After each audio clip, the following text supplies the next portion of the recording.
do it. Let's go live, baby. Anime. So much anime this season. Where's my Roxy? Here we go. My Roxy figure. Mushoku Tensei, baby. You know what I'm looking forward to? Mushoku Tensei, guys. You know what I'm looking forward to? Got the Roxy figure, right? Always ready with the Roxy figure. Might finally unbox her then, right? Yeah, I got this figure. I bought it last year. I bought it like Black Friday, I guess. So I bought it last year, right? Might open her up. This bad girl, man. I also got. She's stand there, also. I also got this poster, so I might change the Volgas behind me. It's summer, guys, right? So I might finally set my poster behind me, and of course get my upside down. Get my Marin. I have Marin swimsuit poster, right? I got a Marin swimsuit poster, yeah. Might finally put her up right behind me, right? You know, might finally be time now when it's summer. But anyway, guys, hello everyone here. We're going to talk about summer anime 2023. I have seen every trailer, right? I have seen all the previews. I read all the synapses. I have, of course, seen season 1 of many of the animes, right? Jujutsu Kaisen, Bleach, season 1, right? And we're going to review them all. Every goddamn trailer here. And all the synapses and whatever, right?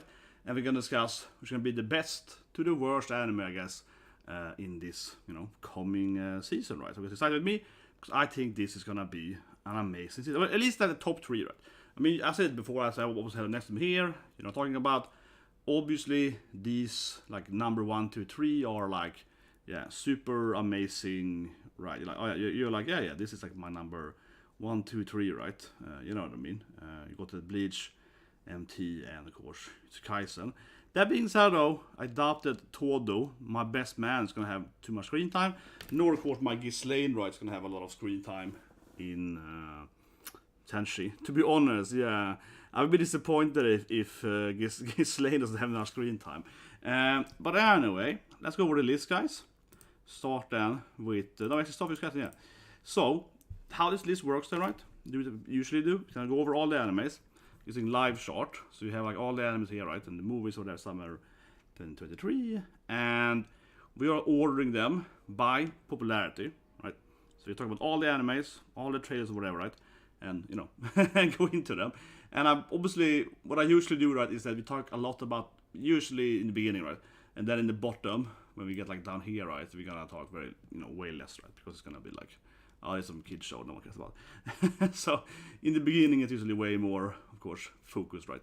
But anyway, let's start talking about it. So, yeah, so, of course, Jujutsu Kaisen, season 2 coming out, right? I am obviously very hyped for this show.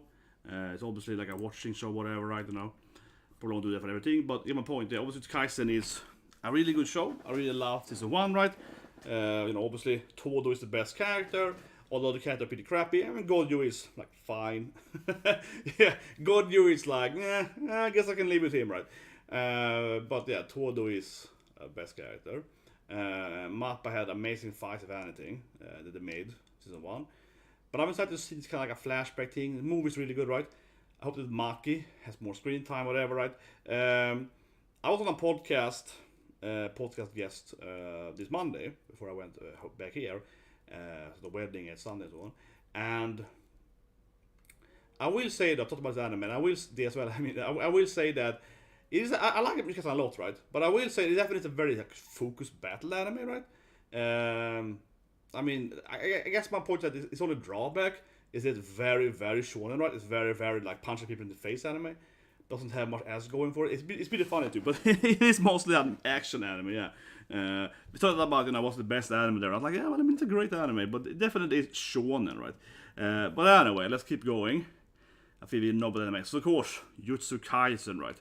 Let's give it a blue mark, baby. Yeah, let's give it completed. I'm so into it that I mean, obviously, right? Sitting in the Ghislaine shirt. We got my Roxy figures. Got my Rudius. Got my Rudius. Got my Roxys. What can I say? It's like the best isekai ever, right? What more can I say here? So if you haven't seen it, right, I'm trying not to spoil that, right? But it's just like an amazing isekai. The best main character, probably, I would say, in any isekai ever. straight up, right? You know, Roxy, of course. No, but Roxy's boyfriend, yeah, Roxy's student, right? But seriously, right? Jujutsu Kaisen, there we go, Roxy. Jujutsu Kaisen, right, with Roxy and so on. It's like, I really think it has the best main character, right? I know that Rudy's hated, you know, by a lot of people. He's a perv, whatever, and that's why he's a good character. No, but the thing with Roxy and Rudy, all the characters, that Rudy has this, especially Roxy, then this amazing character development, right? You know what I mean? He's like a terrible kid or whatever, and he grows a lot, right? And that's the big point of why it's such a good anime, right? Because the main character actually, you know, he actually advances, right, in the storyline a lot more. I must say it's a unique thing, of course, with Kaisen. You can have a bunch of other animes, right, where the main character, so to speak, grows, right? I'm making grow here. Here we go. You can have other animes where the main character grows. That's like nice trick there, look at that. but you know what I mean. I think that Jujutsu Kaisen is like the anime that really has like, okay, but this guy's really growing. You know what I mean? Like he's really, really growing. Yeah, he's Jesus Christ, can I echo this? It really is like the best show. Yeah, the best show for a growing main character. With all my stupid jokes here, but I really think so. It's kind of the best way to say it. I'm trying to spoil. I try not to spoil. I mean, you either are like me, right? You're maximum hype for this anime because you know how amazing it is. Season 1, and it's a very, very popular anime, right? Or you have no idea, and then I'm trying to like explain it to you now without spoiling. Is the right button now? Yeah, it is. I'm trying not to spoil for you guys. But basically, the main character is a terrible person. He grows a lot, right? That's the best thing. And then, generally, you know, has a really good female character. It's really interesting. Also, good character man. It has Ghislaine, of course, like one of the best waifus. It looks really good, right? Visually stunning. It's very, very good. It's a world and so on. But it's like a really, really good isekai. And last thing I'll say here, again, I'm trying to not spoil, right? Assuming you haven't seen it. I have seen basically more or less almost every isekai. You know, I've seen 100 plus isekais, right? Who knows how many isekais I have seen, right? And potentially some of my favorite isekai, yeah. Like I've seen like at least 100 different isekais, like insanely many isekais. That being said, you know, I love Konosuba, right? I could behind myself, but I do think Konosuba is a better anime, right? If you want comedy, yeah. That is the thing, right? Isekai is a team, right? They go to another world. It has to be fantasy. It can also be sci-fi and so on. Very, very commonly are isekais, of course, fantasy, right? But so of course it's similarities between this and Re:Zero, Konosuba, whatever, right? It's all the famous isekais. But for example, Konosuba is a pure comedy, right? And this is much more dramatic. Yeah, this is a much more dramatic show. So I don't think it's fair to compare them. So even if they're both isekais, they are very, very different, right, from the actual, you know, the actual theme of it, right? If you ignore the isekai part of it. So something like that, you know. Konosuba is like my favorite comedy isekai, and this is my favorite dramatic isekai, right? So for example, I like it more than Re:Zero, right? You know, so I think it's probably more in that genre, right? Yeah, Re:Zero is probably what it's closer to, right? Talking about famous isekais here, but yeah, my number one anime. I saw this morning, as I tweeted about, that they have now changed the chart here, so you have two different ones. And people told me on Twitter that it's going to be a new episode, because you see here it's called episode 0, because this here, last week said, on Sunday, right? But now this instead says on Sunday, as episode 0 on Sunday. So it might be a recap, because usually what episode 0 is. But I got some people tweeting me saying that now it's more like about this, you know, elf girl, who can she be, and also a little bit recap, probably. So it still is probably a new episode on Sunday, mostly at least. But I'm still a little worried because, yeah, when they call it episode 0 on Sunday, it might be like 50% recap, 50% her perspective. But it seems to be a mixture of that, so it might not be 100% fresh. A little more recap, perhaps.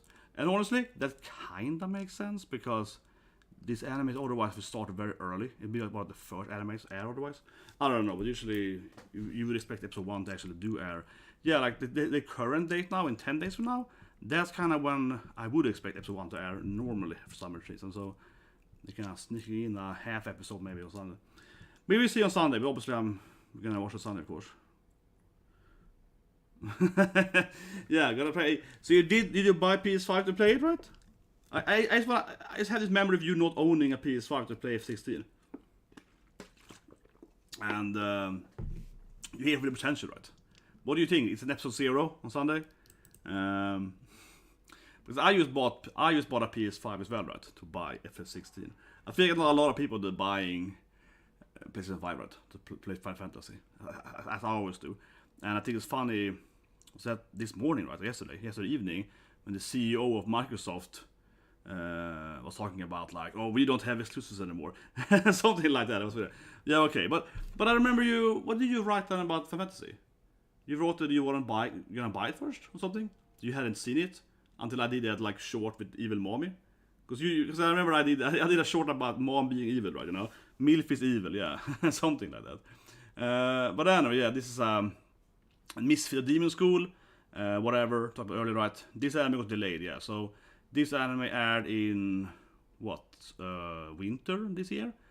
Still 51 more days. Yeah, it got delayed halfway through for some production shots, kind of like Nier. I think Nier also appears soon. Anyway, One Piece obviously keeps going forever. But One Piece is gonna be hyped though. Yeah, it's probably about that elf girl. Yeah. Try not to spoil now about in Musashi Man. Try not to spoil. Yeah, who's the white-haired girl? Who can that be? Everyone sort of figures out. Don't spoil, bro. Everyone's like, yeah, who can that white-haired elf girl be? Can only be one person. But anyway, Horimiya.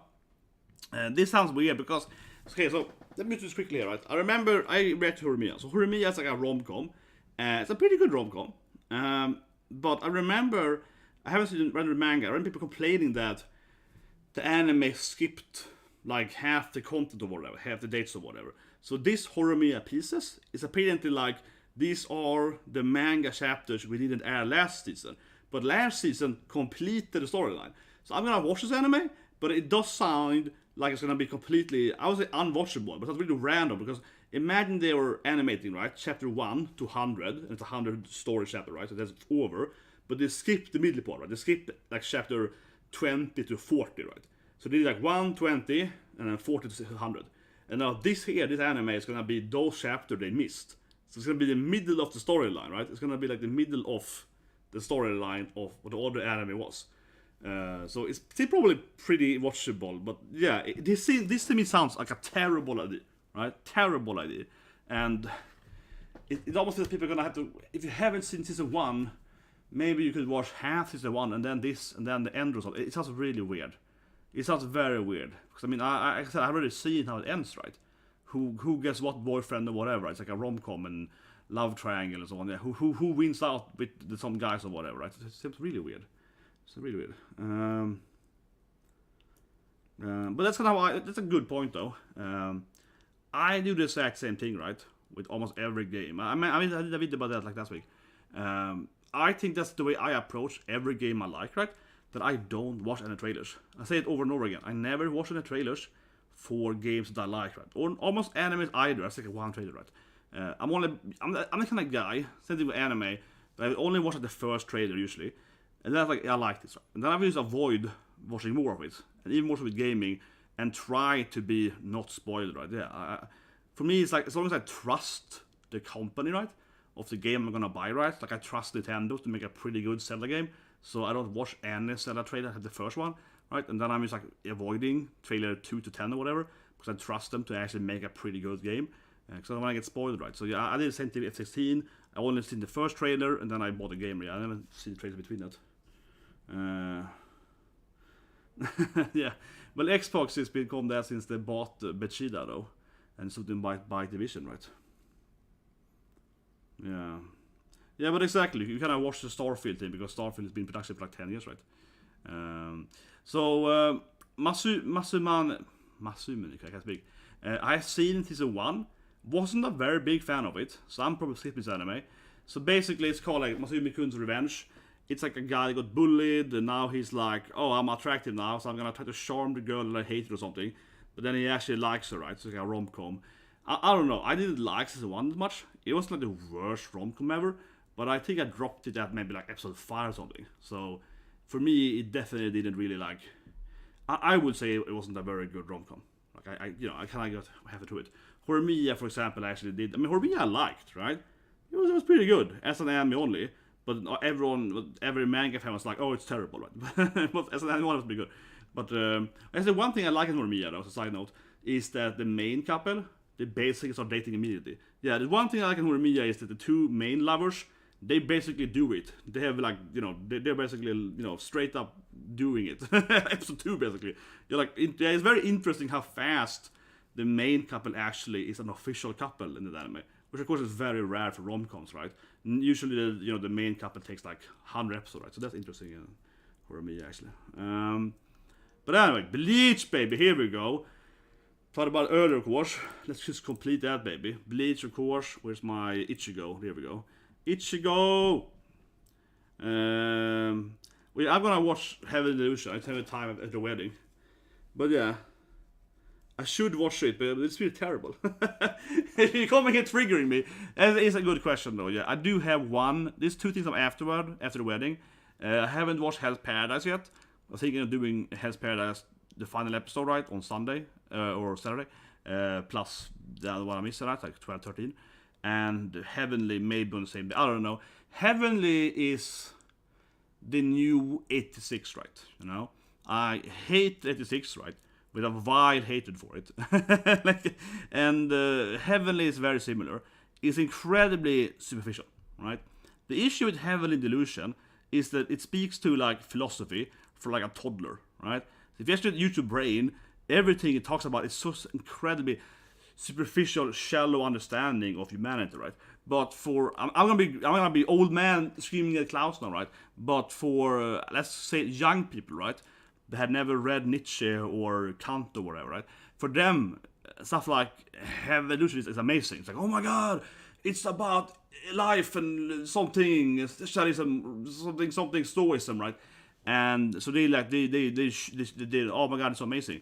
But when I'm watching Evolution, I'm just like, oh, this is so boring, right? They're talking about philosophy on the very, very, like the level 1 philosophy, right? The pacing is incredibly terrible. Because the thing they're covering is so simple, right? And I'm just like, okay. And then what it does is, it had an R scene, right? Last episode I watched. And what it does is it has like very, very shock value scenes, right? So it's very, very shock value. I see when I watch the final episode to see what happens with the main character got R last episode, right? So I kind of want to see what happens with him, her, I guess, after it's finished. But after the R scene is over, I suppose. But it's very much like, every episode is like, man, beer, pig, right?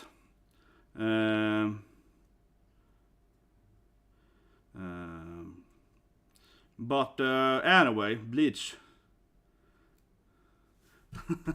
But don't you agree with me with the 6 though? That it's very superficial though. The 6 is like, 6 is about racism, right? It's all about like, these people are color and these people are white, right? Yeah, like 86 is like half the country is like this albino, white people, right? And the other part of them is like mixture of other races, right? So it's all about that, right? And I'm not saying it's the worst anime ever, or whatever, right? But it's very, very like shallow writing about racism, right? It's very, very shallow about that. But that's what it's about basically. And then people, as it was going, when it was airing, people were like, "Oh, it's the greatest storytelling ever." Like, no, it isn't. Like, have you read, the classic Pride in, whatever, from like the 19th century, right? From like Jane Austen. If you go read a book, right, from the 19th century about like slavery in America or something, you get a much better understanding of the issues between different races or whatever, right? That anime is very like a shallow explanation of the issues of civil wars and so on. It's very much like, it's very much like that of 86. Yeah, it's very much that. And Heavenly Delusion is the same thing, but instead it's like about sex or something, or maybe a little bit like childbirth, or like, I don't know, laboratory or something, genetics. Yeah, it's like genetically shallow or stuff. I don't know, but it bugs me the crazy how people think it's 10 out of 10, and now I'm like, and I'm just like, my god. Let's go back. See, he dropped 86. See, this is what I like you, Lithium. That's the spirit, man. He dropped 86. That's the spirit. I haven't actually seen this. I haven't seen 86, the finished part, whatever, right? 86 took a break for like half a year. Yeah, I haven't seen that lost either. But talk about Bleach now. Something good, right? Ichigo, yeah, something good. So Bleach is probably the most popular anime coming this season, right? That, or potentially maybe Skysen. Currently on my community tab, right? I think it's Skysen winning, but Bleach is probably number 1, right? See, yeah, Monte Cristo, yeah, the French name, Comte Monte Cristo, yeah, because I read Monte Cristo. What's it called in English now again? But yeah, Monte Cristo, of course, about the prisoner stuck on an island, you know, yeah. A very classic book, right? Because there's so many animes and gaming and so where you stuck on an island with a prisoner. Except in Octopath Traveler 2, you have the same storyline, Monte Cristo. But anyway, yeah, you know, Bleach, right? Yeah, Bleach, amazing first season. Of course, it had here's my katana, of course. Time for the Bleach stuff, right there. Time for the banquet, baby. Time for the banquet, right? So of course, Bleach, you had like a 10-year skip, right? Whatever, yeah. How many years was it between? But like 10 years, whatever, between the last season right before, which is like season 15, and now it's back here, so actually it's like season 17 and whatever. But it's amazing, right? Bleach is really fun. Probably had the best fights last year, generally speaking. Probably will have the best fights this year, right? So from a pure like shonen standpoint, it's probably number 1. Jujutsu Kaisen is also pretty good, right? But I do feel that Bleach is gonna have probably the best ones because I mean I sit here, no surprise here, and I say the Bleach, right? Most of these animes I haven't read the manga, right? But with Bleach, of course, I have read the manga because obviously, again, it took like a 10. I mean, I read the manga weekly, right, when the manga was going, right. Obviously, I know what's gonna happen, right. And without spoiling too much, of course, now Ichigo the power up, right, and now we're getting into like the let's call it like arc 2 of the Quincy saga, whatever, right. So now everyone is gonna have a bankai, you know what I mean? Now it's gonna be really legit, right? Because now it's gonna be the part of the storyline where every captain comes back and it's like, I want revenge, you know, and everyone's gonna have a new power up. Everyone's gonna have like, the best power they have, you know. Kepachi's like, I got a bankai, you know. Everyone's gonna run in there with the new bankas or whatever. So this is gonna be like 12 episodes of just like constant badass fight stuff where every person has like they have the best power ups or whatever. Something like that, yeah. Something like that, right? So I look forward to a lot. And as I mentioned last month, I video about that. There's some characters, they're bankais, we haven't even seen them right, in the manga, right? There's some characters, especially one special captain, yeah. There's one captain with a very cool shikai, with a gravity, you know, reversing shikai thing, you know. Everything upside down kind of thing, right? So I really wonder how Shikai's bankai will look. Shini's bankai, yeah, when he goes into bankai, right? So basically, I think what we're hoping for as manga is that some of these fights that never got drawn out by the author, right, with Tite Kubo, we're hoping they're gonna be animated. And in the trailer, which I reacted to, they do show when he's like, let's do bankai. Yeah, there is the part of the trailer, right, where he's like, everything's upside down, bankai. So I'm rooting for that gave me goosebumps. I was like, yes, he's getting his bankai fight. He's getting his bankai fight, you know. I was like, yes, it's finally coming. He's gonna get that, like 12 years later or whatever. He's finally getting that like bankai fight with his like upside down gravity thing or something. It's gonna be very interesting to see, right? That is true. He's very much not that guy. Yeah, we're coming to Kenshin soon, definitely. We come to Kenshin 2, yeah. They're only Kenshin. But anyway, yeah, Bleach, obviously, like, I guess it didn't. I feel like I can sit here 10 hours talking about Bleach, right? But obviously I already made, you know, the Bleach trailer reaction or whatever. You know I love Bleach, let's go on, right? A little bit. You know I love Bleach. I said here, I did not like too much, right? Of the Willis. But not Bambi. What about the Ghislaine? Not Giselle, I mean. The Bambi scene is gonna be hot though, but I mean Giselle, okay, yeah. Okay, one thing with Bleach, I can speak. What I look forward to the most in Bleach, everyone, is of course the Giselle scene. Where Giselle and Yumishika is like, you smell like man use. I hope I can't wait for him, he's like, you have a penis. Yeah, I can't wait for that scene when he calls her a trap. I can't wait for that scene. That scene's gonna be great, man. When he points to her and it is like, oh, I see. You're hiding a sword in your sheet. There is this scene when, yeah, one character is like, there is still a scene when a character is like, you have an extra sword, don't you, lady? That's gonna be the best scene, man. The Giselle zombie scene. But yeah, have to go. Yeah, David Porter Walker. This is second season. What is it? Season 2, part 2, right? I didn't really like the first part that much, right? So I watched the anime, of course, when it was airing. I mean, the original one, the first season. And then I didn't really. I started reacting to the second part last year then. And I mean, I liked it, but it didn't feel as good, you know? And I think also it kind of lost a lot of its charm. And I think one thing with anime was very unique when it was new. But now you've seen 100 isekais after this thing, right? That are better, I think. Many of them. So I don't know. I probably will watch this anime. But I'm probably also won't react to it so on. Yeah, I don't know. I don't feel I have the love for it anymore. I'm kind of watching it out of a little bit, you know, I don't know, sacrifice. Because I watched the first part, and you know, like I said, I liked it, but it wasn't like. I think honestly the main thing is that I think it's 9 years, 9 years in between season 1 and season 2, right? And yeah, over those 9 years, I have seen like. Again, probably 200-300, right, fantasy animes that maybe half of them are better than this anime. Right? So you probably felt like, oh, okay. Yeah, the animation is definitely the worst. Yeah. It definitely looks worse. Yeah, it definitely looks worse. Yeah, but I did like it. I don't know.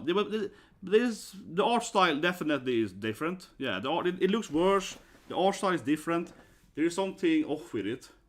We can go into it here maybe, but it's something off with it. It's like, I don't know how to really, you know, it's something off, right?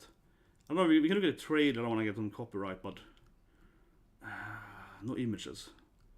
Whatever, I'll Google it. But yeah, there's something off with it, how they do the characters. It's weird. It definitely looks worse than the first season, and the storyline wasn't better either. Here's another anime that looks like utter crap for that matter too, right? So this is called The Girl with the Glasses, right? Whatever in English. Sukina Megane wa Satu. This is a rom-com about introvert, whatever. But honestly, this anime, it looks absolutely like horseshit. Like, have you seen this anime, CDI? I'm not gonna show it again because I want to copyright, right? But it's like seriously, if you go and look at, like I said earlier, I have seen every trailer, right? So you don't have to, right? I've seen every trailer for this season, and this anime, it looks horrendous, right? It looks horrendous. Like, it's like the ugliest CGI I think I've seen this year. It's not like the X-arm value. It's like a find some image maybe.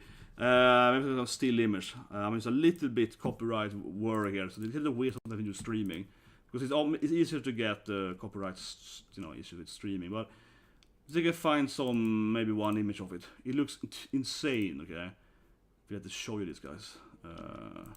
Like it looks absurd. Like it looks really, really absurd.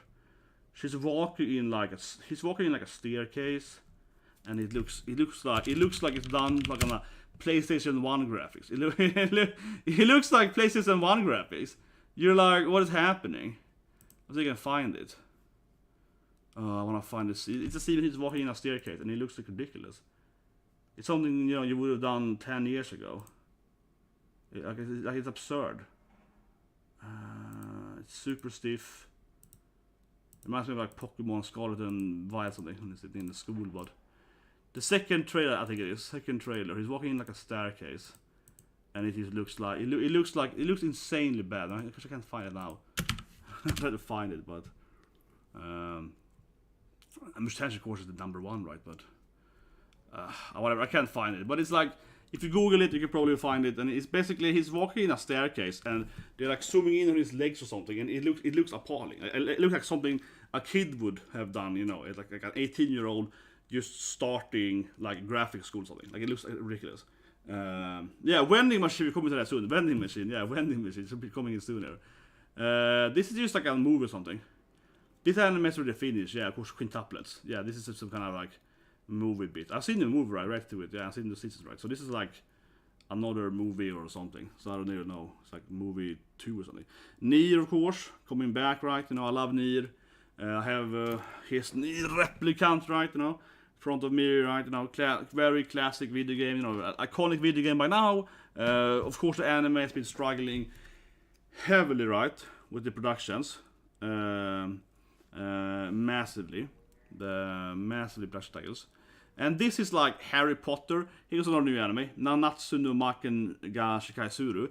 This is like Harry Potter with swords, right? So he goes to a medical academy school, and everyone is like fighting or something in the school, right? And it's like, oh yeah, they got like, you know, swords or something. They got swords. That, oh yeah, why is that? Why is that one? I think it's my internet's lagging. Sorry, give me a bit. Sorry about that. I think it's my connection or something. Because currently for me, the stream is. You should probably play. You should definitely play near that anime. The anime is like a summary of the game. But yeah, it's really lagging for me right now. Oh yeah, it's my Chrome. Okay, I see. It's not probably not lagging. It's probably my Chrome that crashed. I see. I see. I see.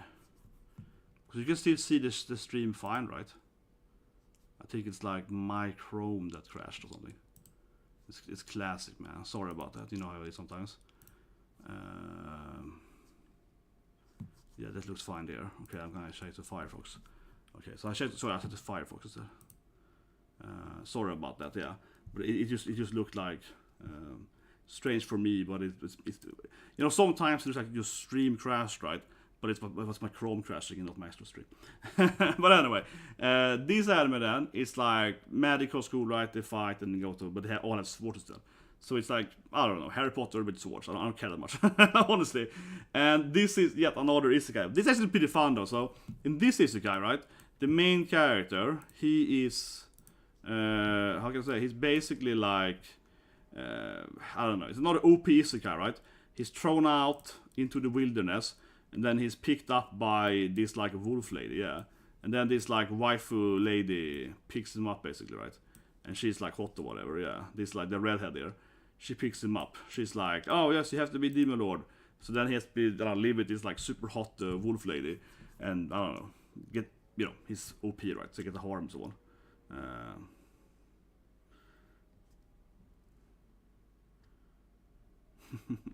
on. Man, you want your washer, man.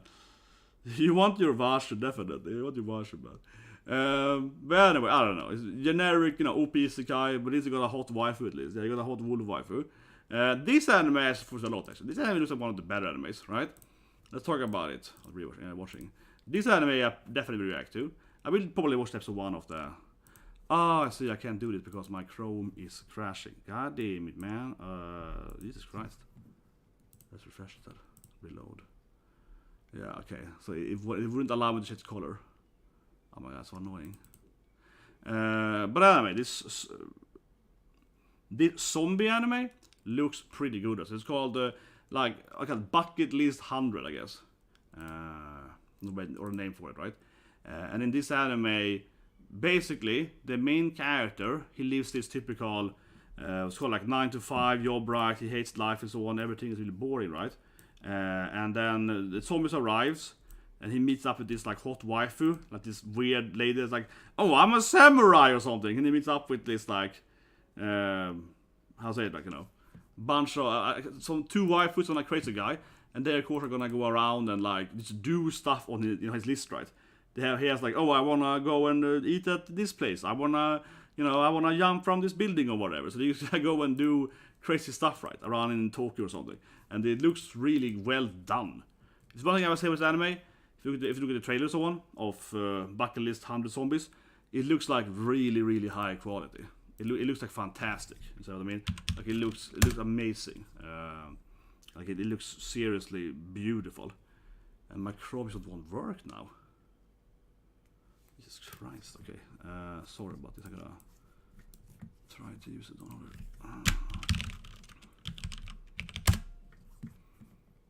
I'm just gonna go back to where we were.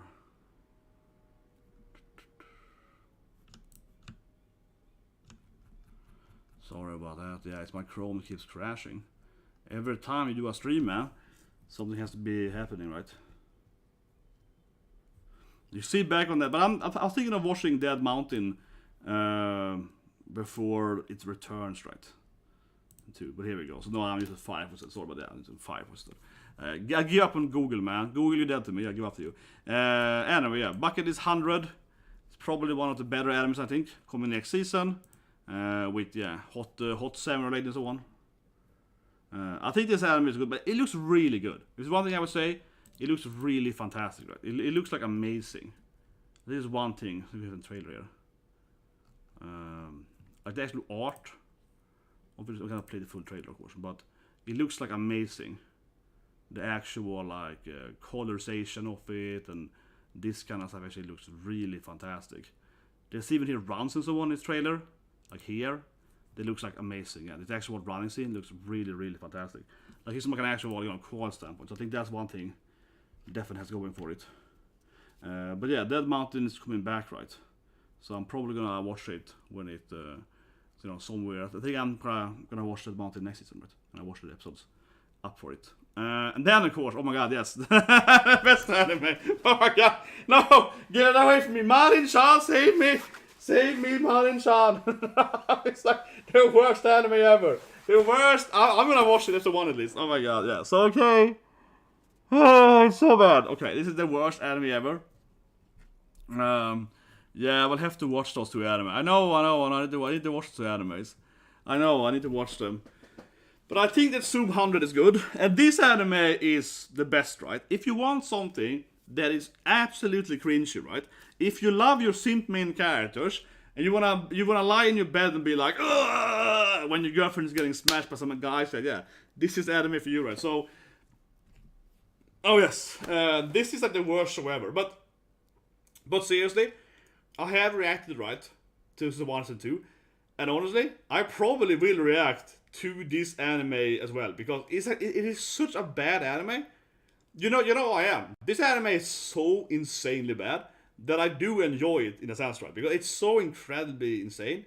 The main character, him and Takemichi, right, took advantage, like the worst 2 simp main characters ever. It's like Kazuya or Takemichi, right? They're like the absolute bottom tier main characters. And he's so incredibly annoying, and you hate him so much. But at the same time, I can't stop watching it. I'm like a moth to the flame, right? I'm just like, he's so bad. What will he do next? I mean, you get kind of addicted to how incredibly cringy it is, right? It is like hard to not watch it because it's so insanely bad, right? They have a new girl now. I see the trailer as I mentioned, right? Her name is like Miri or Riri or something. They got a new girl there, yeah. They got that girl. She's like a YouTuber or something. She's something stupid, okay? Like. She's something. Yes, exactly. This is what we want. This is real romance. This is romance, man. A hot gyro, man. A super sweet gyros. It's always funny too because I feel that gyros in anime, right, and in hentai, I guess, gyros like Marin-chan, they only have 2 categories, right? It's either a gyro that's like sassy and annoying and all in your face, right, but hot, right? Kind of like in Gundam, you have a sassy gyro. She's all like, sissy, yeah, so in your face, yeah.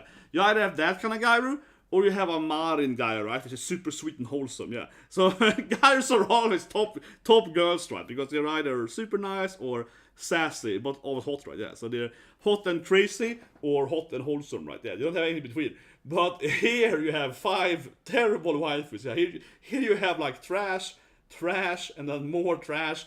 And then the new girl, I am sure that the new 5th girl is gonna be utter trash too. She's gonna be something stupid, like she's gonna be like a YouTuber, influencer, Instagram toot or something. There's also a prostitute because she has to make money and she probably takes photos doing it. It's something stupid, okay? It's gonna be something really, really, really dumb. And she's gonna fall in love with the main character because that's stupid. And she's also gonna be in the harem because that's stupid. And she's gonna love the main character even though he's the worst person ever. And that is just gonna... Yeah, see, yeah, Energy Kyaka. Classic wholesome guy, yeah. But I mean, like, I have to probably watch this shit. I will definitely at least watch the first episode. You used to hate it. I mean, you know how I am. I'm gonna watch the first episode and just be like, this is the worst thing ever. Is to watch it. And I'm sure that the new girl is gonna be terrible. But yeah, Marin, of course, is best girl. And I really do genuinely think that Marin is best girl.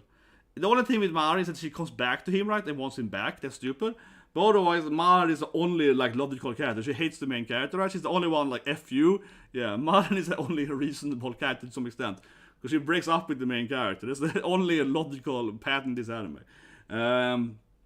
This looks pretty fun. Like, I like these kind of animes, right? The gaming animes.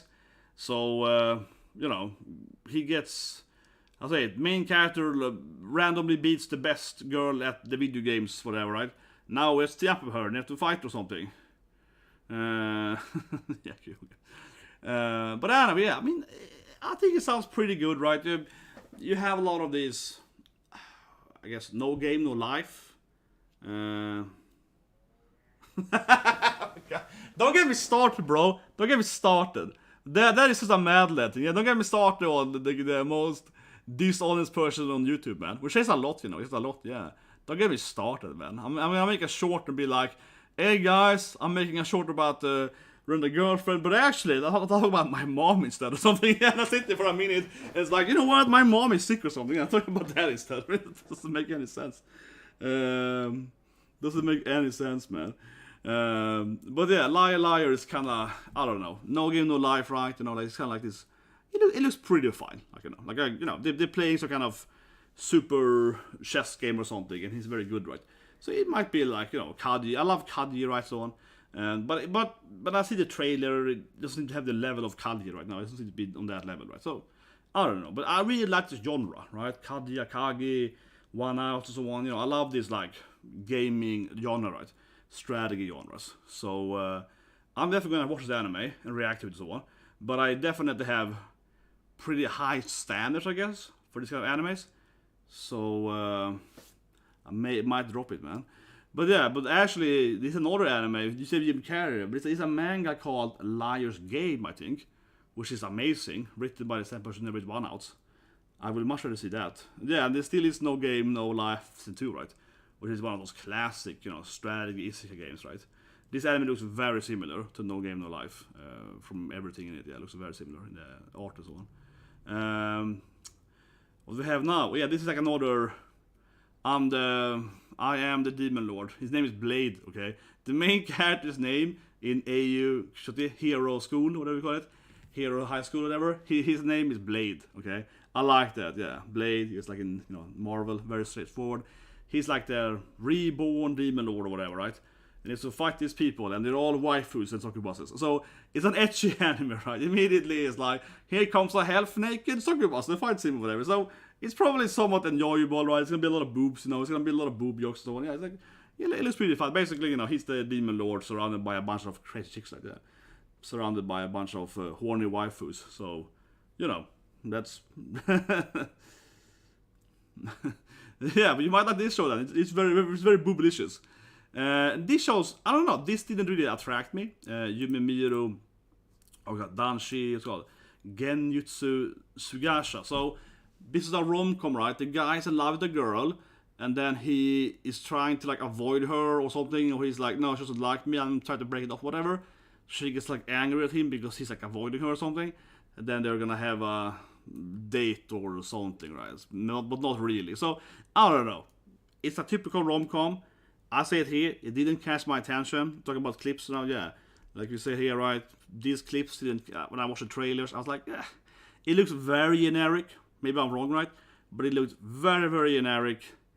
Not very to the character design. It might be fine, but I don't know. It didn't really pull me in, right? I was just like, I watched the trailers. I was like, yeah, it looks like, you know, like every other rom-com, right?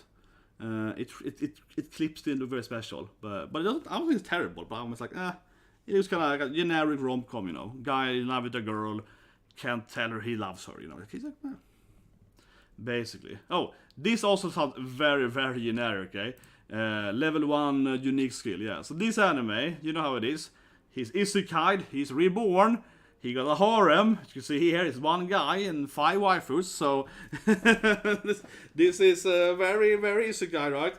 I'm dead and I'm reborn and I got a harem. So that's the first step, right? Secondly, he's stuck on level 1, so he's like level 1 skill. But of course, he has a special skill that gives him better loot or whatever, right? Drop skill, which is a super rare skill. So even if he has the worst stats in the world, he got the best passive or whatever, right?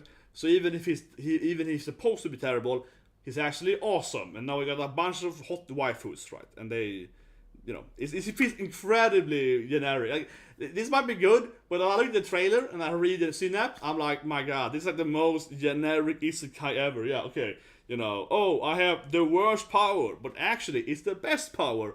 Oh, I have a bunny girl, I have this slime girl, and I have this... it's all a lot like Arifureta, right? It feels like this is Arifureta again, but as you can see in the art here, look at the trailers, the art looks just terrible. Yeah, like it doesn't look as Arifureta as a bunny girl, right? And she's kind of funny and she got bigger tits or whatever. Yeah, this is like Arifureta, but the bunny girl's breasts are smaller. Like it's like okay, great. You know, it's like why am I watching this anime for? Oh, to get smaller oppai ladies. I don't know. It just looks like a worse Arifureta, honestly. But I'll say it here, guys. I am very tired of this premise of an isekai, right? Where the character is said to be, the weakest or the worst, or, you know, he has the worst skill, but actually, it's the best skill. Yeah, I'm so tired of the premise. Another example, I guess, is the 8th son, right? He's the 8th son, so he has no money and no magic or whatever, but actually, he can use rainbow magic or something, you know what I mean? So, episode 1, he's the weakest and the most useless kid in his, you know, family. Episode 2, he's the rainbow magician. He can fly and shoot lasers or whatever. Yeah. Yeah, talking about, of course, Hestia from Best Hestia. Yeah, from Danmachi. Yeah. But I don't know. I probably watched episode 1 of this anime, but it sounds like, you know, Bungo Stray Dog. I haven't seen it in 1 probably. Detective, whatever. So it's a fighter. Then of course we got another of these teasing shows, right? Like Usaki, you know. So I probably watched anime. I think it's the first anime to actually air. And hello, bro. Yeah, you talked about Bleach earlier, man. Bleach in the beginning of the video. I'm gonna go back to the Bleach, man. But this is yet another, you know, Kohai Senpai anime, right? Like, you know, Nagatoro, everybody else, alright. Was more Medical Senpai. You know, the list, right? Very classic teasing anime. This is called My Tiny Senpai is Cute or Adorable or whatever you do. Yeah, my senpai is adorable, right? So basically, you know, main character works at an office and he's a very attractive, cute, funny, nice, you know what I mean? Like, you know, senpai that he likes, right? And they probably won't date, but they kind of date, you know, and it's like, you know.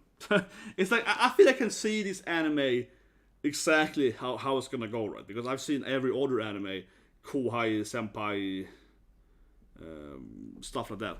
For me, I might be first, yeah. It's at the same day, I think. On Saturday, right? Yeah, 2 days. You might be right, for me, I might be first. But this is one of the first animes. Listen to the day, I think. Twitter hates it? Okay, we gotta watch it then. Yeah, you're right. If Twitter... I mean, I can see why. I mean, she's obviously Usaki, right? Yeah. I mean, she's obviously Usaki-san, right? Yeah. If Twitter hates it, it's clearly because she's short, right? Yeah. Because she's like 35, but she's short, right? Yeah, I get it, you know? She probably got big tits, right? And Twitter hates it, yeah. I can see why.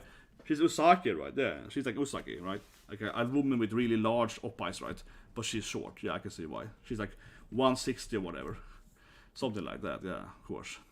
I can see what Twitter hates it for. Okay, you're right. I gotta watch it now then. I gotta watch it now. But honestly, it doesn't sound that good. It sounds just like, it sounds very much like, you know, like Nagatoro or whatever. But I think that Nagatoro is, like, I like this genre, but I think Nagatoro did the best, right, you know? Like, I love Nagatoro because she's so funny, right, yeah. So I like this, you know, teasing rom-coms. But again, my favorite is Nagatoro because Nagatoro is way funnier, basically, right? She's a funnier female character than, for example, Usagi. Even though I like Usagi too. But I think that Nagatoro is the funniest of all of these, yeah, you know, annoying. But yeah, Twitter hates it. Yeah, she's Shiba, yeah, exactly. She's Shiba, yeah. So Twitter hates it. Yeah, we gotta watch it. I gotta watch episode 1. But honestly, I don't think it's gonna be as funny as Nagatoro, right? And this anime here is basically Doga Kobo, so you gotta watch it because Doga Kobo makes cute stuff. It's like Umaru-san. Yeah, Rysa is first. Yeah, Rysa, we come later. Tick is first, right? Yeah. But I was thinking about this anime is like Umaru-san. Right? So if you've seen Umaru-san, it's a classic anime where basically this is like perfect, you know, the perfect girl, everyone loves her right at school, and then when she gets home, right, she's all like, oh yes, I want chips and I want to play video games, you know what I mean? Like she's this perfect, you know, perfect, cute woman, right? But indoors she turns into this like super disgusting otaku, right? That is like lying in her filth and like playing video games and, you know, like that, right? You know, she goes crazy, right? So this anime here, Shiro Shedyu Tokuro Bukushi, it's like this, you know, holy girl or whatever. It's like priestess or whatever, the divine, like the pope, whatever, right? she basically, it's just like, seriously, it's her. She basically, everyone loves her, right? She's this like divine lady. She's so pristine, right? And as soon as she gets home in the church and no one can see her, she's like, I wanna read books, and yeah, she turns into like a slob, right? Yeah, she becomes like an annoying otaku girl, right? And then of course her priest guy needs to take care of her, right? So this is like Umaru-chan. This is like Umaru-chan if Umaru-chan was living in, I don't know, medieval time, right? Yeah. So I mean, I'm not even joking. This is the exact same thing. Like she's like a little pope or something that hates doing anything. She hates working and so on. Yeah. And but again, everyone loves her outside the church. They're like, oh, she's so good. She's like the best. You know, she's just a perfect woman. But actually, yeah, she's super lazy and annoying or whatever. So I haven't watched it as a bucket list, but I do like Doku Cobra. It's a great show, but it sounds like Umaru-chan without video games. Here comes Kenshin.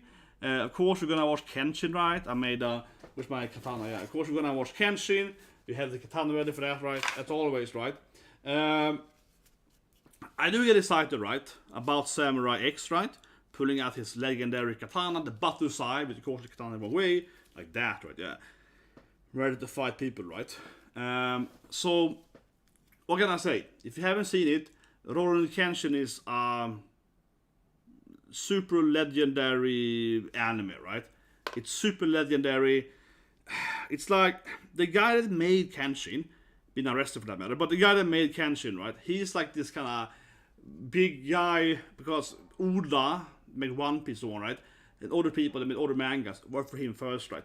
So he's like one of the oldest, most like recognized, like manga makers, right? Not in Akira Toriyama's level of Dragon Ball, but he's kind of in the middle there, right? Like he's the kind of like the mentor of Oda and other people, right? So he's very, very iconic, right? And the manga is about the samurai after the Civil War in the 80s, right? 880s in Japan. This legendary samurai that is a pacifist, right? He used to kill people, and it's like a legendary manga and anime. But it feels a little bit like, oh yeah, let's make a remake to hope to make some money. And what I saw in the remake, in the trailer, it looks very similar with somewhat modern graphics. And I've already seen the anime and the manga rights. It's like 20-30 years ago. So I'm gonna watch it, but I'm not like super into it. But it's like the same thing, right? Okay, bye, bro. We're gonna get the Bleach next week, right? Yeah. I know you're gonna watch the Bleach episode. I know you're gonna come for the Bleach stuff. Definitely. He just killed someone? Maybe he did. I don't know. I think I've seen the OVA, but it's been years since I saw the OVAs. But you might also mean a new OVA. Yeah, you might mean a new OVA. I might have not seen it. But anyway, I mean, I loved Kenshin as a kid, right? Gonna watch it. I love the opening, the first opening. Samurai X, yeah, the first opening that come in there. That's when I watched it. One thing I'm thinking though is that this anime will probably be hated, right, by Twitter and so on, because the author got arrested for some, crime, which he did. I'm not saying he didn't do them, or I assume he's guilty. Just point out, I assume he's guilty. He probably isn't framed. I think he pled guilty, the author, for some bad stuff, right? So, but I don't think he went to jail. I think he went to like. Okay, yeah. So it's like a remake of the Seashore arc, the best arc. This anime probably won't cover that arc, right? I'm guessing the Seashore arc won't be covered in the first season here, if it is faster. I probably will not watch. I don't know, Fate, maybe. I haven't up to date with all the Fate stuff, man. It's so much Fate stuff. But this anime, I'm interested in seeing if he gets hate on Twitter, right? Because the author is kind of like cancelled. The author is basically cancelled, The author is like J.K. Rowling or whatever. He's cancelled on internet, so it'll be interesting. In Japan, I don't think it's cancelled, but it's cancelled in outside Japan, right? This is an older anime that was delayed, right, with Corona or whatever. Yeah, let's keep going. Zero. Here we go. Oh my God, here we go, baby. Vending machine guy. Yeah, I'm a vending machine. We're gonna watch this anime, right?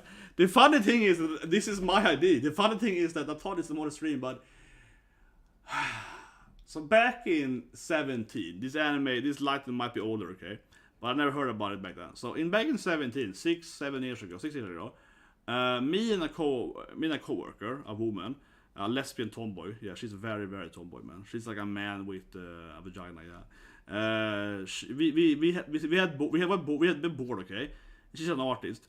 So we were like, let's make our own isekai. So we sat down at the office because we had nothing to do. So we wrote our own isekai. She was like, drawing some illustrations. I was like, let's make this thing or whatever. So I was throwing out some ideas, right? And what we made, and I'm kidding you not, guys. What we made, okay? This is before I heard about this anime or this light novel. I wrote my isekai, okay? Was a coffee machine, okay? The guy becomes a coffee machine, so he can't fight or whatever, right? He has a bunch of waifus, and my coworker is like a super thirsty lesbian. She's like, oh yeah, big titties. He's like, oh yeah, draw some big titties. She was like, designing some oppa ladies, right, for this isekai that I was writing. And he had a coffee machine. He could make different coffees, espresso, whatever, right? And people drank it, they get very powerful because, oh, it's so much caffeine, so they get like stronger and faster or whatever, right? So all the waifus would love him because they need to drink his coffee or his espresso or whatever, chocolate, yeah. He's like a coffee machine, right? An advanced coffee machine. So, depending on what drink he will make them, that will power up the waifu to fight for him, right? So it basically feels like this. I haven't seen it. I haven't read the light novel, but it seriously feels like this is my idea. I wrote this thing like 6 years ago, and we did publish it. Like it's kind of fun, like the first chapter, and just laughed about it. And I seriously feel this is my idea about a guy that is a coffee machine, and he can give them potions or whatever, right? And those potions makes the girl stronger, so they can fight or whatever. Yeah, and that's why they protect him and they like him because he's empowering them. It seriously feels that this is I created this, okay? But anyway, yeah, sure, I have to watch it because it's a really stupid premise. And I think it has the premise that I wrote, right? That, he can give them different stuff, right? From the vending machine. And when they drink it, it's like super sugoi, right? It's like, oh, they like it, and they get power up or whatever, right? Because it's like, oh my god, he can give me an energy drink so she gets faster or whatever, right? And yeah, we have the Duke of Death coming here, next thing here. Which I definitely watch. This is a great anime. I love season 1 here. Very underrated anime, but a very good anime about love and so on, right? So basically, this anime they looks the same as another anime I really like, High Score Girl, right? About like a fighting game anime, which I like one of the people that like, right? Because I love fighting games. It's actually one of my favorite animes, High Score Girl. They have the same kind of CGI art, I guess, or whatever. But I actually kind of like it. But I know some people hate this anime because they hate the art, right? They hate how it looks, right? But I think you get used to it very quickly. And basically, Duke of Death here, it is very similar to what I mentioned earlier with like Nagatoro, right? It is probably the closest is this Nagatoro. It's like a teasing, he got this maid that is very, very horny, right? Thirsty. She's very, very thirsty, and she keeps showing him her pants or whatever, right? The thing is that he has a death touch. It's a Shinigami, right? So if he touches her, she dies. So they can't ever do it. But she keeps teasing him, right? She keeps like showing him her stuff, or whatever. Because she loves him. So it's very, very teasing. And of course, then they are trying to find the cure for his curse, right? So this is a main story of them trying to understand why this witch cursed him, right? Or his mom, whatever. Something like that. His parents are the one actually getting cursed. I mean, not him, right, per se. It's like a baby, or whatever. And actually, I see this like an octopus lady in the background, which I recognize. So she might be the cursor. Yeah, she might be the witch. This character I haven't seen before. It's only in the promo art, so she might be the main evil. Interesting. Yeah, interesting. The vending machine about capitalism. That sounds great, though. Yeah, because Slime is like Suikoden, right? So you played Suikoden games. Yeah, Tenshira Slime is mostly an anime about playing Suikoden or something similar, where you have 100 characters, right? And one guy is a blacksmith and one guy is a healer or whatever, and you build like a city, right? And you have to hire people. That's kind of how Slime actually is, right? So those like RPG building games. And yeah, I guess the vending machine can be about money, because he makes money, I guess, with his vending machine. But there's a lot of isekais about capitalism, right? When they make money with their stuff and so on, selling shampoo and so on. They always say shampoo, right? There's always like, I'm hoping he can make shampoo, or is he? Yeah. Can he make shampoo there? Because it's like 5 isekai animes where the guy makes shampoo, right? And sells it to ladies. And then they love it because it's like shampoo. I get so pretty. There's like so many animes when they create shampoo or like soap or whatever. Yeah, it's like they do that. Timothée. This one scene, one anime where she straight up does that Timothée scene after she gets shampoo right from him from another isekai. Yeah, like shampoo time. But yeah, I hope he makes shampoo then. Then I tell that. Oh yeah. Now we have another isekai. That sounds pretty sad. So this isekai, Seijutsu Salaryman, but isekai, whatever. Yeah, he can make it. Yeah. But so can he make shampoo then?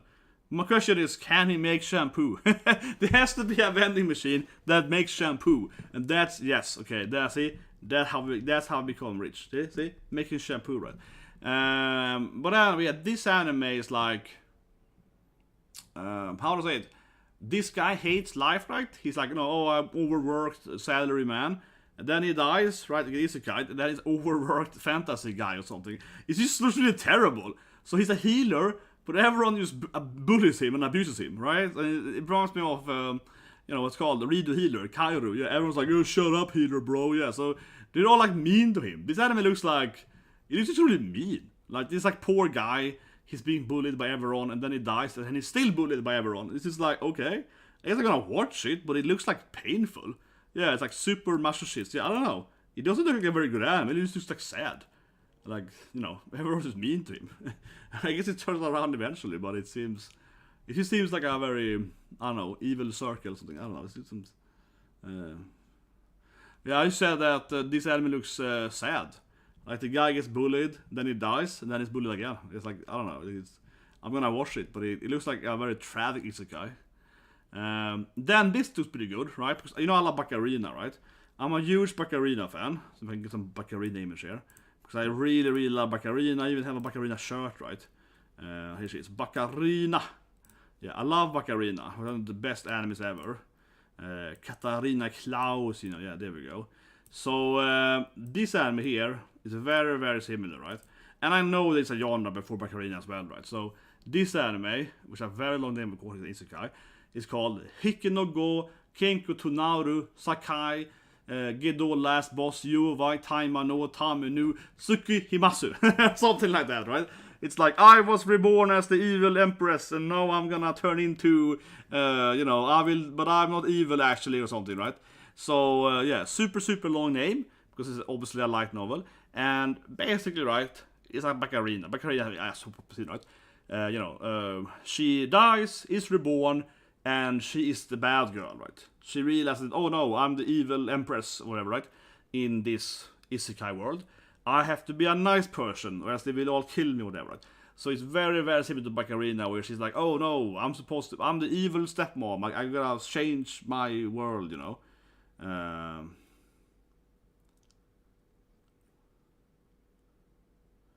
Mayo season. Så är det där, Mayo season? She reminds me of, seriously, I don't you mean Mayo season. She reminds me of, what's it, Mary in Baccarina. Looks like Mary in Baccarina with the hair and everything.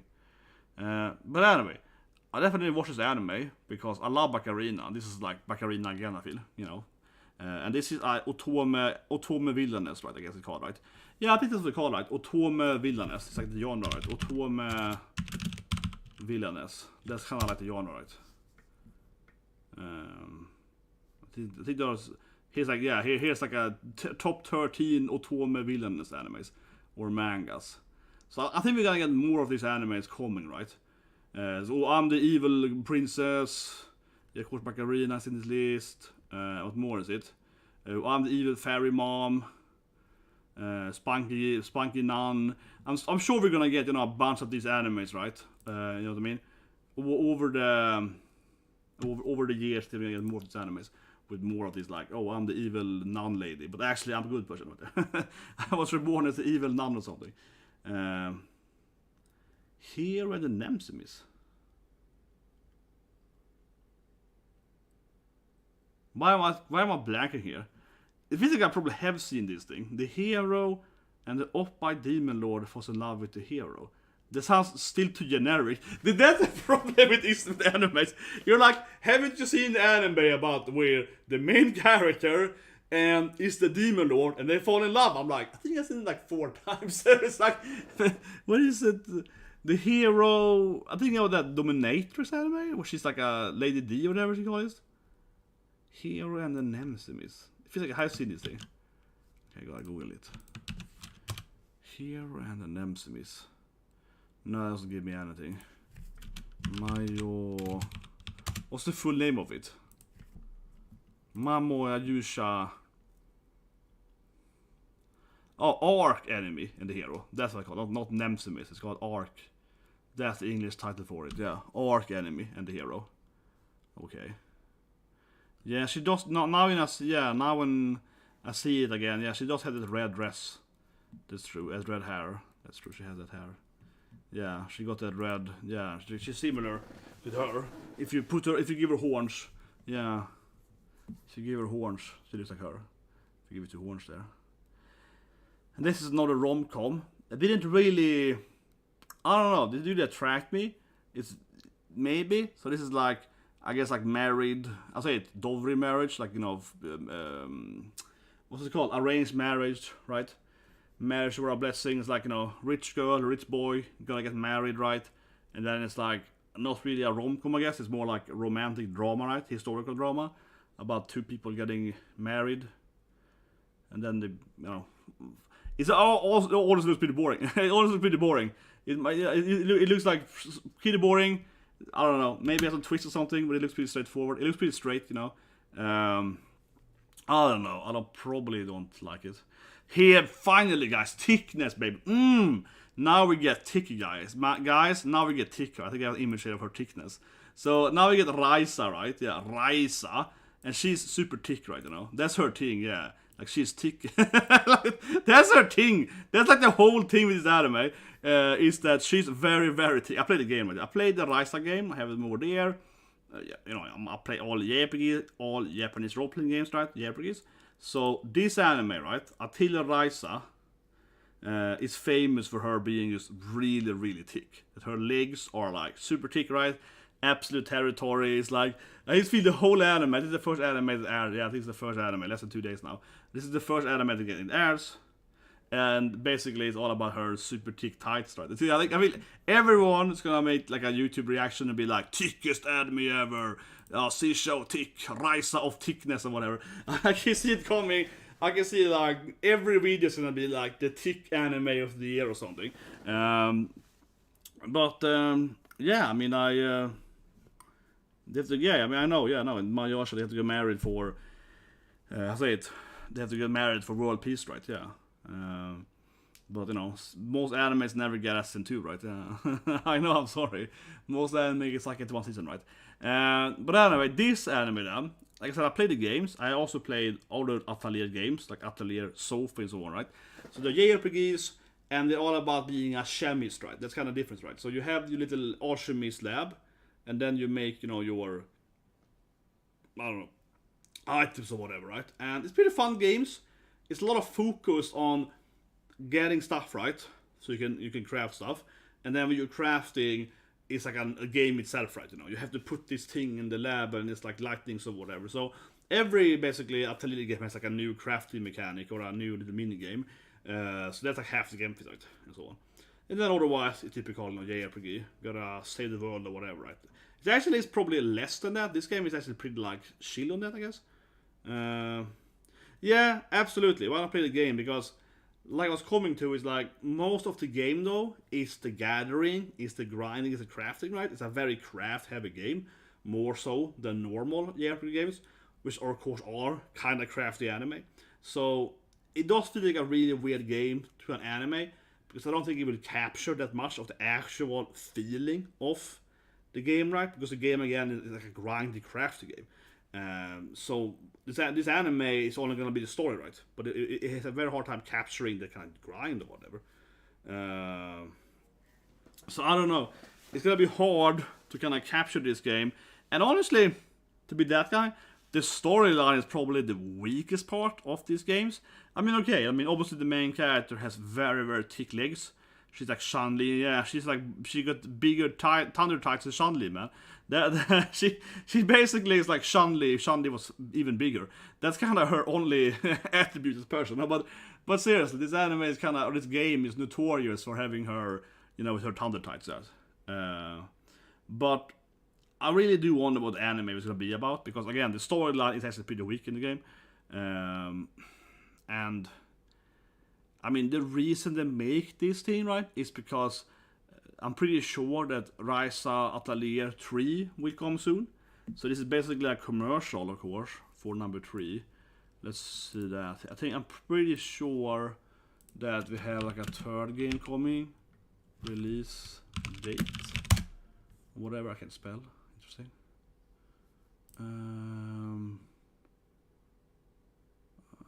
September, that's a one. What that's the name for it? Secret Key. Yeah. So here's the next game, right?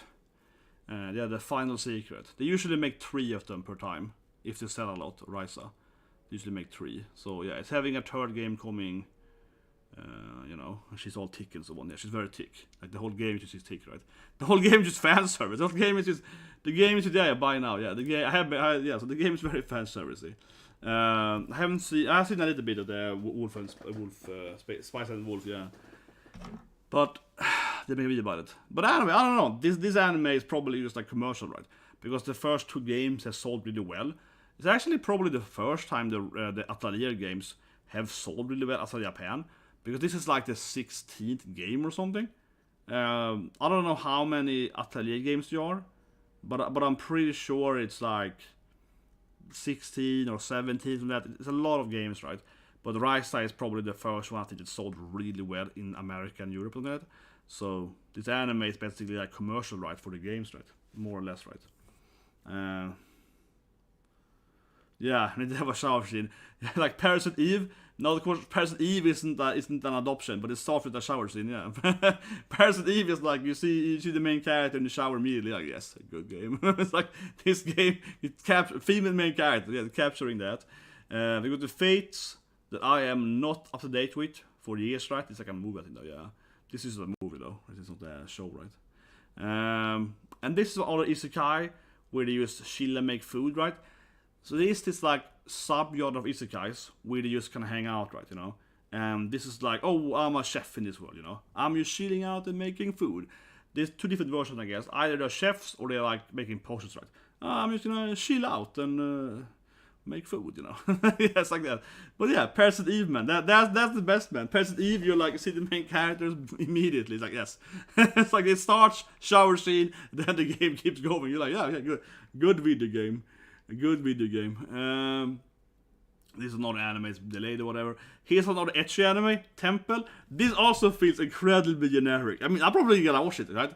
I'm living in my trash taste, so, you know, I'm a trash watcher, right? So I'm sure gonna watch it. But basically, this anime is called Temple, and it's the most, you know, generic main story ever, right? You know, like the main character wants to go to a temple for his urges or something. And then everyone in the temple is a waifu that he will try to sleep with or something. You know what I mean? It's like Love Hina or whatever, yeah. Oh no. They got big oppai lady and like sassy oppai lady. And like, she's probably like motherly. Yeah, she's like a meal probably, yeah. Mama lady. And she's the shy woman. She's the katana lady with something like that. She's the sister character. She's the short one, yeah. You know what I mean? It's just like, yeah. What can I say? You know, it sounds like it looks like the most generic horror anime ever. Yeah, it's all a bunch of ladies, and they all have, you know, like sassy, angry one, tsundere one, you know, mommy one, yeah, milfy one. Yeah, it's just a horror anime with, you know, he has to live with them. No powers, I think. A lot of boobs, a lot of ecchi, a lot of pantsers, yeah, something like that. And this is like this trailer is really weird, man. Dark Gathering. This is really weird.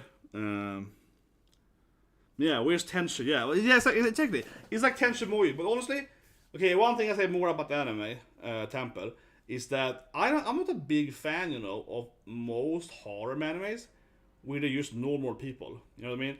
I wanna watch a horror anime with Ghislaine, right? With a sexy furry. No, but I wanna watch most horror animes I like. especially the older ones, or the one at Tenchi Muyo, when they're aliens, right? One of them can fly and shoot fireballs or whatever. It's more fun, you know. Or like Monster Girls, you know, like Monster Girl Everyday or whatever, right? What's called like Everyday Monster Girls, yeah.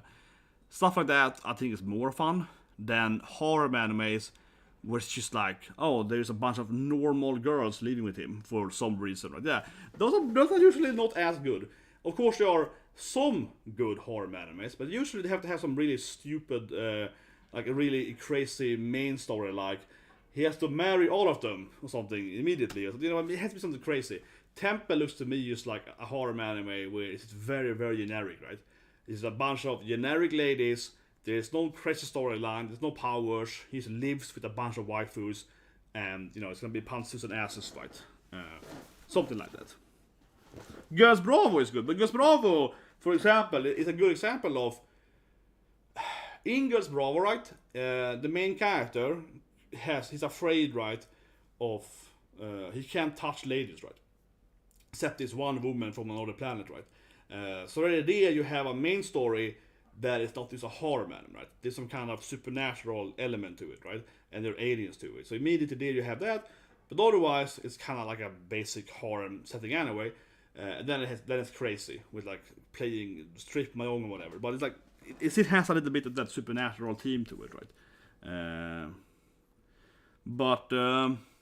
Yeah, this episode, Dark Gathering, it's kind of like, I don't know, the main character lives with his parents, and then it's a hikikomori. Then when he finally leaves outside to get a job, he immediately becomes a teacher of like a girl with powers, of course.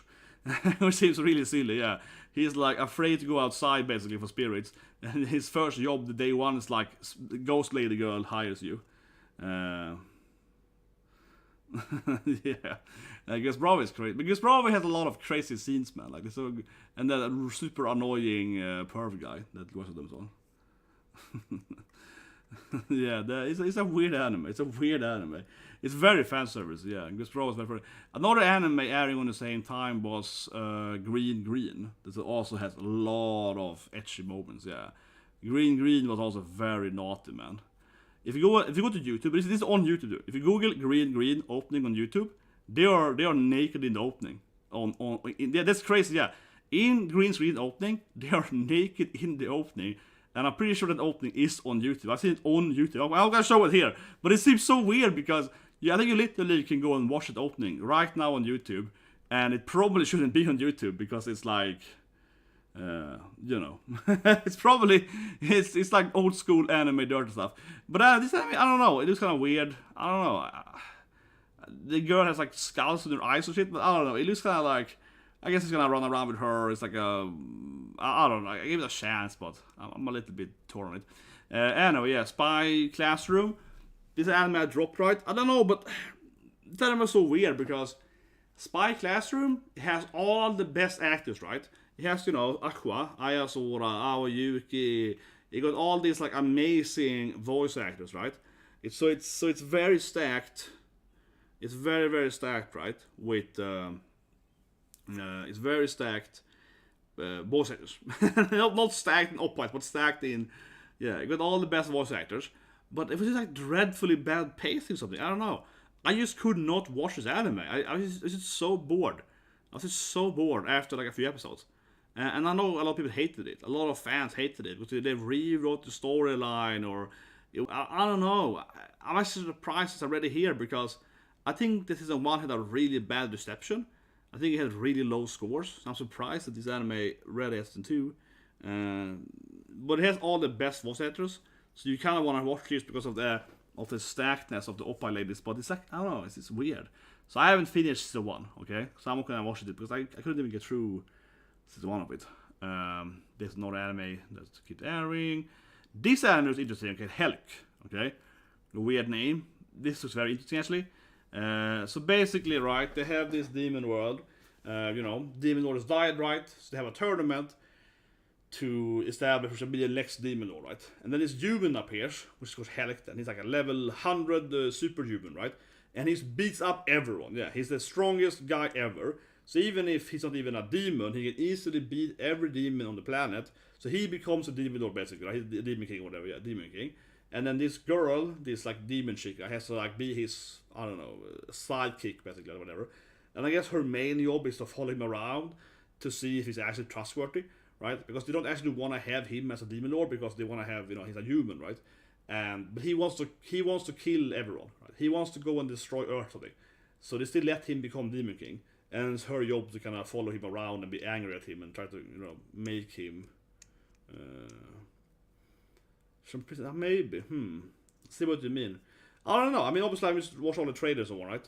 Yeah, and Kelk is gonna be it's 2 cours, so it's like 26 episodes ever probably. But I don't know. It looks interesting. He's pretty funny. He's pretty funny main character and so on. It feels a little bit of like Disgaea, right? Play those games from Nipponichi, where you're playing as a demon lord and you're gonna go to Earth and like take over Earth or whatever. Like you're playing as the bad guy, and he seems to be like a battle-loving bad guy, but he probably has some motives, right, or whatever. And kind of like a Sundra demon lady with him basically. So it looks pretty interesting. I'm definitely gonna watch it. It's very interesting, honestly. It's a 2 anime. This is also pretty interesting. Undead Girl Murder Force, for that name, right? So basically, a bunch of super people are fighting other super people, basically, right? So the main girl is like a girl in a cage, and her head, she has no body. So her storyline is trying to find her body, right? She's like an undead girl. That's true, but she's Etna. Come on, this is Etna. This is Etna. Come on, she's Etna. She's obviously Etna. She's like a redhead, angry, elf demon lady, something, pointy ears. She's obviously Etna. Like he's obviously Lahar. Like seriously, he got the same blue hair. This guy is muscular Lahar, and she is like foxy Etna. But she's Etna. Come on, don't. This is Etna. This is Etna. She looks a lot like Etna. She looks a lot like Etna. This the lady. That's Etna. Seriously, no, the girl is Lahar. Like straight up. Don't come and try to fool me, man. That is this guy. But anyway, yeah, these like good undead, so whatever we call them, these good people, right? Good super people are trying to fight other bad super people, right? And trying to find her body then, because she's like a living head, right? And he got some weird powers. It looks pretty interesting. I'm gonna give it a try, definitely. And then now we are at muscular anime at bottom now, I think. And I care about Akaya. This reminds me of Monster Girls. He's a shrink for monster people. Perfect reference line. And this is like, I don't know, I'm gonna quit now, guys. Then we got, waifu with weird wolf. Yeah, now we're the kid shows. I think we're out now of all the shows we care about. Yeah. So let's look at OVAs. Yeah, that's the last thing. Let's go to OVAs because there's one anime. This is like one of my Japanese animes. Yeah, exactly. This is like one of the many other, I did not finish Sugar Apple Fairy Tail, no. I have not seen more than episode 1, I think. But I know there's one OVA that I know you love, Space Pirate Lord. This is the best OVA, your favorite anime is coming back, right? So in the OVAs, right, if you jump to the middle, it's basically the only OVA that matters. And this is, of course, your favorite show. Yeah, Metal Gear Solid. Come on, this is like your favorite show, bro. This is your show. So here we go, man. Bastard. Yeah, Bastard. Season 2, right, is coming back. This is the only way that matters, right? So this is like another anime, of course. With Dark Schneider.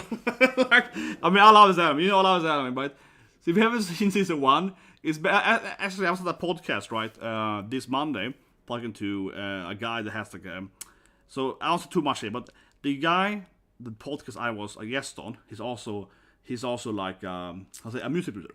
So we were in his music studio, right, where he usually records albums or whatever, right, for artists. So he's a hard rocker kind of guy, right? And he's like he used to do music together like many years ago. So I told him like, you have to watch the anime, you have to watch this anime, Bastard, right? Because I'm like, every character is based on Guns N' Roses, and like everyone is a character. So in this anime, right, every goddamn character is based on metal bands or whatever, right? Or a glam rock or whatever, yeah. It's always like Axl Rose and Slash and Kiss or whatever, right? And Megadeth, or it's all every goddamn character and every spell and everything is named after some Metallica and so on. Yeah, it's like the censorship is hardcore in this anime. The opening is great. The opening is one of the best songs and not censored. Also, yeah, on Netflix. But this is probably seriously the best Netflix anime I have. Yeah, I know they're censoring it, but this is probably the best show Netflix ever did. But yeah, it's really funny. It's really funny. I love it, man. It's like the most classic 80 anime comic books ever. It's like everyone got huge oppas, every man is like super muscular. The white hair is flowing everywhere. He's fighting in his, bathing suit all the time. All the ladies got like massive kahunas, and yeah, it's just like how it used to be back in the days, right? It feels very, very like retro. It's a beautiful anime. But I think it's like 15 episodes, and it's gonna drop probably everything in one day, right? Yeah, I think Netflix probably drop all episodes. It is strange. Yeah, that's true, but it's probably produced, so to speak, censored, right? Yeah. It is strange. That whole thing is strange. Censorship on Netflix, the anime speaking. But this anime will drop probably the whole season, I think, in one day. And I think it's the only OVA here that's like an actual, show, right? Because otherwise, I think the OVAs are like one episode each. Like 2 episode, question mark. Oh yeah, this one too, but it's like some weird. This I Shine the Liu. This is like obviously Chinese. This is a Chinese anime. You can see on the names. This is an anime made in China on Bilibili. Maybe I should see it. Where it started? Okay, I haven't seen it, but this anime is so obviously Chinese. Okay, because the names are like Susu, Li Xia. Yeah, it's very, very Chinese. The art is Chinese. Yeah, I don't know. You can see it's a Bilibili anime immediately. But I think that's like the only. I think Baki also. Yeah, Baki and Bast are like the only 2 I feel new animes coming out here on OVAs. None of the movies, I don't think we had anything super. This is just really aired, right? This is like Blu-ray DVD thing. I think it is Black Clover I watched 2 weeks ago. Amazing. Melona! Melona movie? It should be a Melona. It should be Melona here instead. See, this movie would have sold way more, right? It was Melona, which was Princia Funny Bunny, yeah. It was Funny Bunny here. Here's Melona. It would sell 10 times more, yeah. It would be like, oh my god, it's Melona versus Funny Bunny. Yeah, they would be 10 times more popular. I think it's like one movie, One Piece Red is aired 2. Yeah, this is true. I missed out on this because I was away, right, for wedding. But definitely gonna watch this thing as soon as I can, of course. Bunny Senpai's spin-off. I love Bunny Senpai, I have Bunny Senpai over here, right? Got my Senpai here, right? We'll probably replace it with Marin, though, when summer starts, though. So my summer wall, right? But, yeah, because Aqua means water, right? Yeah, so been Nagato, right? She's in the summer, right? Bikini. Marin bikini, right? Summer, and Aqua, she's water, so that's like she's the beach. Yeah, Aqua is the water and swimming, right?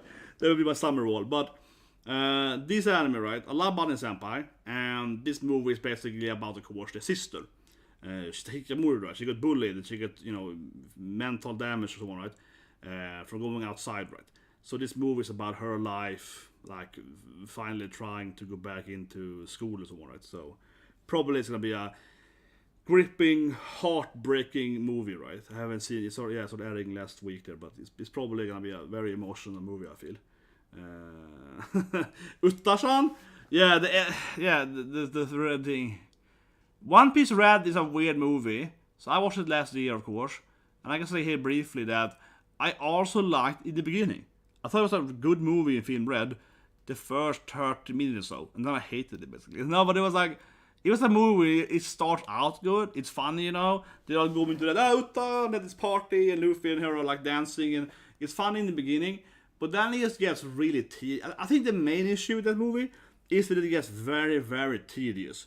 A lot of reviews, even in Japanese reviews, were complaining that it was so much music, right? It was so much, it was just so much performance music from what's her name again? Not Utta, but the actual singer. I liked the Backlash, a song, regardless of her, but oh my god, I can't remember her singer name is. But whatever, the actual person producing the songs, right? Yeah. So she got like 8 or 9 music entries, right? I think that really ruined the movie because it was very tedious, right? One Piece Red, yeah. But when you watch it for like when you watch, the first half an hour or so, Ado, thank you, yes, Ado, yeah. It feels a lot of comments on Japanese were hating on the movie because they felt that it was basically an Ado commercial, right? Or like an Ado, whatever, like, music video. And I agree because it's like I said, after 4 or 5 Ado basically numbers, right? You get bored by it because I want to see more of Luffy. I want to see more of the extra storyline, right? I want to see them fight or whatever. And it's just like she keeps singing and singing and singing, and it's just way too many. It's just way too many musical numbers in One Piece Red. And the reason I kept saying is that because tedious, you get tired of it. You're like, I just want to skip the thing. I watched it in theaters, right? You basically feel like I want to skip the thing now. Was it like 2 hours long, right? Yeah, 1 to 1:55. So after the first hour, you're like, oh my god, you get over it already. Yeah, like you're just so tired of watching these auto numbers. And then, of course, I said the ending is weird. The ending is mostly weird when everyone just teams up and they're flying around, and it's kind of weird because they're fighting like this kind of magical super being that they have team up into different dimensions. It feels like a really weird last boss in a Japanese role-playing game, Final Fantasy last boss basically. It just feels strange, yeah, like we're floating in the sky fighting this monster, random magical toot music, yeah, it's just really weird, but I think the issue is mostly the middle part, where you just, Crocodile would be hot, but the problem is, imagine if Crocodile had 10 music numbers. That's the problem, right? The problem isn't the music numbers. The problem, I think, is that it keeps going on for like over an hour of music numbers. It keeps going on. You're like, enough already. But also one thing with Uta is a big problem, is that her singing power is basically his fantasy power, right? As we see in other animes, like FT Bleach, right? Probably coming this season. I want to spoil here, but a Bleach bad guy.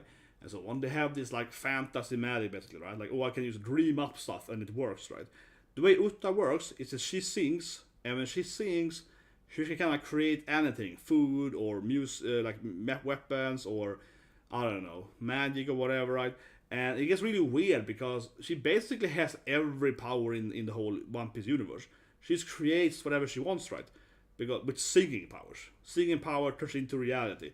So she can use like, in the third fight, she can sing this music, so now everyone goes berserk. In the fourth fight, she can sing like this, so now everyone falls asleep. In the fifth fight, she can summon like a demon or something. Like, it's just completely random. Like, she does whatever she wants, and that also makes it less valuable. The more you watch it, the more you feel like this has no attachment to the actual storyline or care or whatever. But yeah, we need that. Yeah, that would be amazing. Cross skill, man.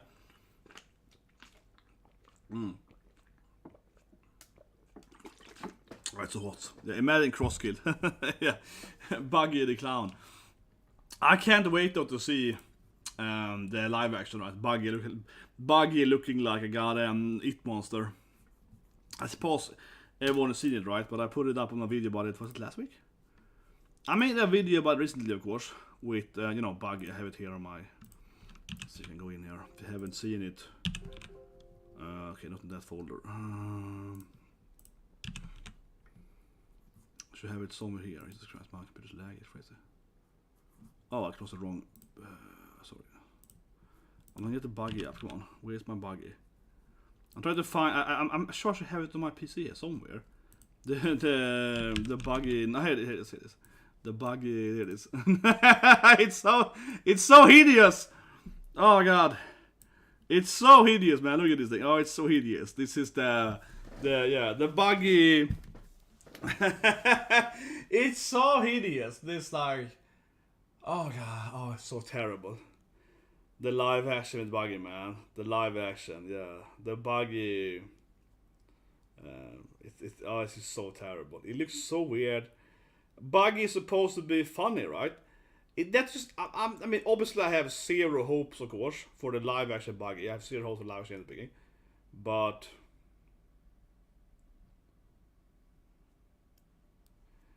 I don't know. I want Luffy to say "Gomu Gomu no Pistol," "Gomu Gomu no Rocket." I want the actor to scream "Gomu Gomu no Balloon." I want him to scream that shit. It should be cheesy, man. It should be cheesy. But what I don't like, right, with live action, I mean, it's many things. But I mean, when it comes to Buggy, right? The whole thing is that Buggy was never scary. Buggy was just like a weird clown guy with stupid brumble balls, you know, and he was just an idiot, and it was just funny, right? I have a very, I feel this is missing the mark completely, because why is Buggy scary for, right? Why is Buggy a scary monster basically in the live action? Maybe it's just this one frame, but the thing is that a lot of people defend this act. You know, this anime live action is very very heavily defended on Twitter, or so, right, or Reddit or whatever. And the thing is that people never understand. I hate this defensive thing, right? Is that people are saying, "Oh no, but the trailer is probably just showing this one frame. The rest of the bug is gonna be funny. This is the only scary frame, you know, or whatever, right?" That's how a lot of people will, you know, defend it, right? You know, this is what people defend it.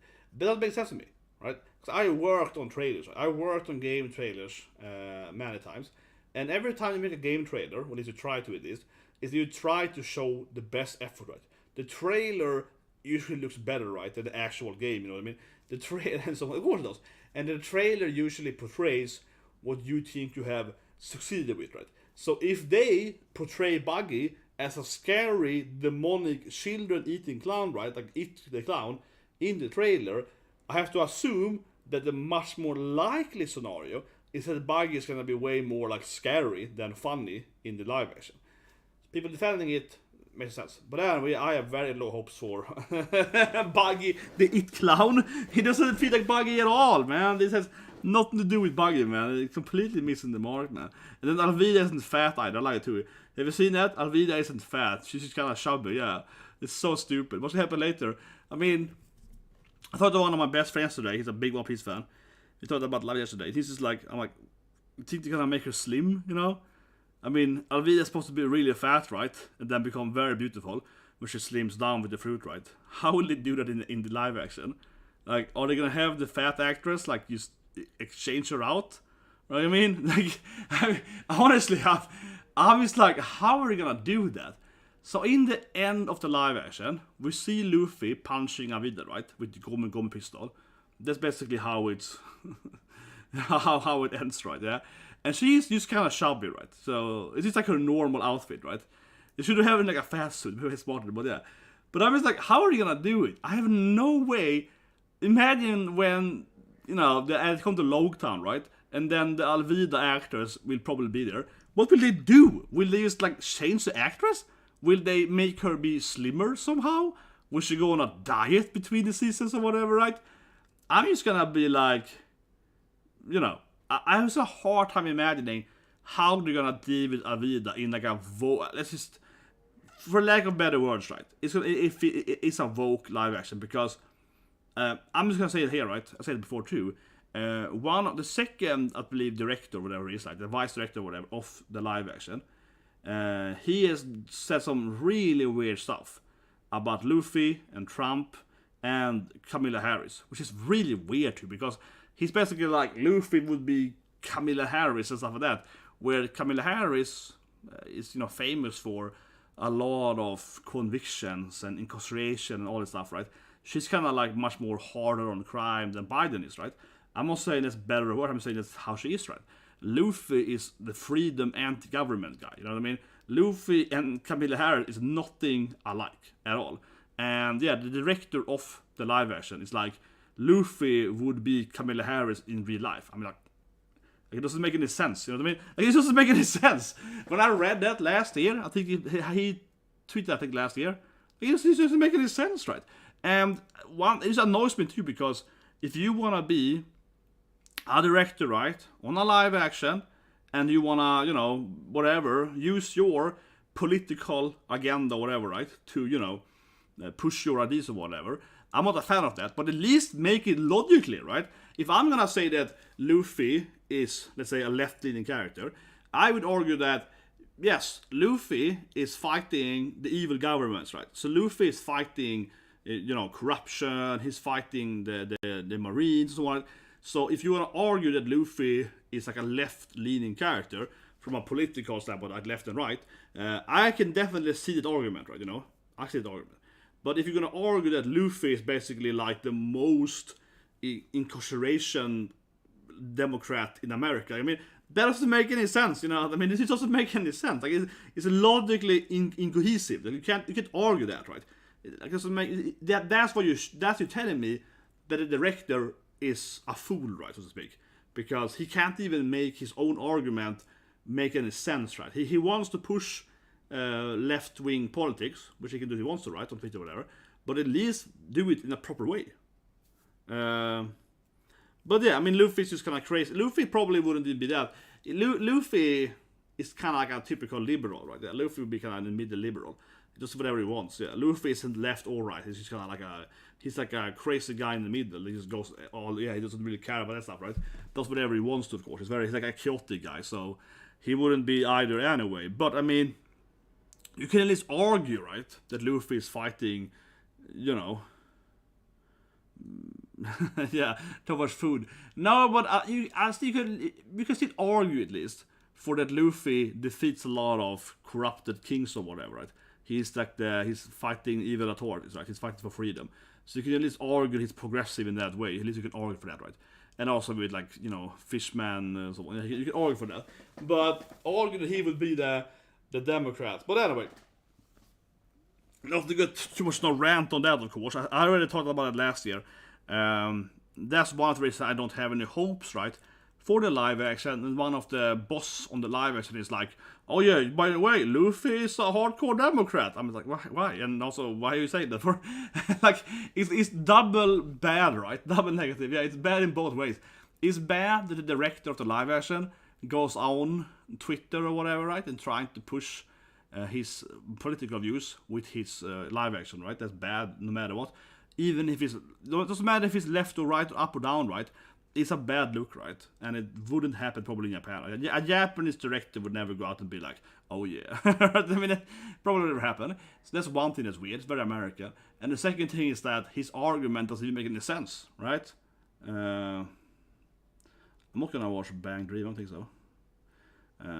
But yeah, I don't know. It's just dumb. So anyway, I never had any high hopes, right, for this live action. For the Buggers thing, even before, right? Even before I saw that the director and so on is like very, very, you know, whatever, political based.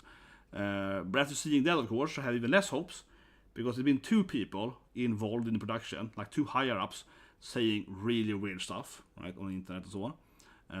Doesn't make any sense. And then we see this trailer and so on. I'm just like, yeah, I don't know. It's like,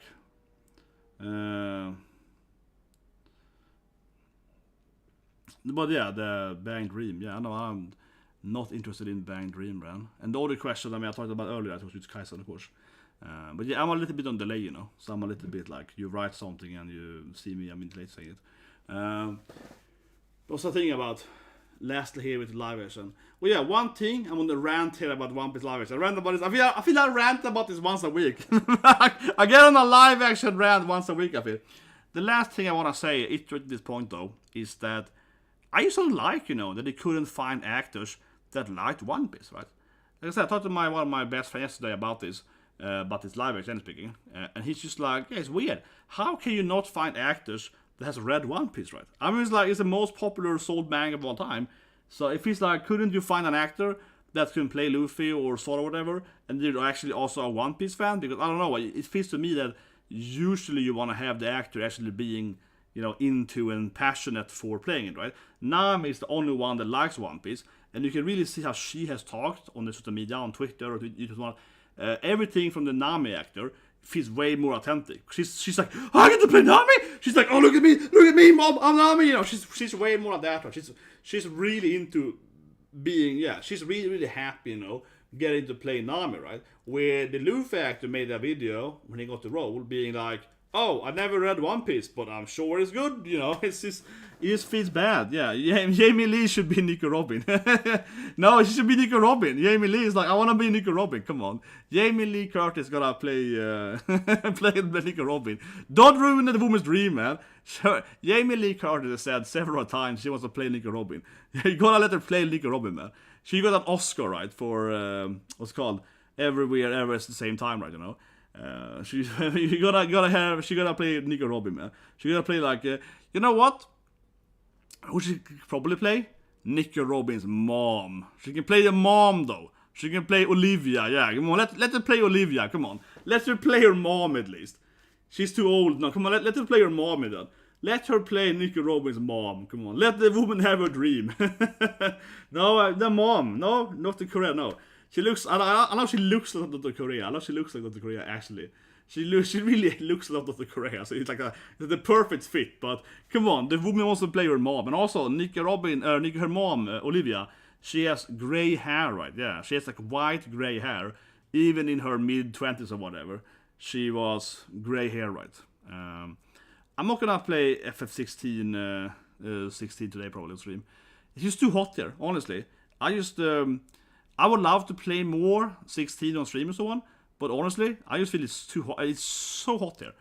It's incredibly hot, and it's also what was I saying? It's just like the humidity is so high here. It's like over 50% humidity, 6% of that. And it's not that hot Celsius-wise compared to some other countries. It's like 30 something now. But yeah, it's like a sauna in here. It's like sauna. Come on, stop ruining a dream, okay? Jamie Lee Curtis is like, I wanna play Nicky Robin for 10 years now. Let her play Nicky Robin, or at least let her play Olivia, okay? The thing is that, you know, the live action can take some liberties, right? The live action can take some liberties. So if they take the liberty of saying that Nicky Robin's mommy is like 60 when she dies, instead of being, you know, 30 or whatever, right? She can be played by Jamie Lee Curtis. But I think she should be allowed to play her mom at least. In one episode, yeah, coming into the flashback. I don't know. I'll go back to that Alvida thing. How are you gonna make it happen? What I would have done, right? If I was the director, is that I would take like a hot chick, you know, like Megan Fox or whatever, right? You know, I would take, you know, like something like that, you know, Megan Fox or whatever, right? It can look like Alvida. And I would have Megan Fox in a fat suit, okay? Come on, it's so obviously easy, man. You take Megan Fox, right? You put Megan Fox in a fat suit, and she plays Alvida for like 3 episodes in a fat suit, right? Like a really, really big fat suit, right? And after that, you of course just remove the fat suit, and now she is, you know, Alvida without the fat suit. It's just so obvious. I think it's so. That's why I hate the live action. Why didn't they just, you know, why didn't they just take a fat suit woman, right? Like someone looks like Megan Fox, right? You know, because she looks like Alvida. Just take her and just be like, remove the fat suit. It's so much easier. Instead of casting like a somewhat fat actress, right? That isn't like really fat either. She's just kind of like chubby, yeah. She's like overweight, but not like really overweight, you know? So she's like, yeah, we take this woman and, you know. Who played Farah in Antje... I don't know who that is. Antje Trau. True Lies come out. Who is that? I don't... Man of Steel.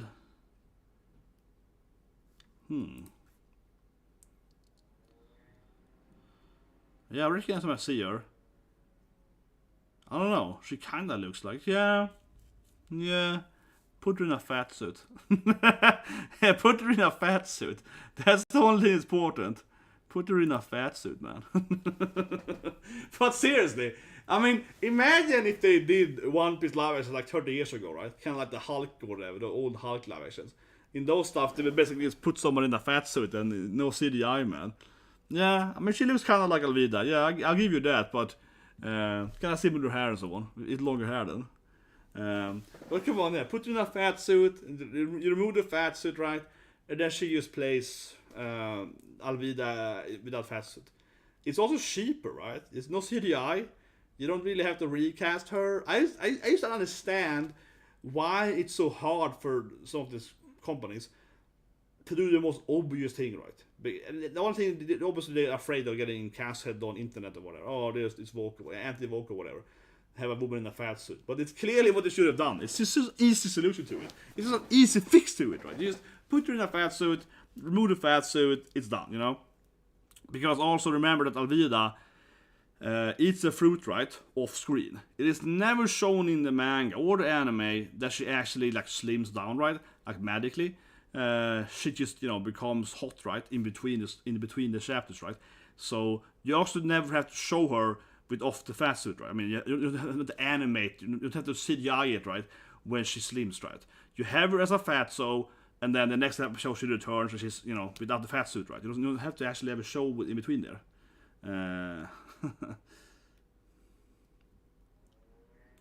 Christina Hendricks, Fireplace. Now my Nami would have been has to be a Swedish woman. I would have been super aggressive, and I would have cast a Swedish lady to play. Yeah, she's kind of similar to Nami, with the red hair and so on. But I would have had a Swedish actor. I would have a Swedish actor just to make it super progressive, right? Someone from Sweden that looks like Nami would be my pick, right? Used to be that, you know, I would follow the super progressiveness of it. Definitely. Oh, it stopped now? What? Is my internet again? No, it's back good. My internet's crashing today.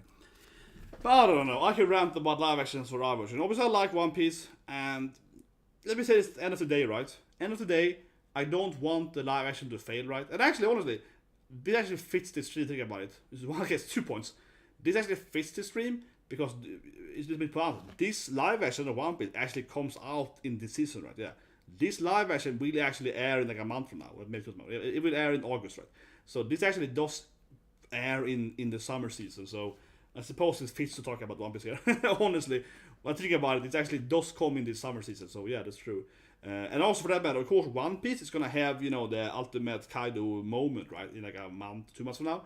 That's gonna be really hype, of course. Of course, gonna be really hype in maybe like 5-6 weeks from now, right? We're gonna have the hype moment if in the One Piece part. So I'm sure the live action is gonna do well, right? I'm sure the live action will do well because, again, I'm not gonna spoil it, right? But obviously, if you read One Piece manga, you talk about that. So we're gonna have the big Luffy moment, right? Maybe like 6 weeks from now, I'm guessing. Maybe more, maybe less, but probably around that time, right? And then a few weeks after that, we are gonna have the live action, right? So we're gonna have the Kaido Luffy fight. Luffy's gonna get the true thing, right? And then it's gonna be maybe 4 or 5 episodes of Luffy fighting in his ultimate powers, right? And during those weeks, the live action will drop, right?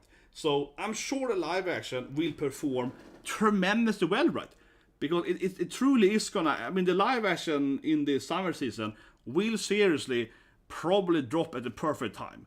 I will give them that, right, you know. I will give them that, yeah. The Netflix show has probably been down for a while, right? And if anything, the Netflix show of One Piece has probably been down for a while. And the reason it's dropping just at that August month, right, is because it's dropping, yeah, during the drum thing, right? Honestly, think about it. It really is dropping, yeah, this crazy clown guy, right? Where is he? My image here. This crazy clown guy is covering my face. Yeah. But seriously, this thing will Buggy's scary face thing. but seriously, think about it. I think that this live action will probably suck. But when I think about it, it is probably really well like planned by Netflix and so on, right? Because I'm pretty sure it's actually dropping this month just to time it with the anime, right? Because the anime again is gonna start the big fight with Kaido, the final fight, and then during that fight, there will probably be 4 or 5 episodes at least, right, of the Luffy final moment with Kaido. So during those weeks, this live action will drop, right? So One Piece is gonna be really popular. I mean, One Piece is very popular, but One Piece is even more popular. One Piece is gonna be on Twitter. Everyone's gonna tweet about the fight. You know, they have hired this, that the animation is higher, by higher, so on. And then the live action drops during that. So I give them that. Yeah, the Netflix is probably planned out to drop the live action at the perfect timing to make as most people as possible watch it, right? So it is probably gonna be, you know, a money maker for them, right? They're probably gonna have really good numbers on the live action. Even if it's bad, even if it's horrible, absolute shit, it will probably have a lot of money on it or views on it, right? Because it's gonna drop at the perfect time. So if anything, at least what they have done correctly is dropping it at the perfect hype weeks, right? Because yeah, it's gonna drop during the fight. and then it's gonna keep going right during the end of Wano. So we're gonna have it simultaneously dropping like the day after or whatever, after like a few weeks, and then we're gonna have Yamato Beat, blah blah, so on. So it's clearly gonna be, it's clearly gonna drop very good. That being said, though, you say Cowboy Bebop. Let me tell you, my good sir, it's the same company. I hope you know that, right? It's the same company that is doing this clown. Also did Cowboy Bebop. They call something like Tomorrow Studios or something like that. It's the same studio that made Cowboy Bebop, that made One Piece. Yeah, same people. I think they're called something with Tomorrow. Tomorrow Studios or something similar. Let's see who is made. Yeah, Tomorrow Studios. Jesus Christ, man! I know my stuff, man. Yeah, Tomorrow Studios is an IT blah blah production company. Yeah, so Tomorrow Studios is the same company that made it, and I'm pretty sure that the only things that Tomorrow Studios has produced is One Piece and Cowboy Bebop. Pretty sure on that. If you can find it here on their, okay, I found their website. Tomorrow Studios. They also got the thing called 10-year-old Tom. Okay, I better know the show they made later. But I think there's a cartoon though. There's a cartoon. Let's see here. Yeah, so they made Cowboy Bebop, Let the Right One In. That a Swedish horror show? Isn't that like a Swedish horror movie or book? Yeah, I was right, yeah. Okay, so for some reason, yeah, I recognize that. Yeah, Let the Right One In. That's like a remake of a Swedish horror movie, which in itself was made on a Swedish book, right? Let the Right One In. It's like a pretty popular horror. It's like a vampire horror book from Sweden. Let's see. Låt den rätta komma in is the original name, yeah, written by Thomas Alfredsson in 2004. And then you have a movie that was very popular, released in 2008, was called Let the Right One In. So this is like a Netflix show or something based on that movie, with I guess in America instead of Sweden. But anyway, so yeah, so the company that made Cowboy Bebop also made that one, like the remake. And then they have worked on this thing called Snowpiercer, which I know is a movie and so on. So I guess it's like a season 3 or something of Snowpiercer, and then One Piece. Yeah. So the only live action adaptation they have done is Cowboy Bebop before this thing. Yeah. Oh yeah. Eddie's a girl and. Yeah, but you also might have seen the other one. I mean, as I said, Let the Right One In is a Swedish movie, and I know it's been remade more than once. So necessarily haven't you seen their show? Their thing is pretty new. But I mean, I don't know, because I have seen the original Swedish movie, right? But yeah, in the end of this summer season, we're gonna have also One Piece live action. Which, I mean, as a YouTube or whatever, Twitch or whatever standpoint, right? Of course, I will react to it, right? And review it, of course. I've seen both. Yeah. Have you read the original Swedish book then? No. But yeah, it might be fine. But I guess we have to compare One Piece mostly to Cowboy Bebop, right? Because it's the only anime, manga, live adaptation, right? Mostly, I suppose. But yeah, I say here at the end, right, please subscribe, like button, or whatever, share the video, guys. But of course, in the end then of this summer season, right, of course I have to react and review to the live action. Of course we're gonna watch it, and of course I'm gonna cry, I'm gonna weep every episode. It's maybe Nami's hot, Usopp's nose is short, Usopp's nose is short, Sanji doesn't kick, no, I'm just kidding, but the first thing my friend told me yesterday, we discussed the live action, he was like, Usopp's nose should be longer, yeah. He was really angry over that, and I agree. I mean, I'm not super angry over it, but I'm definitely in that side, right, where I don't care. People are like, oh, it would be silly if he had a long nose. No, that's how manga and anime is. Usopp has a long nose because he's based on Pinocchio, right? With the lying nose. Usopp should have a long nose. I think it's ridiculous that he has a normal nose. I think it's stupid, right?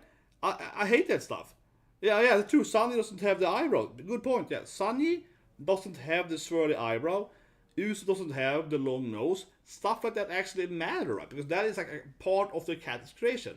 So, when I were in a video a few years ago, it's very important for me, right, that how the character looks is based on who they are, or their backstory, right, or their powers, right. So, for example, easy example, right? If you're gonna have a lady with fire powers, you know what I mean? She can throw fireballs, whatever. She's probably gonna have red hair, right? Because she's red, she can summon Elf Fire Magic, right? It's very simple, right? I'm obviously simplifying it, but that's the kind of thing, right? Or she might have red eyes or whatever. Right? So you know what I mean? She has something that's symbolizing her fire magic, right? Usopp is a liar, right? Usopp is this Usopp means lie in Japanese, right? Uso is like, oh, you're lying to me, or oh, you're joking, whatever. Yeah. Usopp is a liar. He is symbolized in his character design, right? Having a long nose, just like Pinocchio. His personality is to lie about everything. He's a mytho guy. He does everything. So removing his long nose is actually, I think, a pretty big deal, right? Because again, that's a core part of his personality is to lie. So again, having the long nose, that is just like if I have again a woman with fire magic, right? Her red hair is symbolizing her fire magic, like Melona in Black Clover, Melona gets like orange with red hair, right? Because she's a fire woman, right? Her brothers, Fugilong and Leopold, they also got fiery hair, right? And they have fire magic. So the whole family has red hair and they have red magic, right? It makes sense. If I watched a live action and Melona, right, doesn't have red hair, or like red orange hair, that would be stupid. I'll be like, what the F, right? She's supposed to be a fire woman. Why would you remove her red hair? I would be like, worst movie ever, don't ruin my wife, you know what I mean? It's stupid, right? Usopp is the same thing. He really should have his long nose. It symbolizes his personality. It is really, really dumb to not, commit and follow the original author's, Oda's original idea, right? Because, I mean, let's face it, Oda is a very good author, but he isn't the first person ever to come up with the whole Pinocchio nose thing. We've seen the other stuff too, right? So he's not the first to come up with that. But it definitely is still there in his story. It's there in the character design. So removing that tells me that the director of the live action has no idea what they're doing, right? I mean, honestly. I'm ranting that, but yeah. Yeah, exactly. Yeah, exactly. Burning with the green hair and so on. Yeah, I mean, it should be like burning fire hair and so on. No, exactly. And Lina and Verge has red hair, she's a plus and so on. Yeah. Exactly. I mean, it's a double thing in anime. Red hair also means Thunder, right? Yeah. Red hair symbolizes usually fire magic, right? Also similar. But it also symbolizes, otherwise, it symbolizes, anger or like Sundre or, something like that, right? Yeah. Absolutely. So, that's something I definitely... I mean, honestly, it really does lose my hope a bit for the live action. It really does, right? Because it's like removing the nose is telling me that the director or whatever is in charge of the thing doesn't really care about, staying true to the character, right? Because I would never, ever have removed it. I would be like, we're going to have a long nose, he's alive, the Pinocchio, deal with it. Yeah, I would have been that. The Sunny thing is not as important, because the swirly eyebrows isn't actually that important for him, but a little bit more like that. Yeah, more for the power, that's true. But stuff like that, right? Definitely exists in the live. What's more is it? I mean, Nami obviously should have bigger eyes now, but but the joke I thought immediately with Nami is that Nami is actually a good cast. She looks like Nami did in the first chapters, right? Yeah, she actually looks like Nami, size-wise in the first chapters. But what would be really funny is if she got an operation right between seasons. Yeah, it would be so funny, man. They're never, ever, ever, ever gonna do this. But it would be so funny if, live action, like season 4 or something, then Nami suddenly has a breast operation. She comes in there with like 5 times the boob size in the next season. It would be so hilarious. I've said it many times on Twitter. I think it would be so funny. I mean, it would be the funniest thing ever. That or she has like a bra or something. It would be so funny if the actor is like I gotta commit, man. So, but at least she would have like sticking up her bra, right? But it's never ever gonna happen. But it would be hilarious. Like in between the time skip, they will have to give the actor, like a huge, a huge upgrade. Yeah, it would be hilarious. She would have to have longer hair and have like a massive upgrade in that. It would be so funny, man. A Plaxlaska. Man, that sounds really badass. Like, yeah, see-through? Huh. That sounds really weird, man. Yeah. That's interesting. Like a see-through. One thing I like, as a side note, talking about figures or whatever, have figures over there, right, or whatever, or as I have a figure here next to me. One thing I like with figures these days, right, is like this with the Roxy, right? You can actually see the figure without opening the box, you know what I mean? It's perfect for collectors like me. No, but that's one thing when you talk about the see-through thing.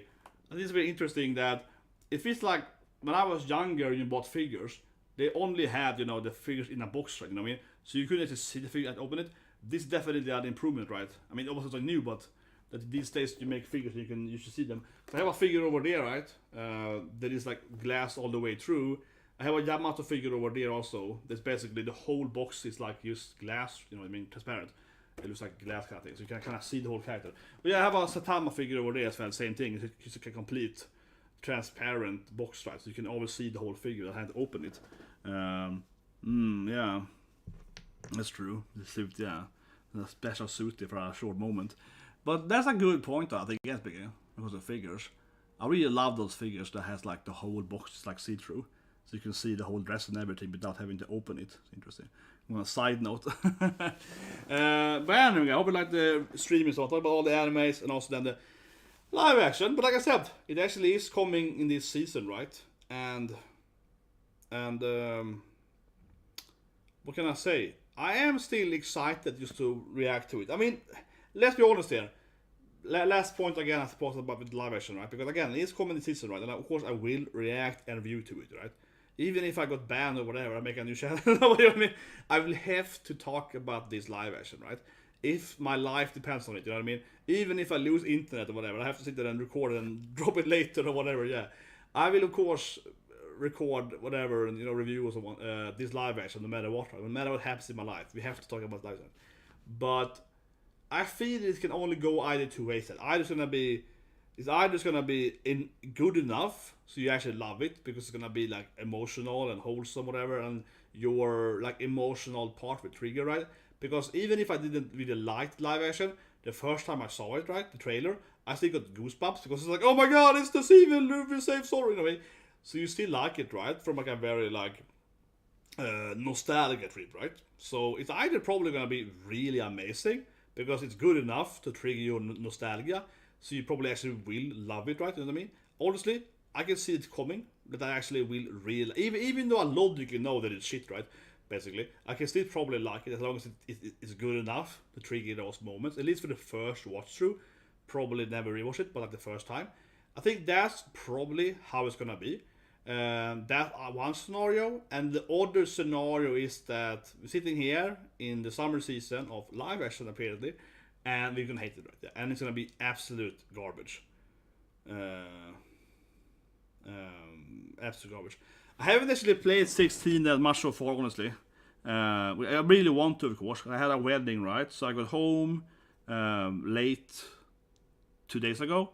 And then I just kind of like watched some of the animes I missed, right? I wanted to really watch, the ending of some animes. And then I haven't actually still finished Heavy Delusion. And then yesterday I was really into Oshinokoi, and I did some extra videos. I was like, we're gonna talk about Oshinokoi. The fight was really good. I loved it. It was really good. Oshinokoi is like my number one anime this year, right? Really loved yesterday. Gundam is probably my number. But I think Gundam is a little unfair. I always compare animes to episodes, right? No, I haven't honestly played it much. Honestly, yeah, I really liked it so far, but I haven't played it much. It really hurts me, but I haven't had time to play it. Right, I got back here, stuff to do, and I'm gonna like as soon as I got time over, I'm gonna play it a lot. But I haven't actually like young Liam Neeson. Like I gotta get to sit and see it. Yeah, honestly, see you're triggering me now. No, but honestly, I haven't played it enough. Right, like, it just feels it honestly annoys me because there's been other stuff getting in the way, so I haven't had time to play that much. It's really been annoying me, and I bought a PS5 to play it. No, but I'm gonna play it like crazy as soon as I get time over. Then next week we have all the new animes, but yeah, Berserk. I suppose it's kind of like a tragic storyline more, yeah.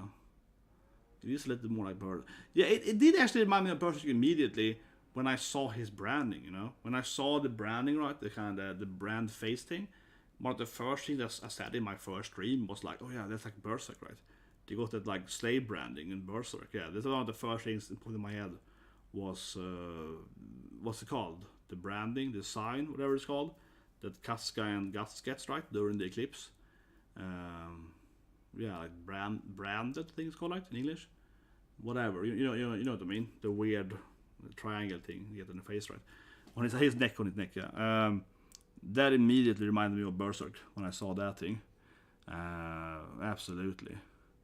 And you kind of figured out immediately what it meant when you saw it. Well, actually, yeah, Brand of Sacrifice. Actually, one thing it really reminded me of, which I said in my first stream, is outlaw marking in Sweden. So I made a video about Torgal a few months ago, like my favorite Belgian comic. And in Torgal, there's a woman that gets outlaw branded, which is like a real thing. So I thought about that actually in my video, so I explain here briefly. And before it's very hot here, but let me just finish that in the stream here. That I think is very interesting. So basically, in real life, yeah, exactly, Cassie got that. But yeah, in real life, in real life, you actually got that branding. So in Sweden, and generally at the Viking countries, so Sweden, Denmark, and Norway, like 1,000 years ago, they actually would brand you in your face, similar to Berserk or FF16. It's like a real thing, okay? So they branded you, and this branding was called like laglös or fredlös. And if you had that branding, and in English apparently it's called outlaw branding, which is like a really weird name for it. But basically, if you got that brand on you, you were out. As in Sweden, then you call it fredlös or laglös. So it means that you're not a slave per se, but basically everyone can do anything to you, right? So if a woman gets like branded, right, she can get hard or whatever, right? And no one can like arrest a man doing it because this woman is like, branded. She has like no protection of society anymore. So that's true.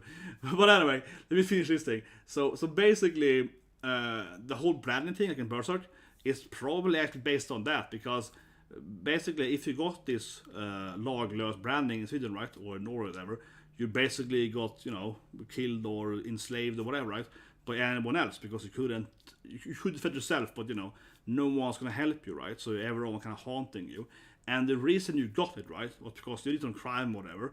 And for example, the woman getting it in Torgal, she, does a crime, so to speak, she gets convicted for that, right? And she gets exiled, right? So you don't want to hurt her or kill her in her hometown, so they brand her instead, make her an outlaw then, right? An outlaw branding, and they throw her out of their hometown, right?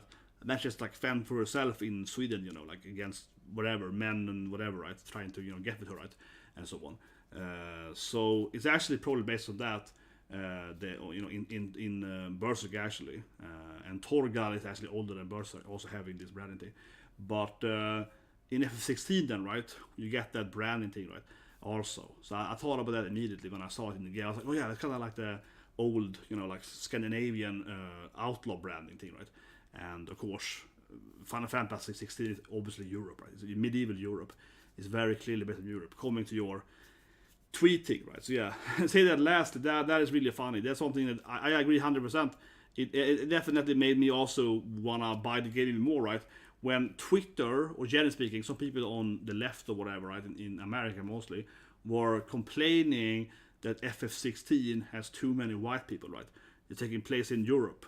It's like, it's taking place in medieval Europe. It's too many white dudes. Yeah, it's like, it was ridiculous. Yeah, I remember seeing people saying that. It was too ridiculous. You're like, what? They wanted a Witcher. Yeah, Yoshi P was like, no. Because the Witcher is the same, The Witcher is written by an old Polish man. Oh god, that guy is a complete crazy guy, because he basically made no money, right, on the Witcher games, which is kind of hilarious. So if you didn't know the story, the author of the Witcher books, right, he made like $10,000 at most something on the games because he was selling to CD Projekt Red. He was selling them the rights to make the games of his books, right? But he didn't want royalties because he didn't believe that the game was gonna be sold. This is a true story. So the Witcher author, he was like, I just want a sick, right? So the Witcher author was like, just give me $1,000 or whatever. So he sold the rights of this game, of the 3 games, yeah, for, or whatever, volley games, for a set sum, you know, like $10,000 or whatever. And that's the only thing he got. Because he believed that the game was never gonna sell anything, so he didn't want to make royalties. He didn't want to make, $1 per game or whatever. He didn't want to make that. So then, 5-6 years later, right, the Witcher games have sold, many millions of copies, and he only made like $10,000. So then he sued them. Okay, it's a true story. You check it out, Google it. So the Witcher author then now he's suing the game company, right, to make more money on the games. He's like, you tricked me. You only gave me $10,000 and you have made millions of dollars on my books, right? And they were like, but we offered you a royalty. Because they actually wanted to have a royalty. We offered you a royalty. And you said no. You told us we were idiots and we weren't going to make any money. So he sued them and he lost. Yeah, which is of course he lost. So he's suing them, right, to get millions of dollars, right? Because of the, percentage of the games, right? And they were like, but we offered him a good royalty deal like 10 years ago, and he told us to F off and give him money instead immediately. So we were okay, so he didn't want it, right? So the judge was like, no, you lost this case because you clearly had officially been offered an actual good royalty deal, and you refused to take it. You were the one like refusing to take good royalty. I was like, no, I want money instead. Give me a full money right now. I don't want royalties. So he didn't win in court. It's hilarious. No, he lost the lawsuit. I'm sure. Oh, you mean? Oh, no, they settled out court. Yeah, they settled out court, but he lost the lawsuit. He was losing it, and then it ended with him being like, the reason they gave him more money was because they wanted to make the DLC or whatever, right? They wanted to make more Witcher games. So they had to give him royalties for the next game or whatever. Right? So they had to give. So they were like, fine, you can have royalties for the next game, so they can make more games. Or else they couldn't make more games. However, he didn't win the lawsuit. He didn't get money. He didn't get money retroactively, right? So he didn't get money for the first or the second game. So he didn't get any money, back. They didn't have to pay him any money for the old games. They basically settled so he could have like a new deal where he would get, I don't know, 1% or whatever, right, of the next fourth game or whatever, DLC or whatever. But he never got money from the old games. Unless they have something hidden in the court settlement, but I never seen anything. He didn't win at least. In court. So, which I think is fair, right? Why should you win in court if you officially said, I don't want that deal, and then 10 years later, like, actually, I want that deal. They're like, but you said no, yeah, like, of course he can't win by changing your mind 10 years later. But it's a really funny thing, man. I laughed so much when I read his lawsuit. I was like, oh god, this is so stupid. You literally had the opportunity to have what you wanted and you said no. And now when it's clearly you are wrong, like 10 years later, you can't just come back and say, actually, can I have the better deal right now? No, of course you can't. It's crazy. I mean, that guy is a massive fool, but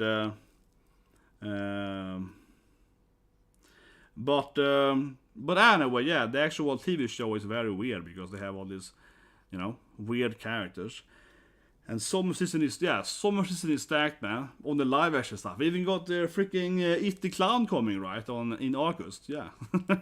Netflix is praising us with the funny stuff, man. It's gonna be awesome. Man. But yeah, FF16 was hated. I gotta play the game more. I know, I gotta play the game more. There's a little more backstory to it. I haven't played too much yet, but I'm gonna play it more, guys. Anyway, now, sitting here in my sauna, guys. My god, I'm tired, man. I could rant about. But yeah, Mushoku Tensei is the ultimate anime. Well, yeah, lastly, I haven't said in the stream, right? But I'll just point out. Mushoku Tensei is like banned in China, if you know it. Yeah, Mushoku Tensei got like banned in China last time it aired. So I wonder if that's gonna affect it. there was something weird with Mushoku Tensei, like crashing Bilibili stock and so on, because there was like feminist group. This is like, let's see, I think it's like January or February, it's during Corona, 21 for that. There was something like that this feminist group got potentially banned in China, and then Bilibili lost a lot of money because they have this video game, right? It's a mobile game in China on Mutenshi. And that game also got banned from that, so they couldn't sell it more in China. It's like a long story, but I do wonder if the anime is still banned. That could definitely affect some of the this summer season popularity or whatever. But it's kind of funny that the anime was banned at least for a while in China. It's kind of funny. Yeah, I know, but it's very, very different though, okay? It's very, very different. I mean, Nalle Puh is called in Swedish, right? Nalle Puh is banned because of that weird, meme thing, right? With him looking kind of like the leader, yeah. That's just like a really funny thing. It's just kind of comedic. But, like, Mushoku Tensei is banned in China, obviously that because these feminists, they hated, the pantsu face thing, right? The treasure pantsu, yeah, they hated that stuff in the beginning of the anime. So but it actually has a more backstory to it, because it was like a very big, popular Bilibili streamer, like the biggest Billy. I don't know, like basically PewDiePie of Bilibili. I don't know. He's like a massive podcast kind of guy, right?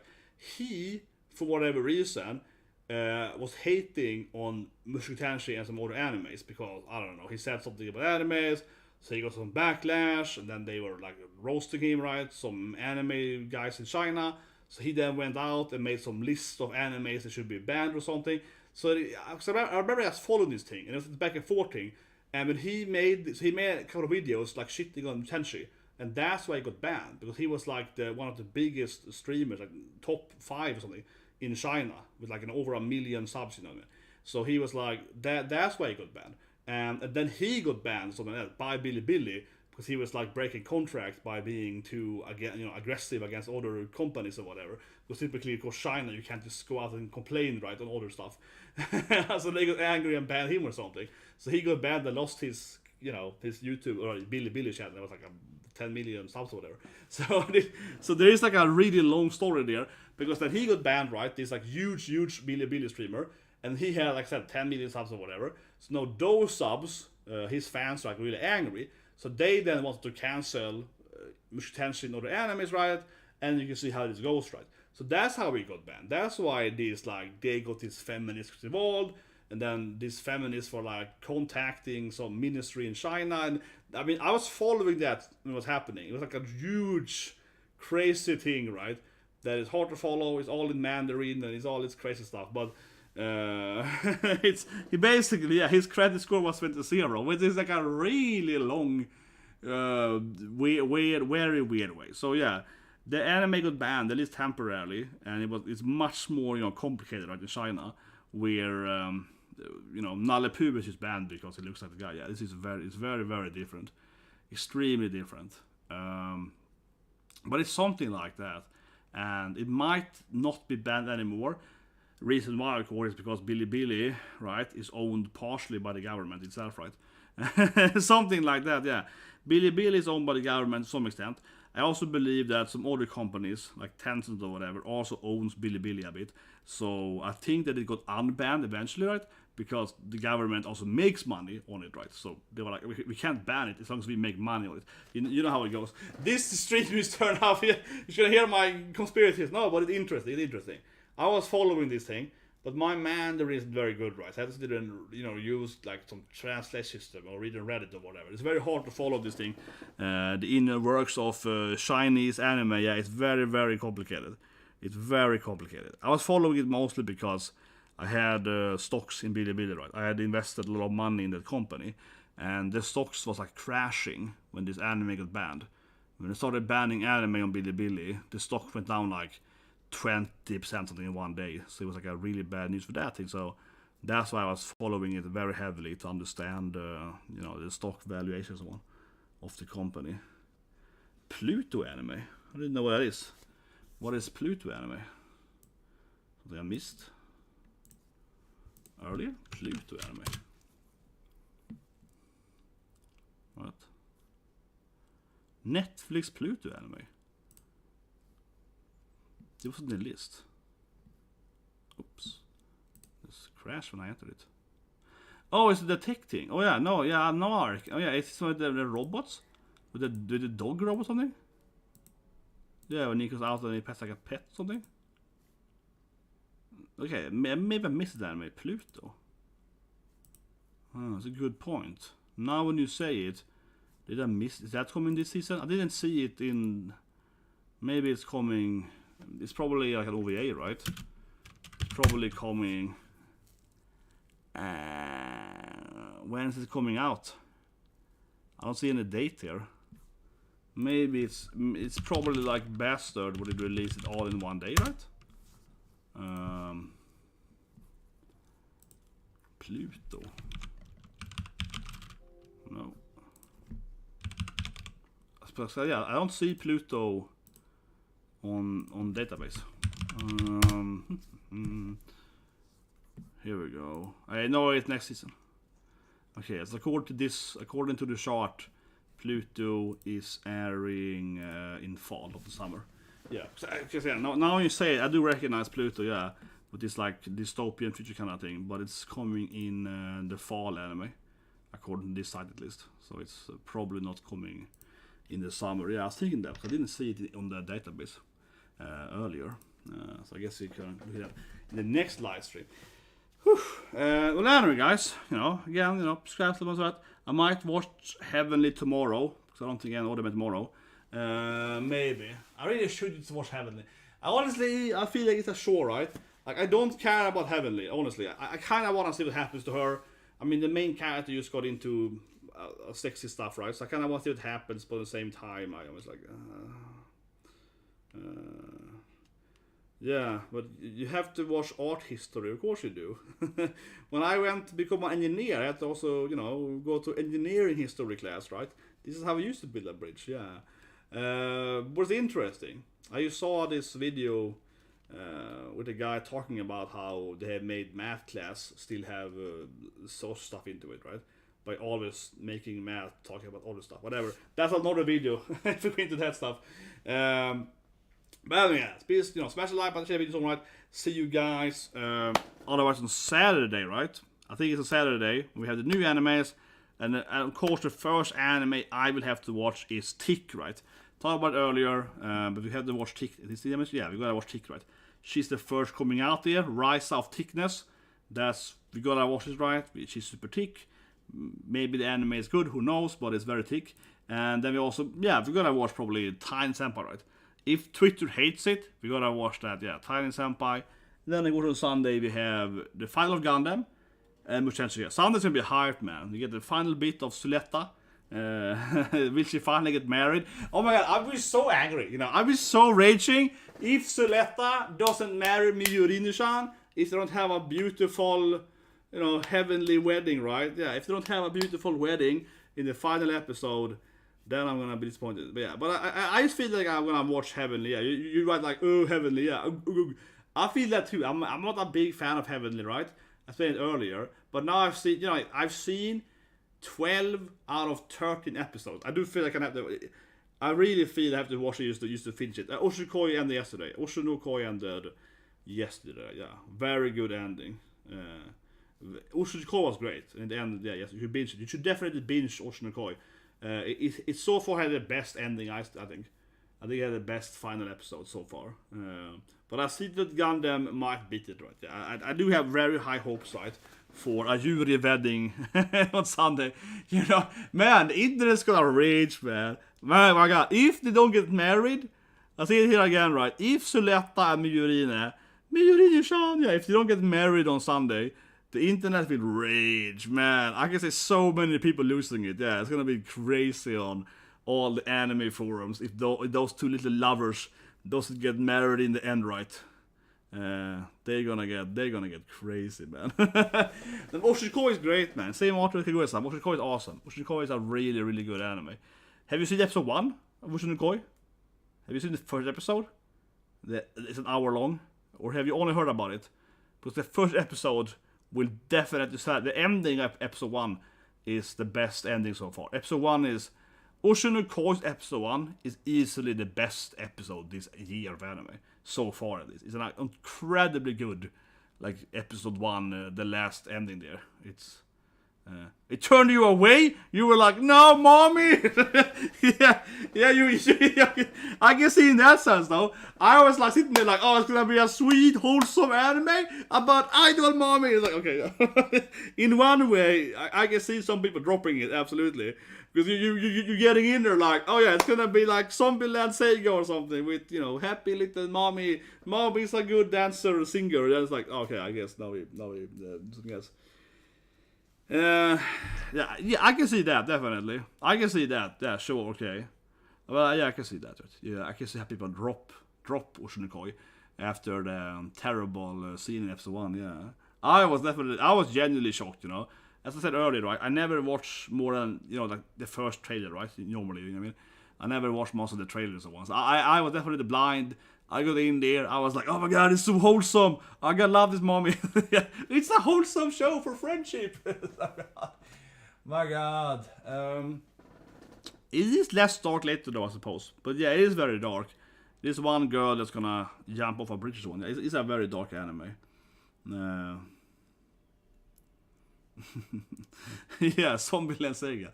But have you seen those memes? There's a lot of memes where, you know, the Zombieland Sega get a new member, yeah, and it's Ai, right? There's a lot of memes people have drawn Ai as a zombie, adding him into her Zombieland Sega crew. I love those memes, yeah, it's like Saki and so on, you know, dancing with Ai, yeah, I think it's hilarious. People are like, the 8th zombie girl, yeah. It's like Zombieland Sega, season 3, you know, Mama Ai joins the crew, yeah, it's like, it is hilarious. They should definitely do an official, what's called crossover, right? An episode of I being at Zombieland Sega. It's like Death Note?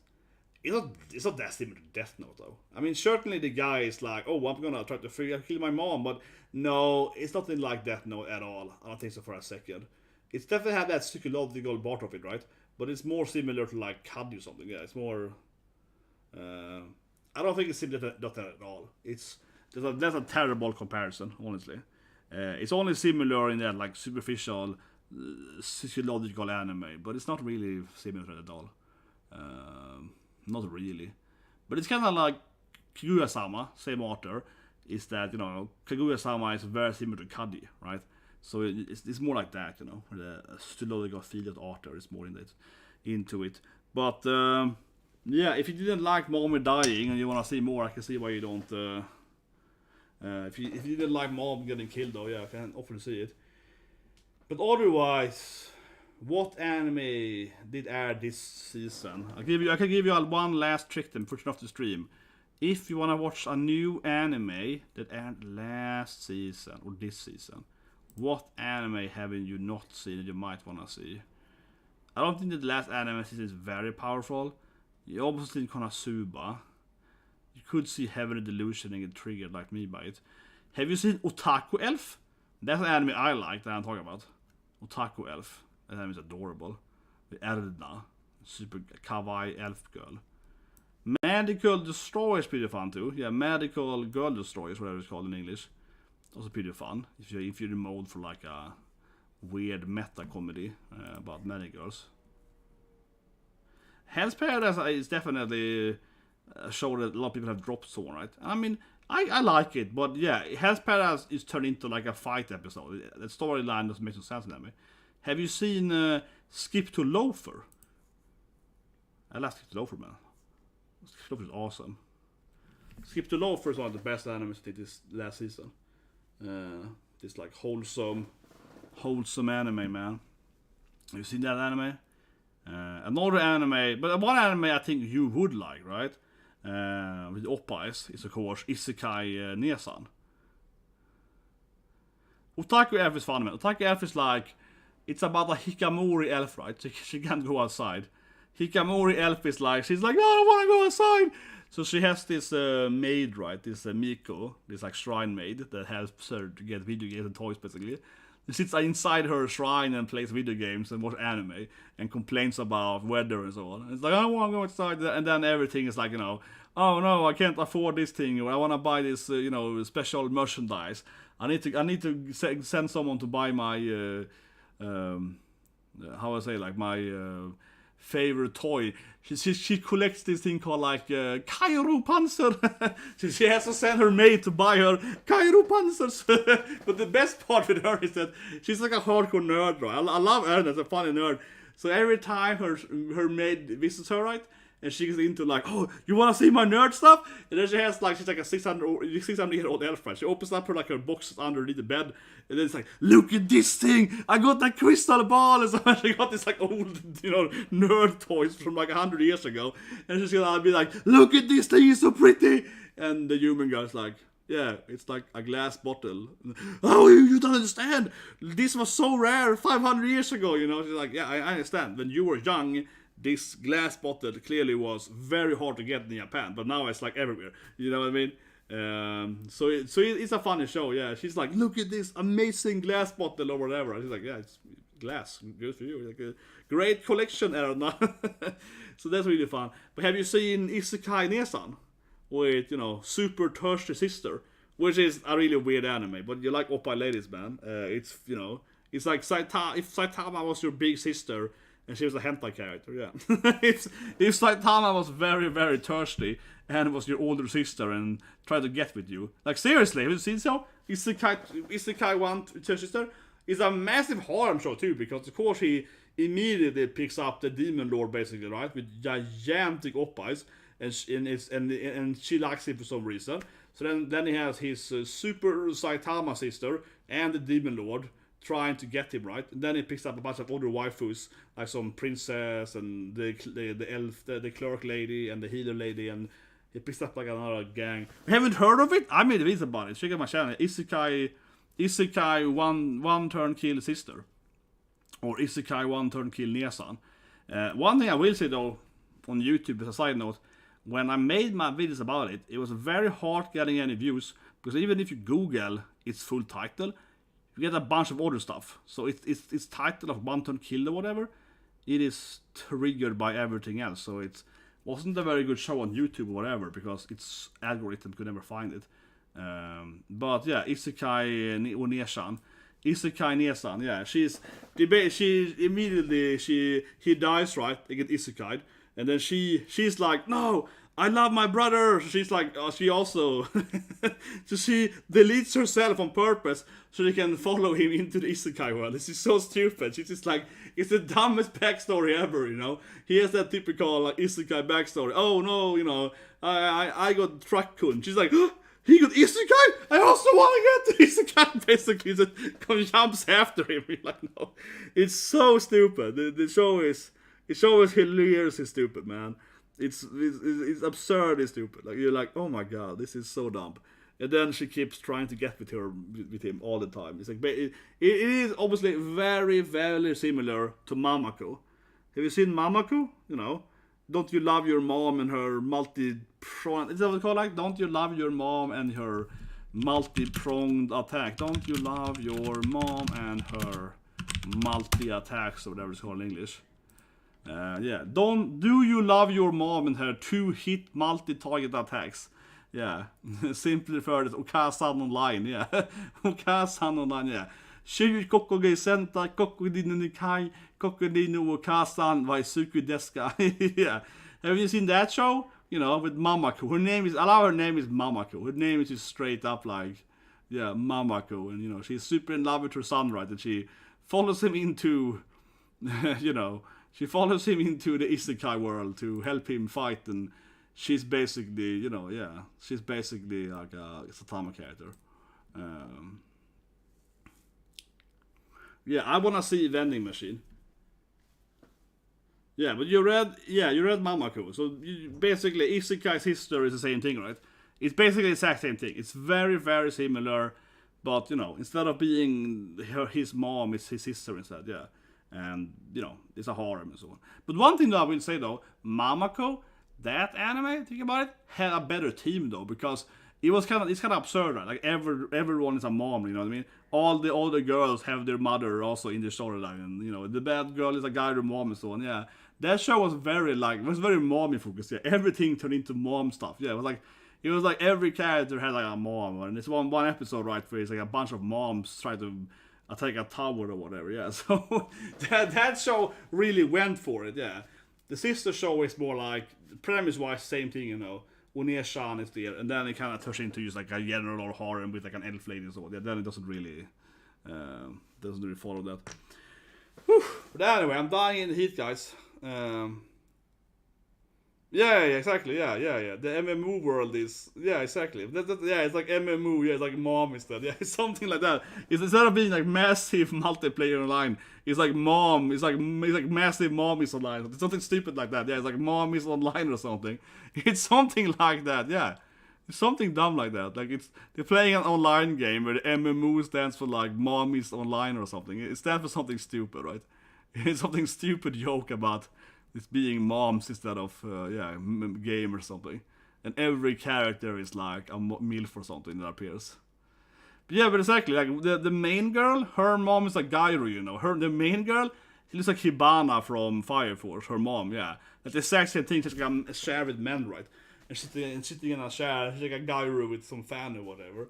And then when she's defeated, she becomes like a redhead. Yeah, but she's like a blonde gyro or something for a while. She becomes like a redhead instead. She loses her powers. But exactly, it's like some dumb thing where it's like, oh, the main bad girl, or is that's like her mommy, her evil mommy. And the next arc, the second love interest, her mom is also evil, and they're fighting her like a pool or something. Yeah, like Onsen episode, right? Like her and Mamako were fighting at, you know, like a pool or at a school pool or something in like their outfits. Yeah, I remember. Their mom is having they have like a bikini fight. Yeah, they have like a bikini contest. Yeah, Mamako is fighting the other mom in like a bikini contest. So it's something like that, right? But they have to be who's the hottest mom or something. It's absurd. But that's why I love the show too. Yeah, the show is so stupid. It's like the whole storyline is like, okay, we're gonna have a mom fight or something. It's so stupid. So Isekai Nesan, in that sense, is definitely worse because it doesn't have that really weird, you know, theme, right? But instead, it's kind of played straight, right? Where everyone else in that isekai is basically a normal, you know, harem isekai, elf lady, princess lady, guild clerk, you know, some dark elf, whatever, and also, of course, demon lord, basically. Right? So they're playing off that kind of more or less a harem straight, right? But the sister, she is like a hentai character. Yeah, she acts like she's in hentai. She's like running around like, yeah! So that's really weird. But the rest of them are kind of acting like a normal show. But it's kind of funny. He fights like a shark boss. He fights a shark boss in one episode in Isekai Nesan. And every shark, so they defeat a bunch of sharks, and then there's like 10 more sharks appear, and every shark is a different element. But they have different weird elements. One is like, I'm a ghost shark or something. So they're all flying, and one is like, I'm a ghost shark. Oh, I'm a shark of, I don't know, like, I'm a fire shark, right? And they all have this like weird stuff going on. And then the main character's like, this is really stupid. Like, this doesn't make any sense, right? How can it be like a ghost? Why is it 10 shark or whatever?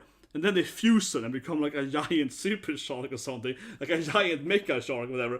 So that show is very like Saitama. It's more One Punch Man, right? They all suddenly become like a gigantic shark that is covering half the planet, right? Like a mecha shark. But of course the sister, which is basically Saitama, she's like, okay, whatever. He beats it anyway. She's like, I don't care. So he does this like, you know, super transformation, fusion, and she's like, ah, whatever, punch, okay, I win. So it's like, it's much more like Saitama joke here. Yeah. Man. My Chrome is dead, man.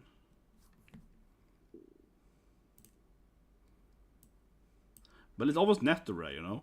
It's always Netherare when you have that kind of mom storyline. You shouldn't really work on Wordstone English, though. You gotta learn how to, you know, act the proper way in chat, man. Because my Chrome is laggy, I can't remove it. Why is my... Oh, it's so slow. I can't even turn off the stream now. So I turn off the stream, but I can't even turn off the stream because it's like the Chrome is lagging. Yeah, but that's honestly how it is. That's why Isekai Nesan is kind of funny, honestly. I think it is an underrated anime because the sharks, all of that, they come like 10 sharks, and they're like, oh, you're hurting the water life, you know. We are the 10 god sharks. We're gonna defeat you because you're hurting the ocean life, right? And then they all fusion and become like they become like the Sea King, you know. Like, oh, we're the King Sea Cark fusion power up. It basically has that thing going on, right? And then the main character, his sister's like, okay, you dead. You know, I was like, whatever, I care about this. And she's like, I don't care about your stupid backstory. Yeah, it's like, I just defeat you immediately. So it's very much like, it's very much like that. But honestly, I can't even turn it off now because it's like, so turn off a stream, right? You need to go to your live streaming, and my Chrome is just not working. Like, it's not working at all. Okay, so we're gonna do one thing here. This might lag the stream or whatever, but I'm gonna... yeah, all of this stupid crap out there. I'm just gonna have to like reboot my Chrome, you know what I mean? Like, I'm gonna turn off Chrome completely. Classic internet issues, right? Yeah, so there... so what I did here, of course, is I just completely turned off all my tabs. But you probably like me, right? I think everyone is probably like me. You're probably all like me when you have like, you know, 500 tabs open, you know how it goes. So you have all this trouble, you know. So I have to turn off streams so I can like... yeah, you know how it goes. I have like 500 tabs open, right? So when Chrome starts lagging, it's like, oh my god, it costs like all my CPU, right? You know, it's costing so much CPU, right, to control Chrome when it's lagging. Yeah, but that's what I love in, you know, that's really funny in One Punch Man, right? All the characters are crazy, so every goddamn character is crazy, man. But what can I say, right? What can I say? Okay, I get up to stream now, guys. I'll say one thing. I'm gonna be salty here. No, I talked about this actually at the podcast that was on last Monday. I guess it kind of hurts my head, but you know, I love One Punch Man, right? But yeah, I'm a little bit disappointed in season 2. You know what I mean? Photoshop. It is. I'm running maybe Photoshop. I'm running like Lightworks usually. I edit my videos in Lightworks. That usually is super expensive. One issue I have speaking right now is that I love Street Fighter, but the 6th game will crash my PC if I have stopped running. So the reason I didn't stream so much Civ 6 last week or whatever is because it crashes my PC basically when I do it. Right? I made a video about that, how I made it stop crashing basically. But if I play it with like Chrome on and everything on, right, it's gonna crash basically, right? It costs too much CPU. So if I have like Google Chrome on and streaming the game at the same time, whatever, it's gonna like crash, right? So I have to play the game, you know, with nothing else on, right? You know, with no other program on the same time, or else it crashes. It overheats the CPU. It's super annoying. Yeah. Oh yeah, I use the phone, but that's kind of one thing that when I started playing FF16, you know, in that sense, it felt kind of like great, right? But obviously the PS5 is the one doing, you know, the power loading, right, of the game, and I'm using a capture card so I can stream the game or whatever, record the game, right, with my PC. So my PC can stream and my PS5 can run the game in a minute. That immediately felt better because then obviously the PC has a lower load, right? Because I usually otherwise, you know, stream. Same thing with Switch, right? You know, so that's great with the capture card because you can kind of divide, you know, the load bearing, right? You can, yeah, you know, I picked up Kami and started playing it more, you know, because I want to have one fast chick, right? Yeah, Kami's real powers, man, is crazy in that game, man. Well, yeah, for that matter, have you seen Skullgirls got censored, guys?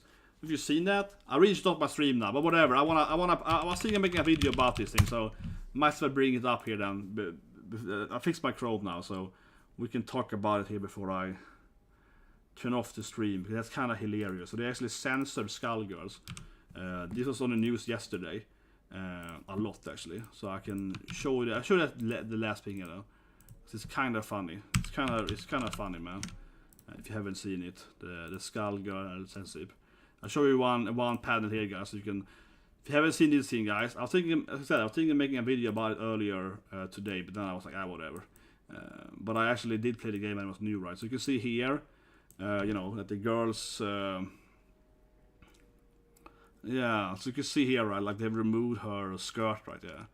Isn't like the biggest censorship, but It's a lot of this stuff. But the thing is that this is the panel. This image here is the image that has been shown the most on Twitter or whatever. This is the biggest thing that been shown, right? But the thing is that I was following yesterday the Skullgirls thing and the whole dev thing. But the thing is that someone posted on Twitter like all the changes, and it might what people are defending it are usually showing you that image I just showed you, right? Like that skirt image. But the thing is that it's actually like 50 or 60 arts, right? It's like a huge changes. I still can find it, but it's like a list of changes. It's massive. Some guy posted on Twitter like, all the changes. Oh, here it is. It's massive. Here's the tweet, guys. I'm just gonna show you this guy's tweet. It's straight up, right? Because I'm lazy. Lumpy, his name is. You see his tweet here on stream here. This is massive. So yeah, this guy's tweet, right? Look at this. It's so many changes. Yeah, it's like 100 images. So because I read about yesterday, and I missed out on the start of it, right? Because I was on his wedding, right? So I missed out on it. So I got back home, right? And I stopped seeing this thing because I used to play this game, of course, when it was new, right? Because I play all fighting games. So I started looking at this thing. I was like, man, it's like 100 images that they censored, and I whatever. Let's make a video about it. So let's do it here then. Like a short talk about it, but yeah. So Skullgirls has been massive censored. What I showed you earlier, guys, that is one example, right? Where you kind of like, okay, we're gonna remove the skirt or whatever. Yeah, we're gonna cover up her butt or whatever a little bit to like that, right? Myself at that, but it's like 100 of this stuff. So and some of them are crazy too because there's some images in this main story where you're fighting this like flesh woman or whatever, right? And she has this like tentacle tongue and so on, or whatever you call it. So that's really weird because there are several images when there are girls that are like entangled by a monster, right? And they're wearing a skimpy outfit or whatever. And then in the Passioners now, instead of wearing a skimpy outfit, their bodies are covered by the monster's tongue. So they basically look at their nude, right? But the tongue is covering their, the private parts. Because they just drawn the tongue over their skirts or whatever, so it actually looks worse. It's so it's this one thing I hate in stuff, so much, right? Not just the censorship itself, right? But okay, if you're gonna censor it, at least be a little more intelligent, right? Don't go in there and say, well, this woman here is wearing a skimpy outfit. Let's just cover that up completely with black lines. You know what I mean? It doesn't make any sense, right? Like it just looks worse. So I'll give you a sample, right? Like that thing here. Yeah, look at that thing here.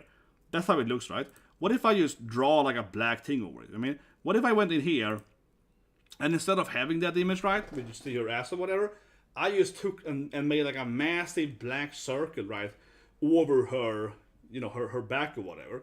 Then you will probably think that she's nude underneath, right? Because it looks like a censorship bar, right? But actually she has clothing underneath.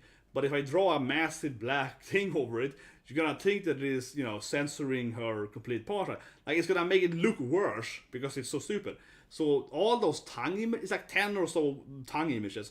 They all make the ladies look naked, but they aren't naked, but they look like that, right? Because the tongue is covering their clothing. So it's like by censoring their, skimpy outfits, right? You made them all look having no outfits on them. It's so stupid. Like it's insane. It is really insane, and then but a bunch of stuff too. Like they changed some physics. I think they changed some of the girls. Yeah, some of the girls' skirts are all changed. So, for example, some of the characters have like I don't know. I think like every female character with like white panties has been changed to have like black or something like that in like a really bad way. So it's just like really, it just looks awful, right? And there's one thing that's really, really dumb. Like really dumb, but this is why I hate, but I also says it's so silly. One character, he gets, it's like a RoboCop reference, right? So he gets beaten up by corrupted policemen, right? And he's a victim, right? And it's clearly played out in the storyline that the police are the bad guys. You know what I mean? Clearly the police are the bad guys. That scene is now removed in the storyline. That doesn't even make any sense, right? Because clearly this is done for modern, sensitivity, right? It's very woke. It's done for, the left, whatever you call it, right? but removing the scene where the good guy gets attacked by a corrupt government, and it's very clear in the storyline that the government is the bad guys, right? Why remove that? That is kind of what you should have, right? But then so by removing that, it just makes it look silly. You know what I mean? Like that's one of the biggest issue I think with the whole censorship. Are you censoring the stuff that actually is in your, you know, what you actually should approve of, right? Yeah, it is silly. I mean, as you say, end of the day, right? Skullgirls, if you haven't played this game, to anyone saying this haven't played the game, right? Skullgirls is a fighting game that is very, very ecchi, right? It's very, very ecchi. It's very focused on skimpy girls or whatever, right? It's always been that, right? They hire the hentai artists or whatever to make the game, whatever, yeah. It's always been very, very ecchi, very waifu-y. I mean, it's called Skullgirls, right? It's always been about, you know, sexy waifus fighting, right? And of course, the whole community that play the game, right, are into that stuff, more or less. Of course, it is. So now they have been completely review bombed, right? You know, completely, and they probably will never make money on it again, right? It is if it's really stupid, because the game is very old now, like 10 years. I probably bought it when it was new, right? And who is playing this game, except the most hardcore players like the game, right? These are all probably gonna hate the game, right? It's really weird because this game has like no, how say it? This game has no casual market appeal, right? It's a game, a fighting game, a kind of complicated fighting game. So it's not even an easy fighting game, and it's like a fighting game with a bunch of hot waifus with big boobs, right? So who's gonna buy this game? Like from a normal, you know, casual player? No one, right? No one's gonna buy that game from the casual market. So then by censoring everyone's skirts or whatever, you're still not gonna sell that game to casual players, because just the genre of fighting games is very hardcore, right? And then, you know, they're still very sexual appealing, right? The nurse lady still got huge, you know, boobs or whatever, yeah. So it's still very, very kind of ecchi, weird. Even by censoring every character in the game, it's still very, very ecchi, because the game is incredibly ecchi, or you know, the first version is very ecchi. So, okay, now it's like 10% less ecchi, sure, but it still is one of the most ecchi fighting games ever. So it's like, yeah, you're still gonna sell it, right, to the main audience, or the broad audience of people. So it has no purpose. The only thing they did is removing the hardcore fan base, right? And they're never gonna be, you know, the game is never gonna be picked up by random casuals. It's so weird. But that's true. But I think the game is bought by another company. That's why I think they have updates, because I think the game is have been bought by someone else, right? Like a new company, and they have bought all the rights, and they, like I said, they're probably trying to sell it, right, to a broader appeal. So they're censoring it so they can try to hopefully, you know, buy it, right? Let's say they bought it for $1 million, and now they're trying to sell more copies or whatever. But it doesn't make any sense, right? It makes no sense, because the game, again, the biggest thing isn't that it's sexy or ecchi and titties. The biggest thing is a fighting game, you know. Even Street Fighter 6, right, which is currently a very popular and actually quite well received fighting game with its new single player mode and so on. Even that game doesn't sell very well, right? Because fighting games are like the worst genre to sell, actually, because, you know, fighting games are not bought, right, by the majority of gamers, like 10% or at most, right, by fighting games. Like 90+% of gamers hate fighting games. Fighting games are too hard or whatever, right? So fighting games never sell anything, right? Fighting games have like the lowest, I don't know, percentage sold of total games, right? So it really makes no sense. It feels that the company in the body has no idea what fighting games are, right? You know, trying to appeal to a mass audience or mass market, whatever you call it, it's completely illogical for a fighting game. It makes no sense. You're only alienating your few players you have, right? But yeah, I mean, Guilty Gear. I like Guilty Gear too. You know, I play Guilty Gear Extra Low, of course. You know, I'm my Angel Extra Low, right? Guilty Gear, good example too. It sells a lot in the actual, you know, community, right? It sells a lot to the fans of fighting games. They love it, but no one else buys it, right? It has a very hard time.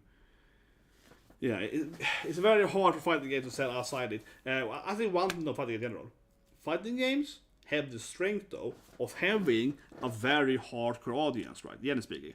So even if you only have at most 10% of all gamers will buy it, it's less than that, like 5%, right? So even if you only have that 5%, right, and they buy games or also buy fighting games, that 5% they buy almost every fighting game. Yeah, the strength that fighting game has is that they have very dedicated fans, right? So, and I don't even use them themselves, but basically, right, a Street Fighter fan might buy Tekken, right? Even if they prefer Street Fighter, just because they like fighting games, they usually buy all of them. You know what I mean? So they buy Guilty Gear and Tekken and Street Fighter and Soul Calibur and so on. That's kind of what I do, right? And I feel that most fighting game fans, we cannot buy all the games. You know what I mean? We cannot buy all fighting games. Like Scully, so yeah, buy all of them. So that's kind of like the only strength they have, right? The audience is very tiny, but the audience is very dedicated. So we buy all that stuff and whatever side stuff. So, yeah. Yeah, of course you're biking, mate. Of course you're biking. You know I have a biking poster over there, right? I have a biking poster over there, but she's in her, birthday suit. I can't show it. Yeah. But, yeah, of course you play biking. But for example, right, so it's really weird because basically the only people that play Skullgirls and still pay for it are very hardcore fighting game players, right? And they are never ever gonna buy these companies' stuff again, right? That's one thing too. But not only do they have a very small audience, the audience, by being so hardcore, is also the audience that is most likely to actually care, right? Not only care that they're angry over this thing currently, but I mean to actually remember it. You know what I mean? Because some people, they get angry, right, and the next day they forget about it. You know what I mean?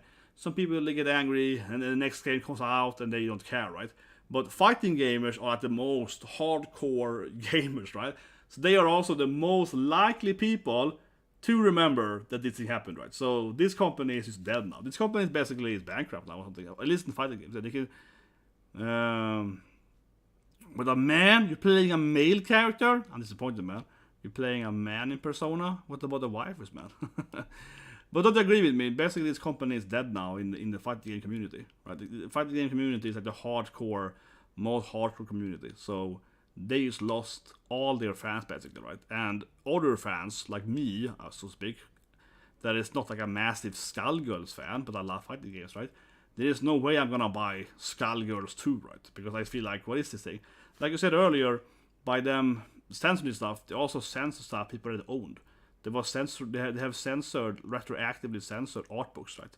And so on. Digital art books, yeah, which is really silly. So, yeah, Dudley is cool. Yeah, Dudley is one of my favorite characters. That is true. Dudley is one of my favorite characters. And Dudley hasn't been playable in SF4 though.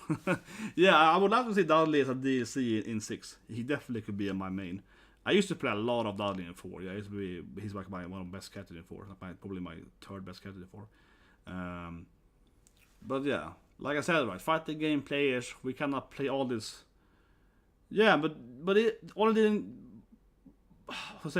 not only their own fan base, but I mean, I think it's more important for anyone that we watch this thing that don't play fighting games, any video game developer or whatever. I think it's more important to understand that they also killed any possible fan. You know what I mean? Because everyone knows this now in the fighting game community, which is again, it's like the smallest community in the gaming community, but the most dedicated, right? Everyone knows this now. No one has any trust for them. So if they release a Skullgirls 2, no one is gonna buy it, right? You know, they're at like 5% click of people that buy every fighting game, right? Of the total pop of video game buyers, that population that usually would buy Soul Calibur, Dead or Alive, blah blah blah. They buy all of them. Yeah, they are never gonna buy a Skullgirls 2 because what is this company? They rely on what they've saturated. Yeah, so they kind of ruined their whole company. At least it comes to that dedicated fan base, right? Which still is the fan base that is the bare minimum buyers, and also this fan base is the fan base they're gonna make, YouTube videos like I'm doing right now. Yeah, they're gonna make streams or whatever. They're gonna make videos, guides or whatever. So they're also removing everyone that's into, social media spreading the game, right? So if they make a new game now, whatever, or some new characters, whatever, no one in the community would basically make anything about it, right? Everyone's gonna ignore it. I mean, most people will ignore it, right? So it's also gonna be like very hard for them to get any free ads, right? So,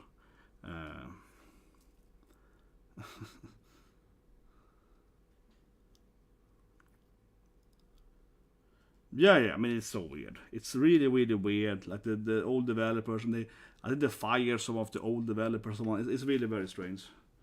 Yeah, this is very strange. But I'll see here last then. Okay, I'm getting into rant mode now, guys. I need to take a break because it's so hot here. It's so goddamn sauna here, guys.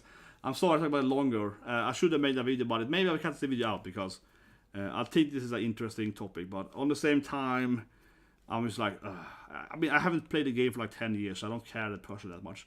It's a good example of. I was thinking about. It reminds me of Tumblr.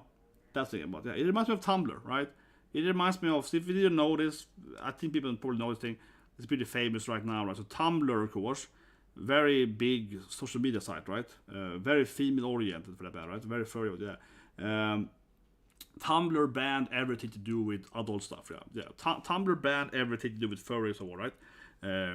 Couple of years ago, and when Tumblr did that, the company basically went bankrupt, right? This is really funny sketch from College Humor where Brandon plays, the CEO of Tumblr. And it's like 98%. Yeah, that one is silly. I love this sketch. He's like the CEO didn't know, right? He's like, oh, we've removed all the adult stuff. And then someone is like, oh, do you know how much that is? He's like, oh, maybe it's like 9%. And what is it? Like 8%? 98%! Yeah, like, and then they realized that, oh no, we're bankrupt because like all the content on Tumblr was basically furry stuff, right? Yeah. So they're like, oh yeah, we removed like 98% of our content, yeah. But seriously, Tumblr is probably, people love saying this like, go woke or broke or whatever, right? Tumblr is probably the most go woke or broke ever, right? People right now talking about, the what's it called, Bud Light and so on, right? Whatever, but yeah, Tumblr is the number one, I would say. The company is actually completely bankrupt. But yeah, I mean, Tumblr was great for artists, right? And people with commissions on. Yeah, Tumblr was like an artist page, but most of the art was, of course, very, unsafe for work, right? And by removing all that stuff, the company just went bankrupt, right? And it's so strange because, I mean, I understand why they're doing it from like a corporate standpoint, because I buy a lot of stock and so on, right? So the issue is that they want to make an IPO, right? An IPO, yeah, an IPO. They want to make a DPO or an IPO. So they want to make an initial public offering, an IPO or a DIPO, a direct public offering. So they want to make that one. And it's usually hard to make an initial public offering if your company is producing, not the stuff, right? It's very hard for them to do that. So, but the company wants to do the same thing with like OnlyFans for a while. Also talked about removing its naughty stuff and so on. Yeah, which is also like, what? There was a rumor for a while now that OnlyFans was gonna do a SPAC, a merger with Horizon, I think it was.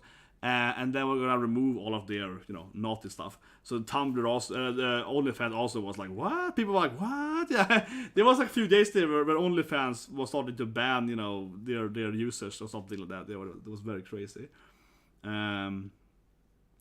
But yeah, exactly. They wanted to have these Tumblr apps. Tumblr wanted to go, as I said, they wanted to have a public offering and all this stuff, right? And to do that, usually you can't have the naughty stuff, right, on your channel or stuff. You can have it, but not on the level that Tumblr had, right? So it depends a little bit. But basically, so they were like, okay, we gotta remove that. But at the same time, though, of course, what Tumblr did is like the dumbest thing ever in history of mankind of corporation, right? Because, yes, you want to, like, sell stocks for company so you can become rich, right? I get it. But if your company is literally like 98% naughty stuff, if you ban that, you don't have a page anymore. You don't have a company anymore. You know what I mean? If it's like YouTube was like, we want to sell YouTube on the stock market or whatever, so we're gonna remove all videos. You know what I mean? If it doesn't make any sense, yeah, you can do that, but now every person, there's no videos anymore. Like, it removed everything that was the channel, right?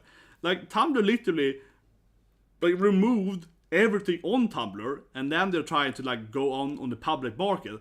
Who's gonna buy it now when you literally don't have anything else anymore, right? It's like, this is so stupid. Imagine, like, I don't know, producing a car, right? A car company, and saying that, oh, we're gonna sell our company, but first let's blow up all the vehicles, and then we're gonna sell it. Like, it doesn't make any sense. No one's gonna buy it if you don't have any cars anymore. Like, it's Yeah, but exactly every artist is gonna leave and go to another new grounds or whatever. Yeah, seriously, Tumblr is probably, like I said, everyone is still talking about Bud Light or whatever, right? But nothing beats Tumblr. Tumblr is honestly could be literally be the dumbest corporation or stuff that's ever happened in mankind. Because again, it's like having a company and then you have whatever you're producing, right? You literally destroy everything you produce and then you try to sell the company after you have nothing left in the company, right?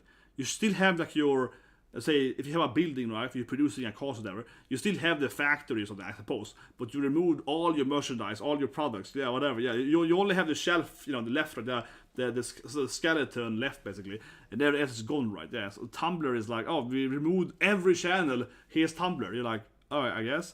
So they have the code left, you know what I mean? So it has some value, right? Because they have the code and they have database and they have some stuff. So it isn't completely removed, but they quite literally removed like 98% of their value, right? In like one day. So it's like, okay, why would I buy that now? But kinda, yeah, every day, yeah. Kinda. But it's just to make any sense, right? So, but that's kind of I think the Skullgirls, right? I think the Skullgirls things is very similar to the Tumblr thing, where it's like, okay, but this game is the most edgy fighting game. I said Mugen maybe, I don't know, but Mugen is like a side game that people make fun, it's a hobby made game, yeah. So it is arguably the most edgy fan servicey fighting game, right? Especially in the beginning of the game, when it arrived. And then by removing all of that, what's left in the game then? Right? You're removing like the whole concept. You're removing the game's selling point. Let's be honest here, right? Because maybe I'm just saying it easily. I don't play the game myself, but I tried to play the game, right? And I didn't. I mean, I liked it, but it was a worse Guilty Gear, whatever, right? So the gameplay was never there, right? The gameplay was just okay. I was never gonna play the game over a better fighting game, so I don't think that people play it that much because they like the fighting game. They probably play it with like the characters, right? Like the but basically, it's a new Tumblr, right? I mean, I guess they aren't. Okay, to be fair, Skullgirl isn't Tumblr yet. Tumblr would have been if they like removed all the characters, I guess.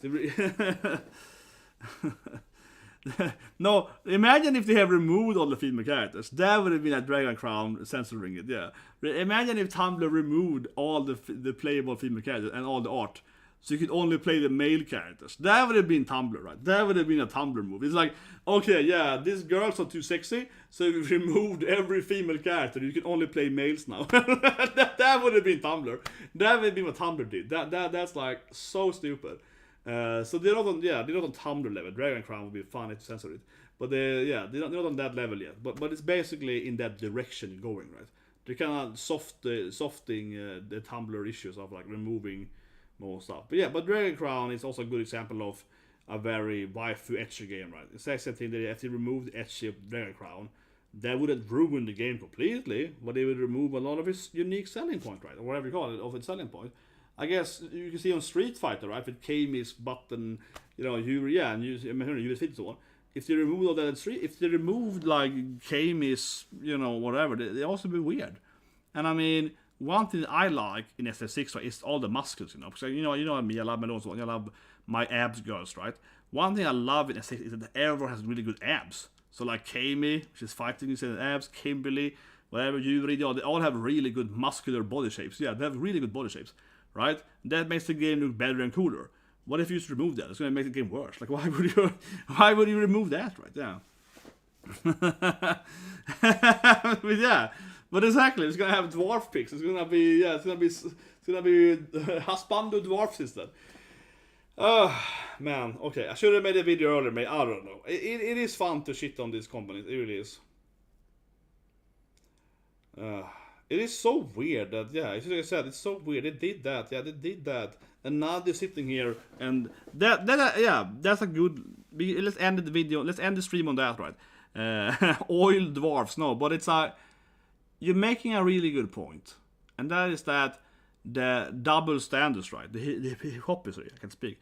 Hypocritical behavior, hypocrisy behavior. The double standards, that is so annoying, right? Because Skullgirls has clearly been a game where they have been, they've been fighting the man, right? They've been portraying themselves as, we for freedom, we for waifu, whatever, yeah. They have clearly played that in the community. They've clearly been like, we are fighting the evil, whatever, essentially whatever. Yeah, they clearly been those people. So for them now, 10 years later, to be like, oh, we gotta censor everything we did 10 years ago. Like that's a completely hypocritical behavior. Yeah, that's what we call it. Yeah, it's completely massively failure on their, how say it, on their, I have a good word for it. Brand image, I guess. Yeah, the brand image is to be, we fight the man. You can't tell me I can't have a wife with big oppas or whatever. Yeah, they have always been that company, right? And now they're like, okay, now we're like goody two-shoe. So that thing is a massive difference, right? And of course, they're gonna lose all their fans because if you presented that for 10 years and then you change it,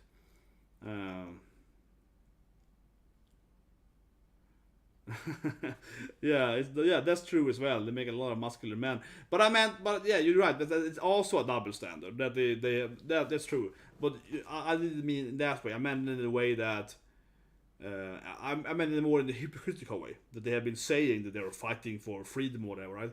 And then they suddenly go against it, right? It's kind of like if George Washington suddenly betrayed America and helped the British, right? Wouldn't be very popular, yeah. If George Washington started turning into, Benedict, or suddenly subsides, right? It's kind of like Lincoln is like, woo, I wanna, it's like if Lincoln was running around capturing people, you know what I mean? That would have been really weird suddenly, If imagine if Lincoln didn't get assassinated, right? Abraham Lincoln, he survived that, right? And then 5 years later, he's like, yeah, let's capture all those black people. And then Lincoln is like, yeah, let's take them all as our prisoner. It would be weird, it'd be weird. You would be like, but you told me the opposite last year. Yeah, it would be very strange, right? Skullgirl has constantly been portraying himself as this, like, super edgy, I guess edgy company, right? It's being edgy company. And now they're like, oh, actually, we want to be mainstream. We want to be like everyone else. Yeah, we know like that. It would be silly, right? It's kind of like if I sit here, right, with my waifus, with my Marin-san poster or whatever, right, and suddenly I made a new video where I'm just like, I hate waifus, right?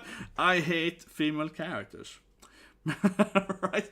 I actually made a video last year, but I was on 1st of April. Yeah, last 1st April, I made a video complaining about ecchi and pansum and so on. Yeah, obviously it's a 1st April joke, right? But you know what I mean? Yeah, but I mean, yeah, you're right. It's also hypocritical that it's okay for them to make, like hot men, but not hot waifus. Yeah, it's the same thing like Mortal Kombat. Yeah, obviously, also hypocritical. But I think is the biggest hypocritical part of it is the whole, changing, right, of brand image, right. If you spend 10 years, like I said, if I spend 10 years talking about Nagatoru's, whatever, right. And and then after 10 years, I'm like, actually, I hate this. I hate waifus, right? It would be so silly. Or whatever, I like burn all my Yorushi posters, burn my Miriki posters, like hate it all, It would be funny. Like I said, it's funny if it's like 1st April, right? When I make a sarcastic video, then it works. But I can't make it. I would have lost all my subs if I went out and be like, yeah, F this. but it would be funny though. It would be funny though. I made that video when I made One Piece. This April, I made a video when I watched, One Piece episode 1, right? Pretending I hadn't seen it before.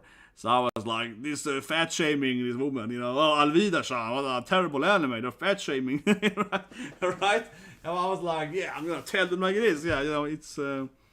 Yeah, Mortal Kombat is a joke. But I said in other stream, right? Mortal Kombat is like one of the dumbest things ever because, I mean, Mortal Kombat, what can you say, right? It's a video game where, I said it many times, I said so many years now.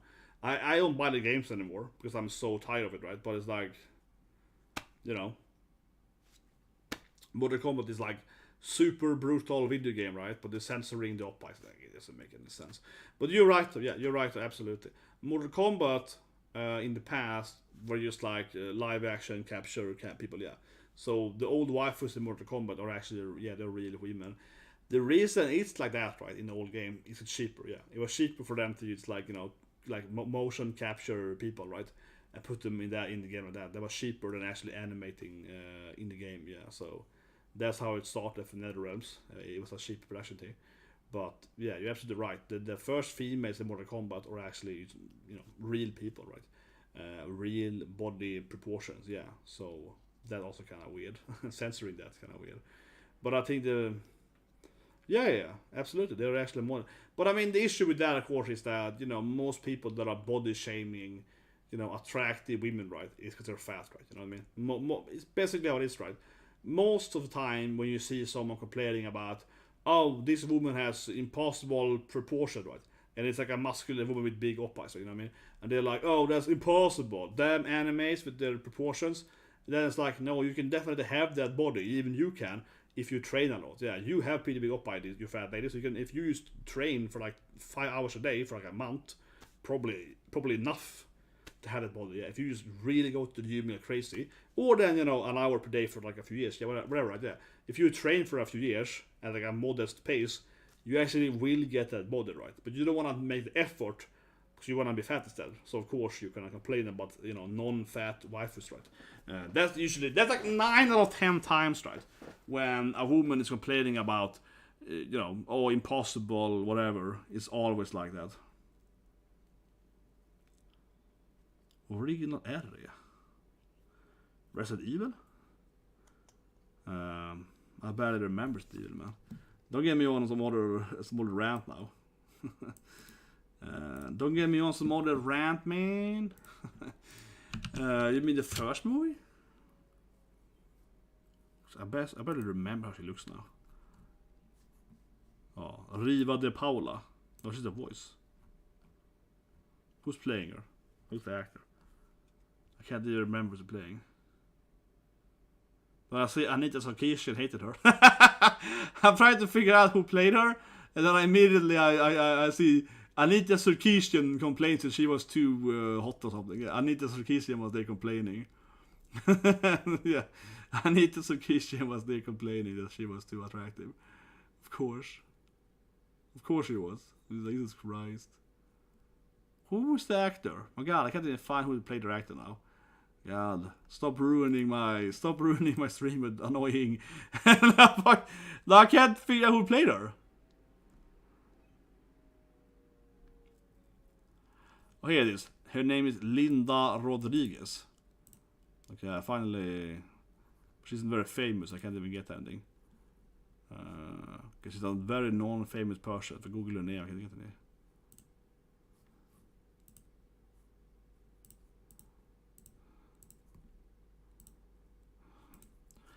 She didn't have much screen time. Yeah, I see it now. Yeah, I find her for like the live action first game, the game as well. But yeah, I found her, man. I found her. The first game. Oh, okay. Anyway, I hope you guys like the stream, guys. It's so hot here, for a while, but it really is, right? And on that note, right? I think some people get it, right? But in certain countries, right, the humidity is so high that it's just way worse. Like if you're in a dry desert, it's less hotter because here it's like the humidity is so high.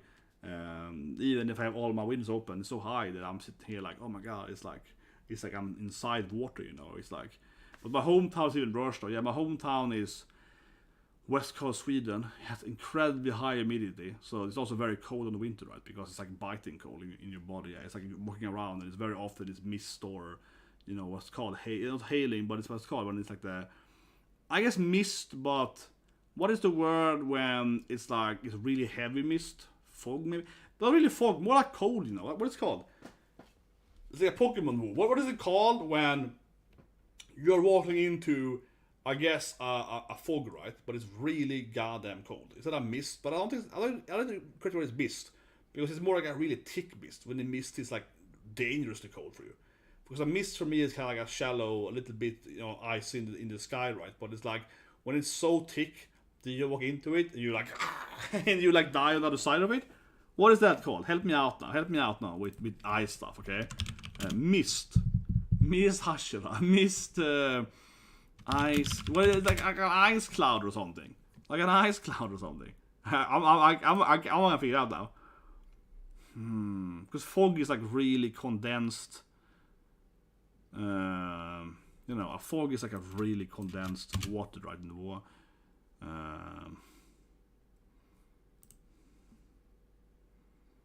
Okay, fog is that thing. Yeah, because a mist can be water, right? Yeah, a mist doesn't have to be ice. So what is it called when it's like freezing? Not steam is hot, man. Steam is hot. No, steam is hot. What is it called when it? Okay, so mist can be hot, right? A mist can be hot actually. A mist is like water droplets. So it can be mist of. What is it called? It's like basically a mist that's very cold, right?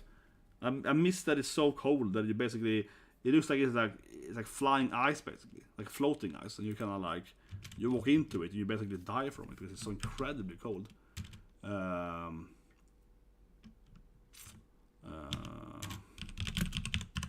It happens in my home city because it's like really high humidity, right? So it's like very high humidity. So it becomes like an ice, you know, it becomes like a wet, cold blanket in the sky. Yeah, but it's condensed. But yes, exactly, it's like a condensed water, but it's so cold because a mist can be hot, right? Usually it's cold though. But a mist is like wet, right? A mist is like water droplets, you know, yeah, condensed, right? But you can have it when basically it's like ice, almost ice. So it's like it's not ice, of course, because then it will fall down. But it's like just barely plus, right? So it's like it's like just around that freezing degree, and you walk into it, and it's basically like walking into an ice, right? It's like a tiny ice, like snowflake stuck in, it's like a snowflake stuck in an animation, right? So it's like walking into snowflakes. It's hard to. The Einstein boys. Nah, is it really that? Maybe. No, that's when it's really cold. No, Einstein boys is when it's Kelvin 1, right? I'm talking about like basically it's around Celsius 0, right? But it's like what is a really cold mist called? Maybe it's just called mist in English, but that's what they call steam fog. Water vapors. Here, maybe. What's different fogs? Radiation fog. Okay, maybe this thing. Maybe this thing. It's like, okay, radiation fog, upslope fog. Here we go. Evaporation fog or something. When it's like really cold and hot or something. That's like frost cold. But it's also hot on the same time. So it moves a lot. Okay, that's kind of what I'm thinking about. Like, evaporation fog, like it moves a lot because it's like, but frost fog or something. Sea fog is a name. A marine layer. This is my hometown. This is kind of how my hometown looks. Marine fog. My God, I'm going crazy, guys. Marine fog. Yeah, I'm going crazy. Sea fog. I'm going crazy with this. I can't figure it out. Upslope fog. Freezing fog. Okay, here we go. Yeah, here. Okay, so it is called this freezing fog. Freezing fog is fog that appears exactly like 0 Celsius or around 0 Celsius. So it's like ice dripping in ice sky. Yeah. So it's called freezing fog in English. 32 Fahrenheit or 0 Celsius. So then the fog gets like ice pickles in the sky, right? So you can walk into them. It also has things called ice fog. So if you have freezing fog, this is how my hometown looks, and it's really, really cold. Like it's way worse than a normal cold because the humidity is like 80-90%, right? So you get like incredibly high humidity, and it creates this like really weird frosty fog thing, right? That is basically like walking around in, it's like a floating ice basically, right? Like water and ice thing, and it gets like incredibly cold because your body immediately gets like your body gets completely frozen. But it's called freezing fog or ice fog.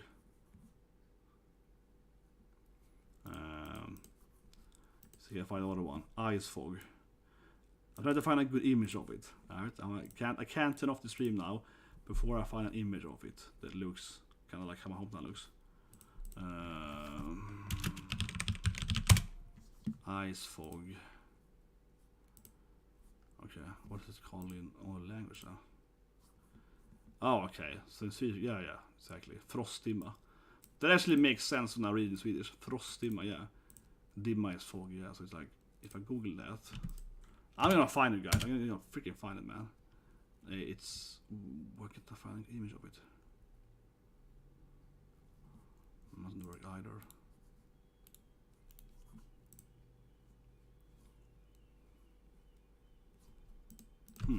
Ice-dimma, frost-dimma.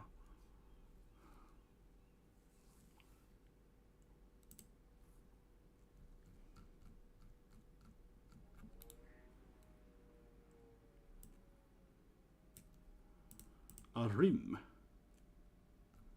Rim ice. Rim ice frog. This is like, this turned into a stream now, and I'm trying to understand how ice works. Rim ice fog, okay. What is that? Rim ice. Then it's when you create these weird things immediately. Rim ice fog.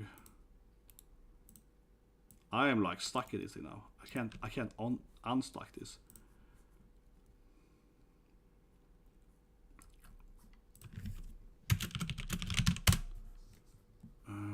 Image has...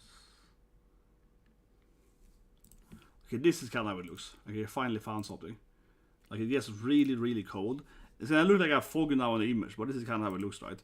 So it gets like ridiculously cold because the whole fog is like laying, right?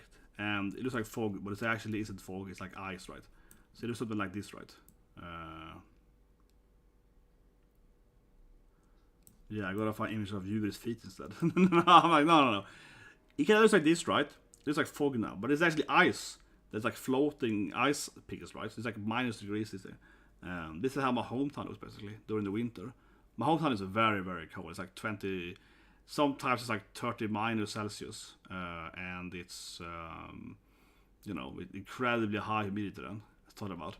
So this is much worse because you can go to other countries, right, where it's colder. But actually, Sweden is pretty cold, of course. But if you go to other countries that it might be colder, like Alaska, whatever, like the North Pole, they actually might feel hotter, right? Because the North Pole is like dry ice, right? So you go out there, and it's like -50, right? But it's dry, you know, it's just -50. But where I'm from, it's like a lot of water meets and seas and stuff. It's like the Skagerrak Ocean. So it's like, no, you go outside, it's like 30 minus. It's 30 minus of like some weird, like, freezing fog thing. So you go into the fog, and the fog is like water, right? But it's actually frosted. So it's basically you're walking into like an ice. It's like flying ice, right? It sounds weird, but it's like floating ice. So you walk into it, you're like, yeah. So you get like that. So you get like, no, yeah, but it's not like hail because hail is fast, right? It is much more like, think about really, really high fog, right?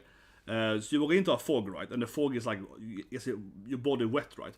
But instead of being water droplet, it's snowflakes, right? So it's like ice pickles. You walk into it, it's like floating ice, right? It's like tiny, tiny ice pickles, right? So you walk into it and you're like, so it's like super cold. But I come in for this thing because it's really hot here right now, but it's actually worse in my hometown, right?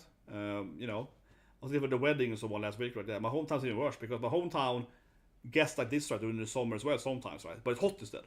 So then it's like you walk into the fog, right? And the fog is like goddamn steam basically. So you walk into the fog, and the fog is like what? It's wet, right? But it's like 30 Celsius, whatever, right? So you walk around, and it's like swimming by walking, you know. And you're just like, oh my god. So you're like, get off my body, you know. It's like a sauna. It's like a sauna. I remember once, it's in Stockholm actually, my hometown, when I started walking in Stockholm, and it had this kind of fog on the summer. It looked like kind of this, right? But it was hot then. But it was like for miles. That's crazy because it's a place in Stockholm. It's like next to a swamp, I guess. And it's like it's called a canyon basically, right? With a lot of trees or whatever. And it's like a swamp thing in the middle. So the whole swamp was like filled of this thing. Yeah, the whole swamp was like a sauna. And I, you know, as an adventure gamer, was like, I gotta run into that. So I was like, woo! I was like, I have to walk into it to see how it feels. And it was like for like kilometers. I was like running into it. I was like, oh my god, it's like running in a sauna. Like it didn't end for like 10 minutes. I was like, oh my god. And you couldn't see anything because it was like completely white, right? You get that. You can't see anything. You're blind with it. But here right now, it's not as bad as this thing, right? But it reminds me of this thing. But it's kind of funny though, because honestly, that image there, that's kind of how it looks in the summer too, hometown. Except that the trees are completely green instead. But otherwise, it looks kind of similar. Because you can't, the fog looks kind of the same actually. It's more white, I guess, when it's really cold, but it looks kind of similar. It's very thick, right? Yeah, it's like a cloud on the ground, right? Yeah, it looks very, very similar. I guess that's one way to look at it too. It's kind of like walking into a cloud, right? Yeah, I guess, right? It's like a cloud on the ground in a way, or a specific cloud. Yeah, it's like an ice cloud on the ground, right? Or a hot cloud. Oh, that's crazy though. Yes, but criminal. That actually happened to me in Stockholm once. Think about Stockholm. Yeah, I was walking between two skyscrapers in Stockholm. There's an area in Stockholm, of course, in many cities, right, capitals, where you have a lot of buildings, right, and then you have some kind of bridge in between, right. So I was walking between two skyscrapers on like a bridge between them, right, and then suddenly a massive wind burst kind of flew at me, right, and I guess it got condensed because of the two skyscrapers. And that literally threw me like a few meters off the bridge. Not off, I fell a bit, but I mean from when I was walking to the other side of the bridge. Yeah, I was like, whoop, I was like flew to like the other side of the bridge, right? And I couldn't stop. I was like, whoa, yeah. It felt like it felt like someone hit me with a calm. I was like, whoa, like I flew like 5-6 yards, in the other direction, right? Because the wind was so massive and on top of a bridge, right, like between two skyscrapers. Yeah, I was like, whoop. It's like that was kind of scary, because at the moment happening, you're thinking you're gonna fall on the other side, right? Yeah, you're flying, right? You're like, oh my god, I'm gonna fly off the bridge, right? But of course it has fences though, so you fly into the other fence, right? You fly into the other wall, right? Of course. I don't think it would make a bridge without fence, right, and like that. But for the first second, I was like, oh my god, I'm gonna die. I'm gonna fly off the bridge, right? But then I hit the railing, of course. I was like, okay, I'm fine. But it was a little bit like, wow, shit. Yeah, but it's crazy. But I think it's funny because I saw some meme people yesterday about Sweden or whatever, and they were like, "Oh, people are complaining or whatever, right?" But the thing is that my hometown especially, not where I am right now, of course, but it really gets hotter or worse than other countries. You can go to like the Sahara Desert, and you can actually feel better because, just like Alaska, or whatever, it's dry cold. Sahara is dry hot, right? So it's like 50 Celsius, but it's like hot, right? But you go to like Skagerrak and it's like 32 Celsius, but it's like 90-degree humidity in the worst days. And you're like, oh yeah, it's like way less hot, right? But it's basically like walking around in the ocean. So you're like, yeah, but I'm constantly in the ocean though. I'm constantly in the ocean. But I was at my mom's place, of course, for his wedding and so on, right, for one day. And yeah, she got this like really nice house where the backside of the house is against a mountain, kind of, if it makes sense. And you should have neighbors on the side, but basically that was like a really sweet spot there, man, because you like, yeah, like the mountain protects you from the. It's actually pretty cold there. Yeah, you're like, whoa, it's actually surprisingly cold there compared to the rest of the city, basically, right? You get a little bit of that mountain protection there, so that's interesting. Because I've never been there before. She's at a new house. I've never been there before at the summer or whatever. But that's an interesting thing, though. I see a lot of people talk about that when it comes to AC stuff. Yeah, because I live in America. In the past, right? It's one of the countries.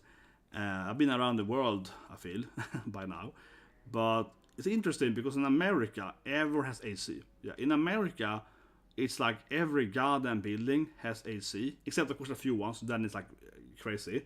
Yeah, but you have a few houses that has no AC, and it feels really crazy, right?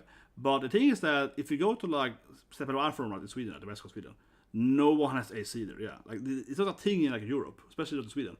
It's not a thing to have AC. So that's something's very different though. So in America, I feel like almost every house has an AC, yeah, or every apartment or whatever, right? And sure, if you don't have it, if you get a bad house there, it's really bad, right? But usually you have an AC, and it's kind of like a mandatory thing almost. But if you go to like Sweden, no one has ACs. It's not a thing in the country. It doesn't exist. It's not like a concept, basically. So that is really weird because if you go to like Spain or something, they have ACs, right? But I think in Sweden it's like where I'm from. I guess that it's not that hot, right? I suppose during like not the summer.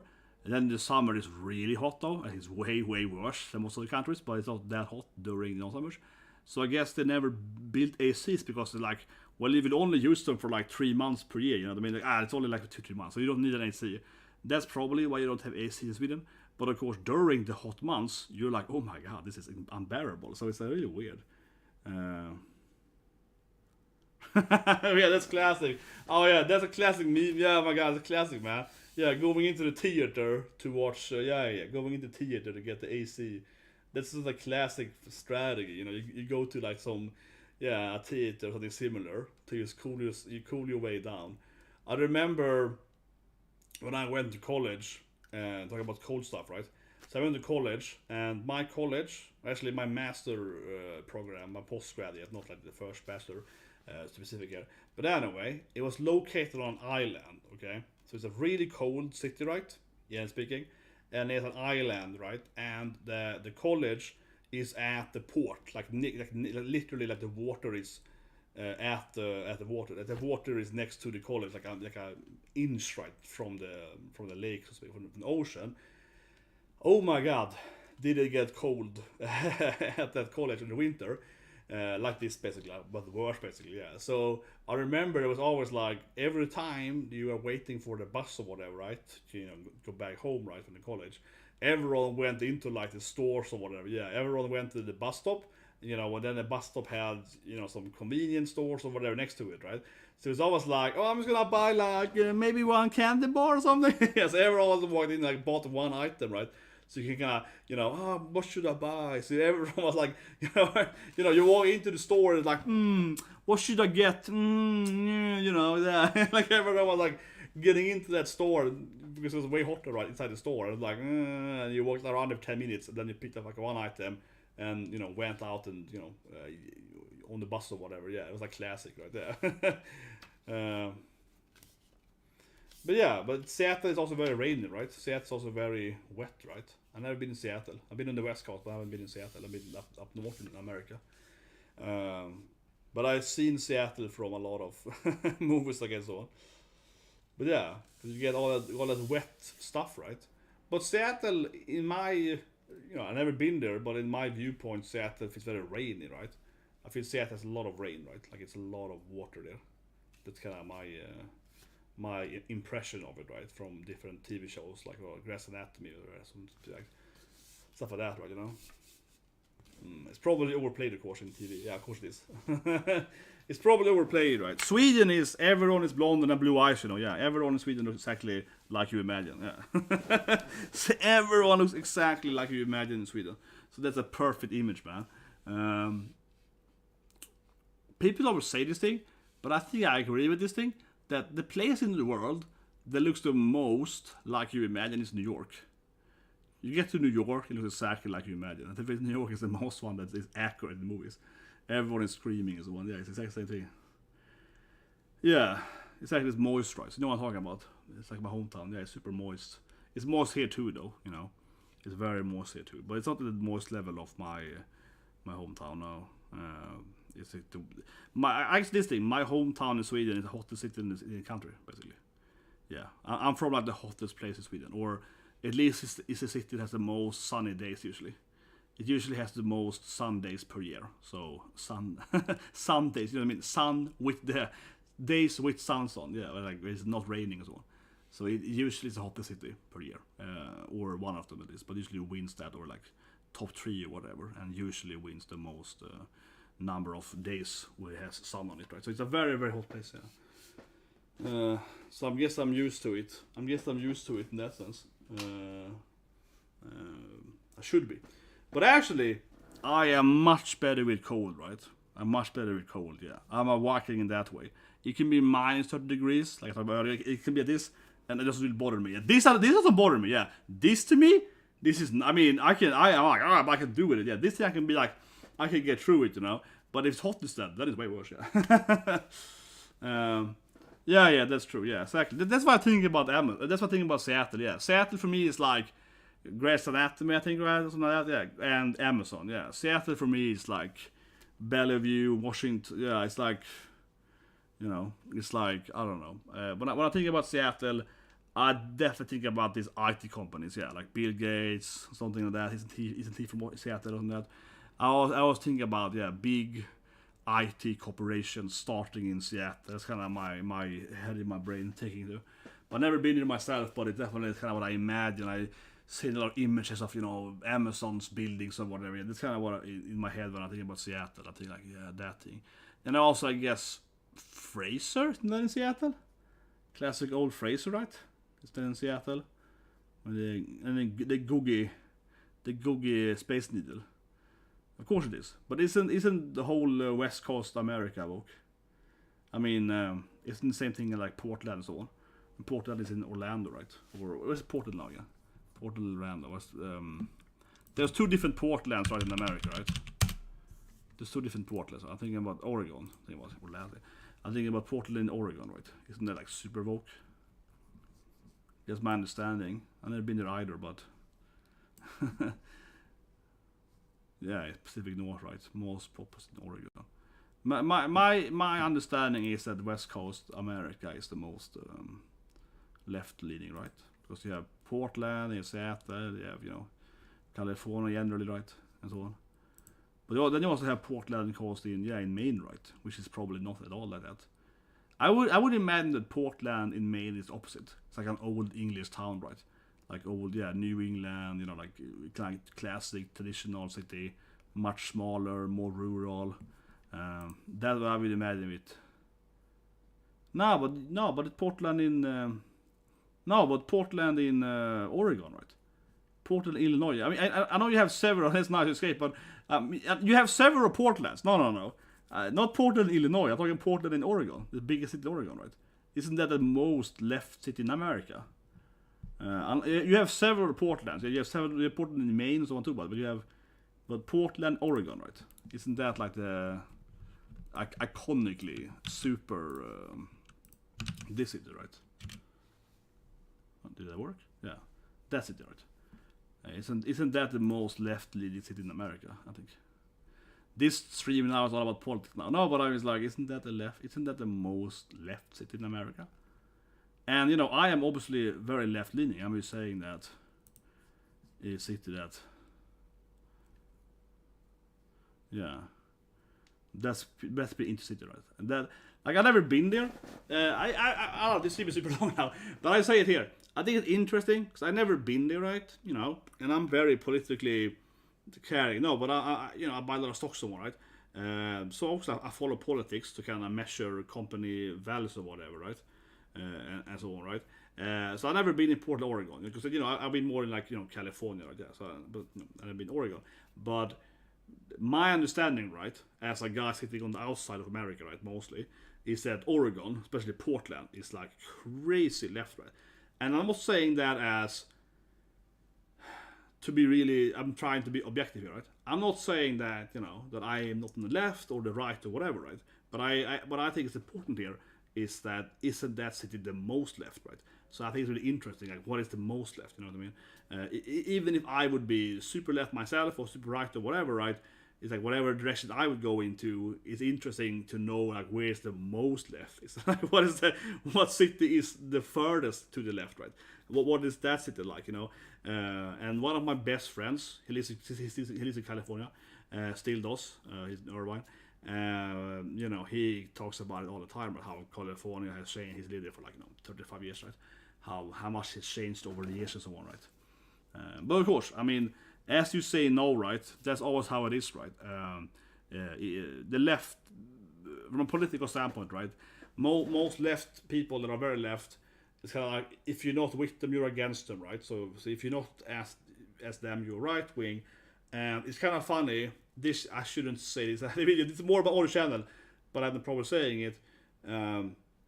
For comparison, when I grew up right in Sweden, I was very left-leaning, right, so to speak. I was like the most left-leaning person probably in my city, right, because I was all for all the different stuff, right. But it's kind of like Sweden is very weird, where you basically have no right-wing party in Sweden. The way I look at Sweden, right, from a general standpoint, from a global standpoint, is that you literally have no right-wing party, right? So by you saying that, you're automatically super far right, you know what I mean?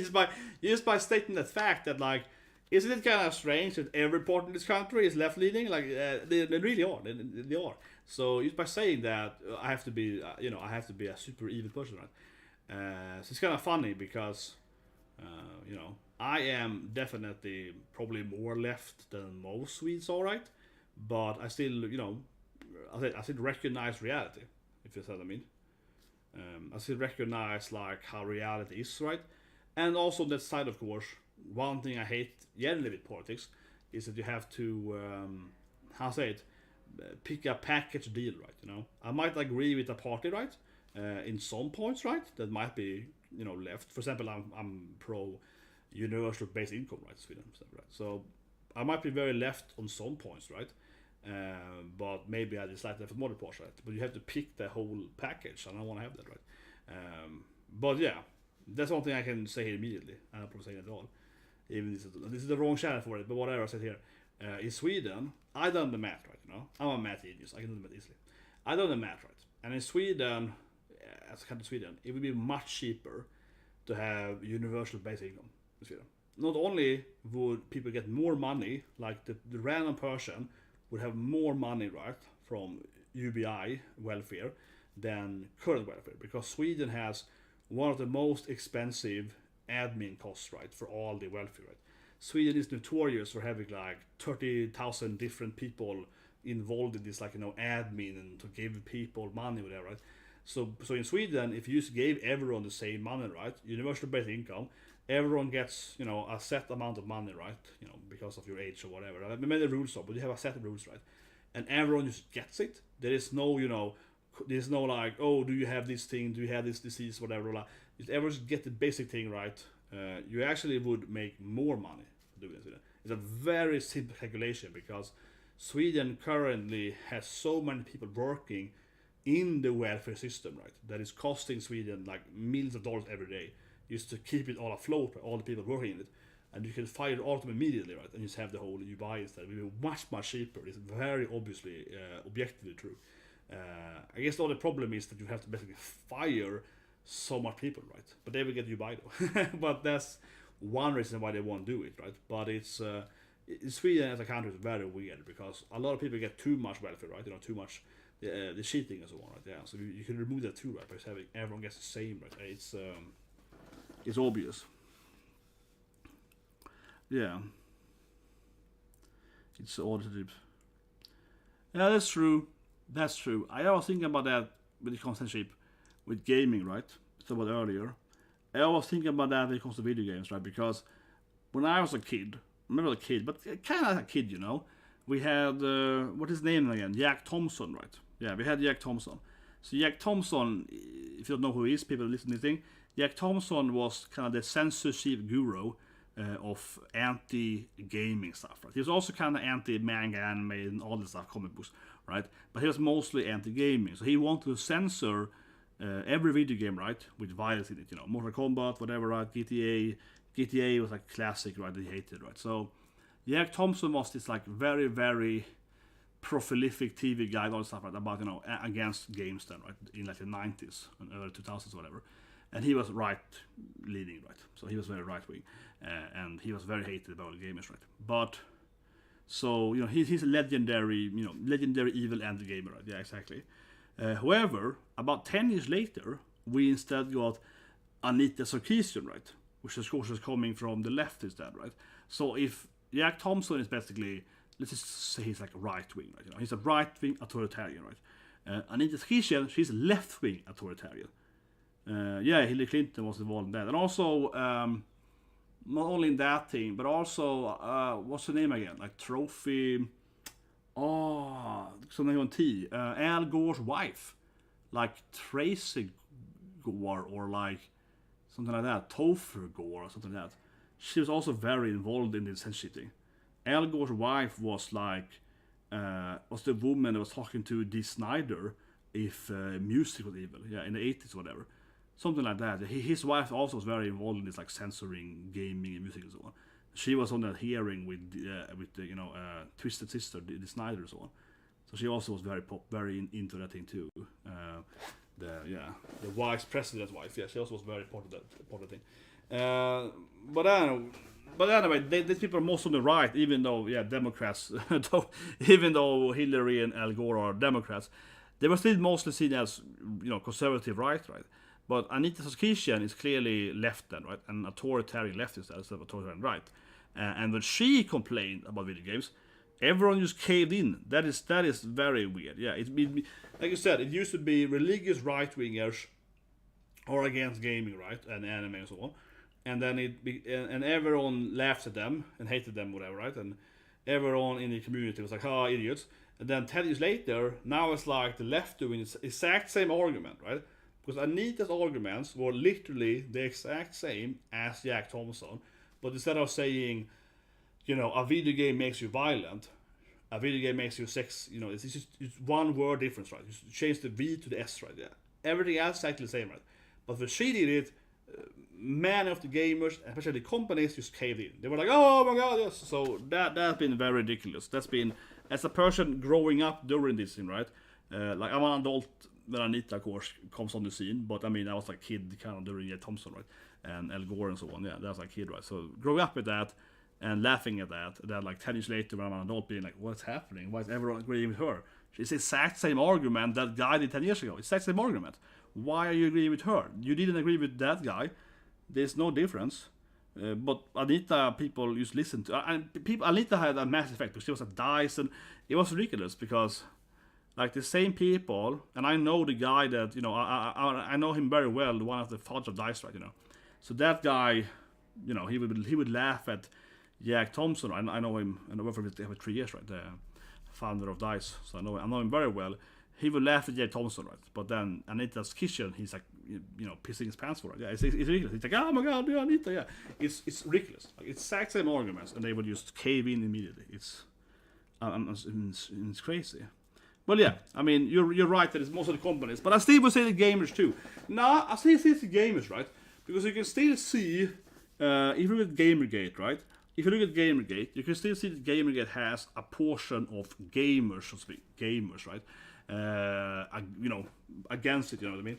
So I think you're wrong there because while it is the companies primarily, you still have a percentage of the total gamers, right, agreeing with Anita, right? Maybe it's like 10%, maybe it's 20%, I don't know exactly, but let's say it's 10%, right? So you still have those people, helping her out or whatever, right? And I agree with the companies. But with Jack Thompson, he had 0%, gamer support, right? But Anita still has like 10-20%, right?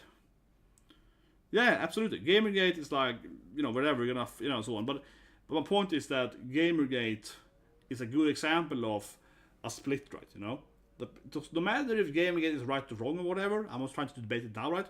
I'm just pointing out that, Gamergate clearly has gamers on two different sides, right? That's my point, right? Gamergate has two different sides to it. Where with Jack Thompson, it was only one side. You know what I mean? Jack Thompson didn't divide gamers. Gamergate with Anita and Sour Queen divided gamers, right? So that's kind of what I'm coming to. Right? That's my main point. That I think it's so weird how they have the exact same argument from a logical standpoint. They're offering the exact same argument, right? But when Anita's doing it, it's splitting the gamers, right? Maybe not in 50, it's not a perfect split, but I mean, it's dividing into groups, right? And where Jack couldn't divide the games at all. They were always just on the same side, right? So, yeah, exactly. It's not 50-50. I'm not meaning it's exactly. I'm not saying it's like 50% perfect split, right? But it definitely is a divide. It's a schism, right? It's a schism of players, right? It's a somewhere along the line was cut, right? But with Jack Thompson, no one joined his side, right? So he was just hated by all the gamers, right? Everyone just disliked that guy, right? So I think that's one thing that's very, very noticeable. How still to this day, right? 12, 13 years later after Anita, whatever, 50 years later, it has like a cut, right? We have two different groups of people, right? And obviously I know that the people in the small minority, which are on the left, right, are going to hate me now if they see the stream just by me saying that, which is kind of funny because I'm not even saying that I disagree with them. I'm just saying that it's a split, right? Yeah, but they're gonna hate me anyway because they're quite. Just because I say this now, but they're quite the aggressive bunch of people, right? But yeah, that's one way to call them about vote gamers or whatever. But like I said, like I am, I think it's just funny, right? Because I'm pro UBI, right, for Sweden, not maybe for America, I suppose, but and so on, right? But I think the problem, like I mentioned earlier, comes from that package deal, right? We think about, I think it comes from the package deal, because when I was younger, it felt more like you could say, "Oh, I am pro, let's say UBI. I'm pro UBI. I don't know, I'm pro-abortion or whatever, you could say this stuff, right? You have these opinions, and people will be, I don't know, it doesn't matter if people are okay with it, but I'm saying you could have your opinions. But now, I think that the culture right now, even in gaming culture, but in gaming culture, is that if you have, let's say you're pro-abortion, right? Yeah, if you're pro-choice, I mean, yeah, pro-choice.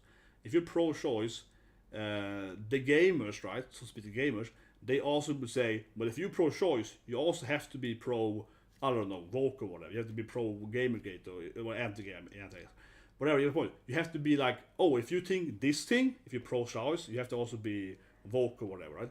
But can't you be like pro-choice and not be woke? You know what I mean? Like that kind of like, I would say, reasonable options of world or whatever, where it's like, no, I want to be able to say that I am pro this thing and against that thing and be that, right? But now it's like, no, you have to be pro everything here or pro everything here. No, I want to be pro that and that, right? I think that's what probably bothers most people. Yeah, exactly. Now you have to disagree with. Now you have to agree with everything or nothing. I think that's probably the biggest problem I feel with today's culture. That you either are with us or you're against us, right? It turned into that like Templar Knight mentality, exactly as you say there, and that I think is very, very annoying with today's climate. Honestly, probably the biggest annoyance have with today's culture climate, right? No, but I want to be pro X thing and pro Y thing, but it's like, no, you have to be against X thing if you don't like Y, whatever. You have to be like, you can't be this here and there. You have to be either everything here or it's very, very strange and very annoying, right? It is very absurd. You probably see it the more of the trans debate, I think. Yeah, of course. If you're an artist, censorship is terrible. But I think, I mean, I guess you have to define artist, but I think that any person that's creating stuff, right? And I mean creating as in, if you make video games, if you make art for video games, if you write for video games or write books or whatever, anything in video games, of course, but that. But also, I mean, I wouldn't use the word artist, right, for like describing an author. That I just use author instead, of course. But my point is that for anyone in like a creative field, right, censorship is terrible because if you just want to write a book, right, you don't want to be censored. If you write your fantasy novel, you don't want someone to tell you that you can't write an R scene. Like, no, but I want the character to get R. This is important for the developer. Oh, you can't do that, Yeah, that is kind of ridiculous. That is very ridiculous. It's like censorship, right? People are trying to do that thing. As we saw in Skullgirls, right, where they are censoring the bad cop scene, right? Doesn't even make any sense, right? The company is going woke, so they're removing the corrupt cop scene that actually is like in favor of what they are believing in, right? Like it doesn't even make a lot of things doesn't make any sense because obviously they should keep that scene because they want to push that agenda, right? The cops are evil or whatever, right? So why removing it? It doesn't even come into it, but yeah, I can absolutely see how any creative work is. Yeah, exactly. You're telling Kentaro Murai that you can't write Berserk like that. You can't have all those R scenes, man. The only thing that Berserk is R scenes. Yeah, Berserk is like 50% R scenes now. The only thing that Berserk is like another R scene. Honestly, Heaven in Delusion, we talked about earlier, that is like more R scenes than Berserk. Jesus Christ, man. Heaven is like every second episode someone gets R that anime. It's crazy. Like, the anime is so shock value. But like I said earlier, I don't like the anime that much because it's just shock value, right? It is not like a good writing. It's just like it just happened because it has every episode needs to have some kind of like, oh my god, But yeah, I can talk about Catcher for hours, right? Yeah, it could have shaped guts. No, but that's the thing, right? I thought about it in another video. Right? So this is nothing new. I mentioned it in my video game video, but I worked on a video game, right?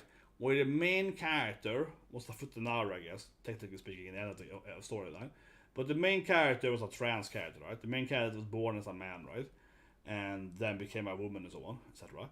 And, when I started writing that storyline for the main character, the CEO and everyone's on board, right? It's like, oh my god, it's so good, oh yeah, we all love it, It's amazing, it's progressive, whatever, right? But then I wanted to write, a real storyline, you know what I mean? I was like, I freaking write some shit, right, So then eventually I wrote something, you know, you get my point, right? Yeah, something really bad happened to the main character. You can probably guess what, right? And then immediately the CEO was like, when he reads after, it's been in the storyline for the game for like a few months, right? Because he's a bad boss, he hasn't read my documents, right? So when he finally reads the storyline, like 4 months later or whatever, then he's like, "What? You can't have this thing?" I'm like, "Why not?" It's like something. No, we can't have the trans character getting this thing. Right? I'm like, "Of course you can. That humanize the character. It makes the character grow. It's important for the character development. It's very important for the main character's journey as a person, right?" And then immediately, yeah, I said the story many times. People, I said it on many streams, but it's a perfect example of. It's like, yeah, take the class. It's like the perfect example of here I'm trying to write like an actual, like, believable trans character. If anything, I would think that most trans people, so to speak, probably would like the storyline, right? Because there actually is like a common issue, that happens more to trans people than to cis or whatever, right? So it actually is like, so to speak, it's more actually humanizing and more common and all this stuff, right? And how to deal with that, how to survive it, whatever, right? And it's not written in like a graphical way, right? It's not written like that, right? But immediately it's like, you can't do that. You can't have the poor trans main character have been bad. They have to be perfectly fine all the way through, right? And it's just like, what? I can't write a storyline for like a this is like a war game, right? It has to have shit happens, people die or whatever. Yeah, you have to be able to you have to be able to give the character a little sad backstory or whatever, right? So, but it's a perfect example of it in my experience. I mean, obviously I experienced similar stuff on that company and other companies too, but that really is the perfect example of it, where for the first months, the boss is like, yes, amazing. You wanna write a main trans character, like the main character is trans, amazing. Write it. Let's post it. PR, great, And then it's like 4 months later, like, no, God, no, you can't write. The main character can't be trans. Like, why not? Because this thing happens to them. So it's like you either have to pick, right? You either have to remove that the character is trans, or you have to, keep the bad scene, right? Like you can't have both. And I'm just like, why can't I have both? Why can't I have a bad thing happen to them? It's important for the. And also, I mean, the reason it happens is part of, the character's backstory, right? And why they are partially, the reason why they are victim, right, is because of course who they are, So I mean, obviously it's important for the whole storyline, right? You can just remove the backstory of that they are trans, right? It's making sense. Um,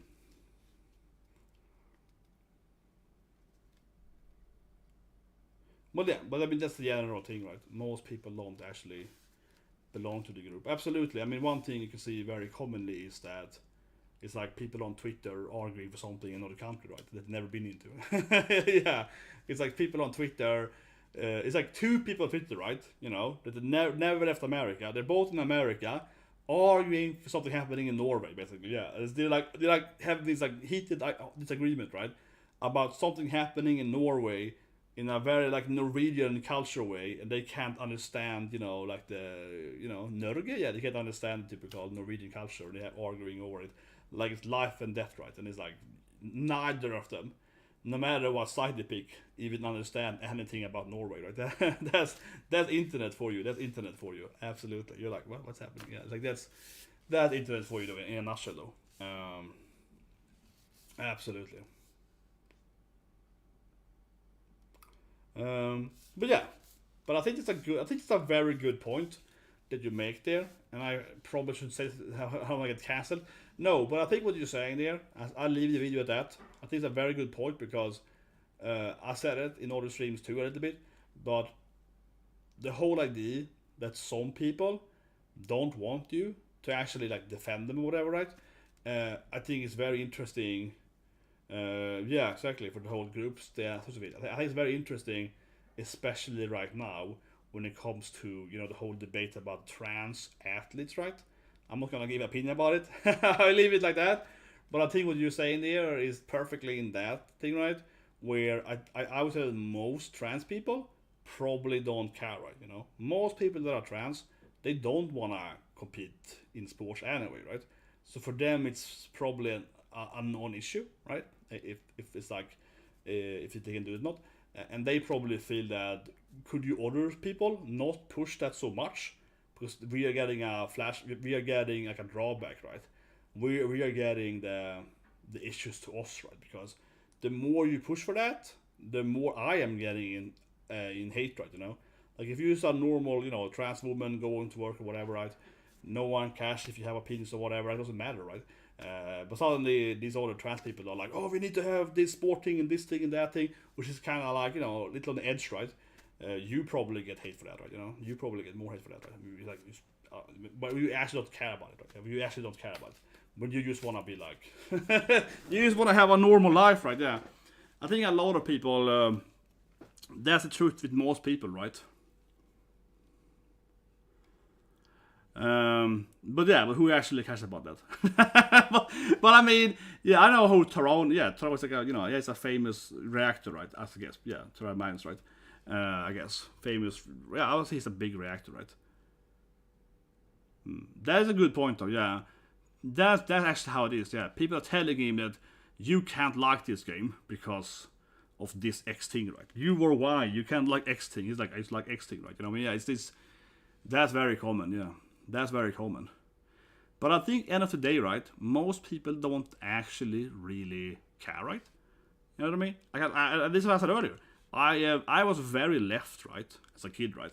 I was the most left-leaning kid when I was a kid in school, right? Because I was always the one defending trans rights and gay rights and so on, right? When I was a kid, I was like 8 to 9 or whatever, right? Like really early, I was the kid that was like, oh, I'm pro gay marriage and I'm pro trans and trans marriage or whatever. I was the guy that was always, like pro all that stuff, right? So I was very left-leaning kid, right? But but for me, it's more that my philosophy, right, is that I don't care, right? Like my philosophy is like, do whatever you want, as long as it doesn't bother me, right? You know what I mean? I'm a very liberal person, right? I always look at it from that liberal like life stance. So for me, it's like, well, you're gay? Okay, great. I don't care. You know what I mean? You know what I mean? That's the way, I think, right? I always thought that the whole debate is so silly because I'm just like, why should I care if two ladies or two men, you, I'm like, yeah, I don't care about that. You know what I mean? I'm like, oh yeah, that girl's a lesbian. Okay, good. Like I don't care. Like that's the way I look at it, right? And I think that's how most people actually look at life. They're just like, oh, I don't really care about this stuff. You know what I mean? And he's probably an example of that. He's just like, oh, I want to play this game. Is it a good game? Yes. Good mechanics? Yes. Good storyline? Yes. That's what's important, right?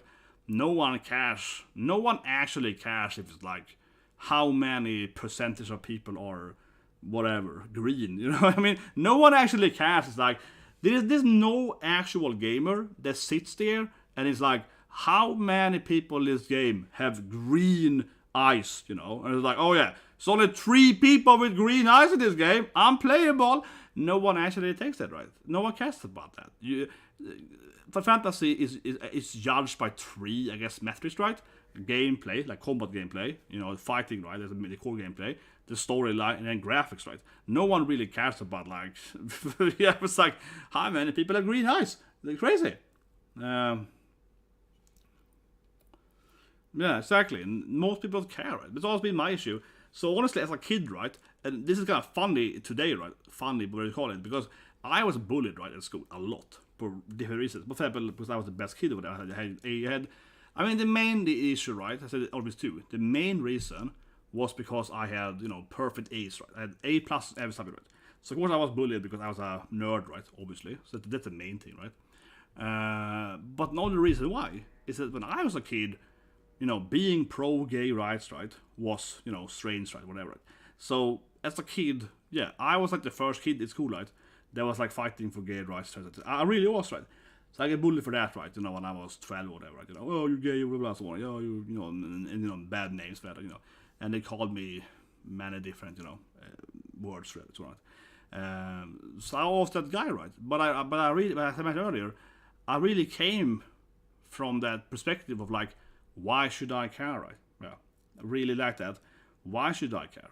Why do you care? Or rather, when I debated then people at school or whatever, right? Or adults or whatever, growing up, right? I was like, why do you care for, Why do you, like Stefan, like, whatever, like Erik, 12-year-old, why do you care if, I don't know, give some good Swedish name, Ingrid and Isabel, 35, two ladies, both 35, if they do it Yuri style, you know, why do you care, you know what I mean? Yeah, all nerds would bully, absolutely. I get bullied the most, though. I'm victim card here, baby, victim card for me, though. but seriously, right, I would argue with, you know, Erik 13 or whatever, right, when I was 13, so right. And I was just like, why do you care if Ingrid and Marita are lovers, you know, like, when they're two adults, you know what I mean? How does it bother you, actually? You know what I mean? How does you actually care about that? How does that affect your life, you know? That was like my main stance, right? Yeah, I always felt like, this is so silly, you know? It's so silly that you have this, like, you know, like, why are you against gay people? Like, how does it affect you, right? It doesn't affect you, right? Same thing as, if you, let's say you're at a restaurant, right? Here comes a gay man and he wants to buy a pizza at your pizza restaurant.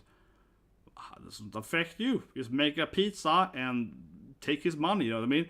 It affects you if he doesn't pay for it, right? Yeah, but as long as he pays for it like any other person, it doesn't actually affect you, right? It doesn't actually affect you. Yeah, it's just like, you just make the money.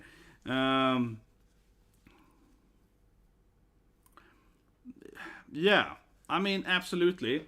What you say is very true, and honestly, that comment is probably, I don't know, is YouTube friend or something. It's weird on YouTube, you know. Honestly, I mean, I'll remove it. Honestly, when you write like that, even if you didn't write that wrong, I would say that could be something YouTube could be angry at. I mean, I'm not be kidding. You know, but what would I say? I was commenting to that. I don't think it's a slippery slope, though. I don't think that's the issue, okay? I'll say it here, and I will end the video with that thing then. I say that for an hour now, but I think it's a good thing to point out, right? And I have no problem with people knowing my political stance, right? Because I obviously am right. It's not a slippery slope, really, because the problem, which we were mentioning there, when people are starting to talk about, you know, when people are, like, making it more than it is, right? Is that, I'll try to say it the best I can, right? From my philosophy standpoint here, right?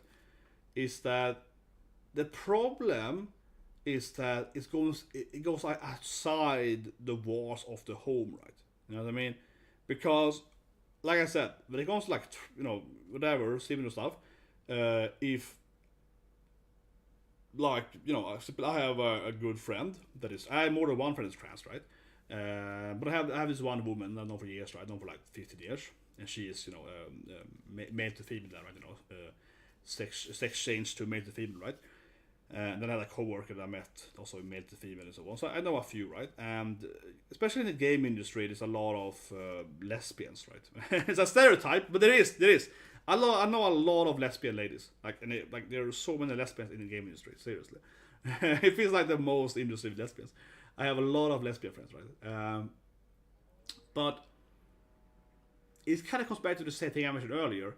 I think that the difference is more that it's like, so okay, you want to be a woman, right? So you want to do a sex change or whatever, or take hormone pills or whatever, and I think that's all fine, right? I don't really care, because again, I don't care if you want to be whatever gender, right? I don't care at all. I don't care at all, right? So I'm perfectly fine with it. I really don't mind at all. The weird stuff is when people are trying to change how other people have to act around it, right? You know what I mean? Because the way I look at it, right, is that, of course, because I'm a liberal guy, right? Of course, you know, if you want to be a woman, right, I'm gonna call you she or whatever, right? I have no problem doing that, right? But I don't like the whole concept that you can have people try to force that, right? The classic, you know, that issue and so on. That's kind of where I come into too, because that kind of goes against my liberalism. Like, no, but that's like kind of weird. So I think that's the weird stuff, right? Where it's like I said, I don't think it is actually a slippery slope, because I make a very clear difference in my perspective. It's a very clear difference of like doing whatever you want to do at your home or with your life, right? So if you want to be a woman with a man or whatever, if you want to be non-binary, that's perfectly fine. You know, you can be that. I'm not gonna stop you. I'm gonna support you, right? That's perfectly fine. But the issue is more like, you shouldn't like. I look at it from a perspective of like, you know, you shouldn't be able to like force on other people, right, or whatever. Or I guess it kind of come back to that episode of South Park. Sabra's a good episode talking about, tolerance and acceptance, right? You know what I mean? And it's like, I think everyone should tolerate that, right? I accept it, right? Because I'm very left, honestly. Yeah, I'm very left, right? So I accept it, right? But I don't think you can force everyone to like it. That makes sense. You know what I mean? I think that's kind of where I come from, right? You shouldn't be able to like force everyone to like what you are doing. You can try to make them like it, right? But you can't like force their brain to like it, so to speak, right? Maybe you can eventually convince them to like it, but you can't force them to like it. If you're forcing someone to agree with you, you're obviously, wrong, right? And that goes in both directions, right? You said the other side can't force you not to be a woman, for example, right? So it's kind of like that where I think it kind of it's the clash, right? Where it clashes with my own perspective, where I'm just like, no, again, I'm perfectly fine. You can do what you want, and I accept it, I agree with it, I like it. It doesn't matter for me. But I also think it's silly when you go with those guys over here that it's against it, right? And you're trying to like force them to like it, right? So to speak. That to me is like you can't just force someone to agree with you. Even if I agree, even that I personally agree with you, but I understand that this like 85-year-old old guy over here, he probably won't, right?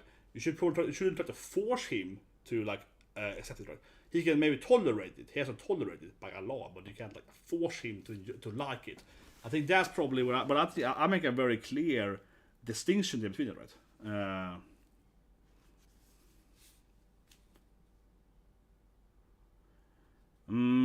Yeah, when it comes to game censorship, it's kind of similar thing, right? Um, yeah, but it's not really. Man, you hit me with the philosophy questions now. You hit me with the philosophy questions because I think you hit on a really interesting point there. It's like, are the people acting in good faith? Yeah, it is honestly. It's honestly probably one of the biggest questions I feel when it comes to these kind of topics, of political topics, and even in gaming topics too, like the Skullgirls, I come into this, because I think very often, very very often, do you wonder? It's like, do you actually believe what you are saying, or are you pushing for whatever agenda you have? Yeah, and this goes in both. This has nothing to do with left or right or whatever. I mean, this goes in both directions, or any direction, up and down, left, right, left, blue, red, green, right. This goes in every direction. One of the biggest issues I feel with people that are pushing for something, and it could be anything, right? It can be, it could be. I mean, it goes the other way too, right? People that are like anti-trans or whatever. Yeah, it goes the thing too. It's like, why are you anti this thing for? Is it because you actually want to be anti, all the stuff too, right? Very often do I feel, like I said, every people on both sides or on every side, right, that they are, they actually don't care about it. Yeah, like you say, actually you don't actually care about a topic, or it's actually something else that they're trying to do, right? Yeah, but that's just kind of being a cynical old man, right? But honestly, I think there's a big thing people have to learn and have to accept in reality, right? That almost everyone has an agenda, right? Almost everyone, most of the time, are not honest with you, right? So it's always something else, right? It's always something else, yeah. That's a very fair point. But like I said, I think it's very important to think about it. That's true for everyone, right? For every side of any political stuff, right? It's always people trying to do something else, right? So that's also when the right, when the right, yeah, when the right wing people are pushing to maybe reverse a law, right? Roe Wade, right? Example that, right? Abortion laws. That to me always feels also like an overstep in that direction, right? Where they are trying to like, remove women rights, and then they probably will push it further. You know what I mean? That's what I expect. I'm always thinking like, what's next, right? I'm always thinking slip up, I guess, yeah. So in that way, I'm thinking like, okay, there's feels like something else they're trying to do there, right? I feel they're trying to move it further in that direction, right? And at the same time, I also agree with when I see the left doing stuff sometimes, and I'm thinking, oh my god, that to me seems kind of weird. And then I expect them to actually push something further, right? Or if we move the goalpost here, tomorrow it's here, right? Yeah. But this goes in both directions, right? I feel both sides does it all the time, where they're always trying to move it in their direction, and then but the goal is never what they're fighting about, right? That's very very common. I guess you can compare it to actual wars. And in most wars, not most, but in modern wars, it's very common to have what's called proxy wars, right? Which is like, I guess, kind of like now with Ukraine, right? It's like Sweden is sending money and troops or weapons, right, to Ukraine, right? Everyone knows it, right? Doesn't mean that Sweden is at war with Russia, but they're clearly helping Russia, right? To some extent, right? You know, that's a proxy strategy, right? To kind of add that stuff, right? So what was the goal? Is the goal of the government, and the same for America, whatever. I mean, USA, UK, whatever, right? It's like the USA government, are they trying to be like, oh, we just like Ukrainians? No, they just don't like Russians. You know what I mean? It's not about like, it's not about helping X. It's about not liking the other country, right? That's the actual goal. The goal is to, fight that country. No, of course I'm not saying it's wrong about me saying like I think most people in the West agrees with that, but I'm just saying like that's clearly what's happening, right? But that's not how they phrase it, but it's clearly what they're doing.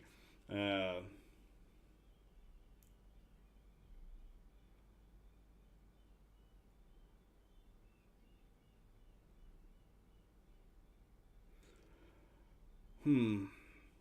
Maybe. I honestly am not too. I am not too read into the whole abortion out of America. I will admit. So, but yeah, that can definitely be kind of how it was. That yeah, the one side is trying to reduce. I guess one side, the left, I suppose, was trying to reduce its what's it called, the interval or whatever when you can do it, right, and they were trying to lower that, I guess, or extend it, I guess. The other way, yeah, they're trying to add more time to it, I guess. I suppose. Um, so, but that's true, right? It's almost kind of they kind of call it the pendulum swing, right? They do something and then it goes all the way harder because you're trying to push something this way, then it flies the other way harder because you're trying to fight that. But yeah, take it back to video gaming anime. So when it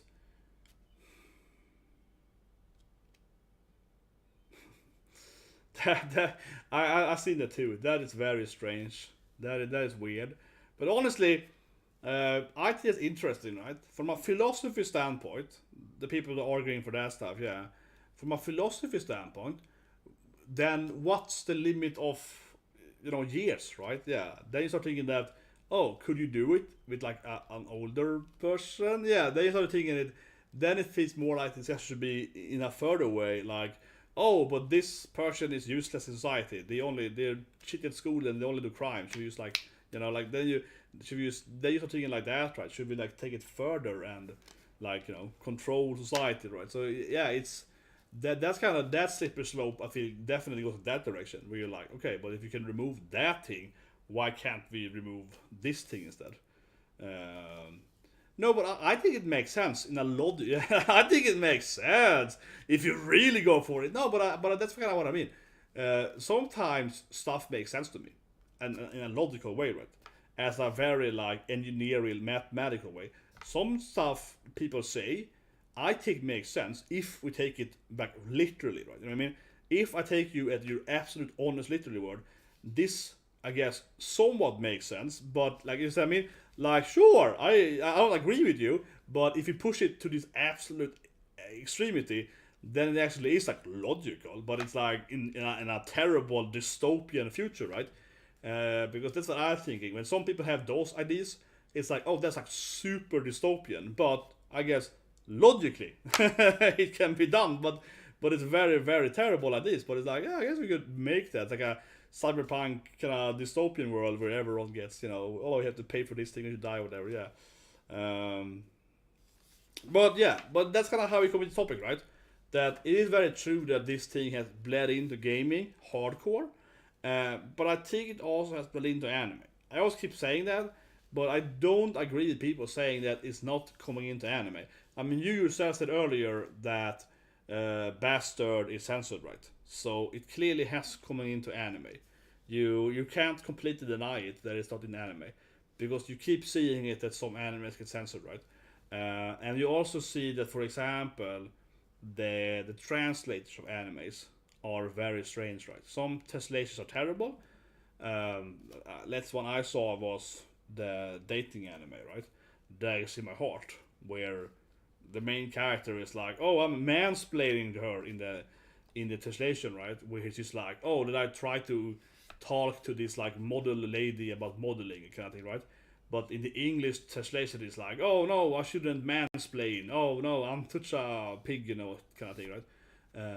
That's super silly, right? They add this like weird, I guess, wording for it, right? Where he's not saying it at all, right? So that is very weird. Or the way with Chica was like, why are you taking away from me, and so on. Yeah, that's weird.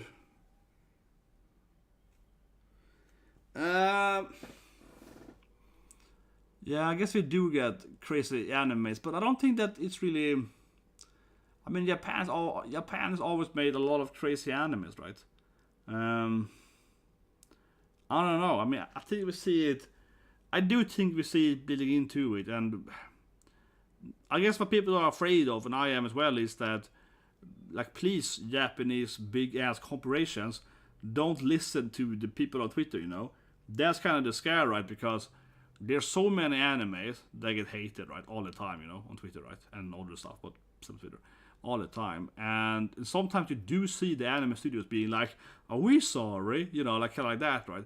And I guess that's what people are afraid of, me included, that they are gonna be like, "Oh, we can't have this scene from the manga in the anime because then we're gonna get Twitter hate, right? So let's remove that scene, right?" I think a lot of people see that coming, and we have seen it with a few shows, right? Where it feels that they're kind of censoring or nerfing it a bit or whatever it is, right?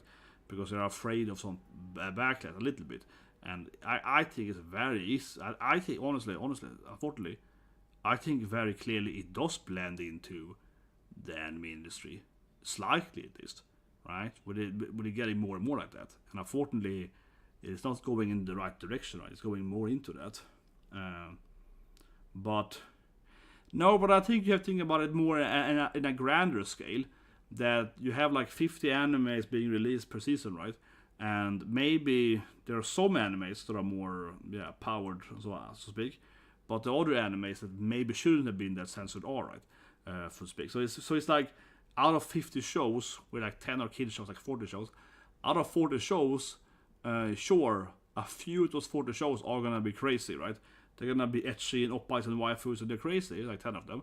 But the other 20 might be nerfed, so to speak, right? So I don't agree with that, because I think that yes, you can always find the crazy extreme anime per season. Every season has a few crazy animes, right? But I'm looking at all I'm looking at the macro, right? I'm looking at all the animes, 40 animes, and I think that maybe like 10 of them are censored. You know what I mean? I think like that, right? So I think it's been into it, but I think the fear is that like I remember back in the days when we had like some game like Nier got censored to PS3, right? Because the studio, whoever was in America, was like, oh, you gotta remove the main character. He should be an older character, blah blah blah, because that's gonna sell better, right? And the Japanese were like, okay, fine, I think that's kind of how we are afraid, because we have seen it in the past, right? Especially with video games, and I think we're afraid, as we see with like, especially with Funimation, Crunchyroll / Sony, that they are doing all this like nerfing and so on, right? So I think we're afraid of that. That's gonna push back into Japan, right? Where they're like, oh, we have to censor your shows because otherwise they won't sell. So why don't you make it like that immediately? Why don't you like just remove that scene instead of redoing it? So I think that's the big thing, right? That we see this like consumer this like companies in America, mostly America, maybe in Europe too, but mostly in America. That they are like pushing back into Japan, right? And being all like, what can you say, right? They are like, oh yeah, you're trying to this thing or something, yeah. But so I think that's a problem, right? And it honestly, it naturally kind of comes from that anime and manga is selling more in America and so on, right? Think about it, that the comic book industry in America is doing terrible, right? Everyone buys manga, right? Which means that the manga is selling more and more, which also means that the manga companies, right, might be like, oh, we have to follow these ideas from America so we can sell more. The dumb thing, though, I say it here, that for Nintendo hopefully understands, right, is that, well, we are winning right now, like we are outselling Marvel and DC and so on, right? We have Spider-Man is dead, so yeah. We're outselling Spider-Man separate, right? With our stuff. And then some American person tells them that you have to adapt, to, for America, blah, blah, blah.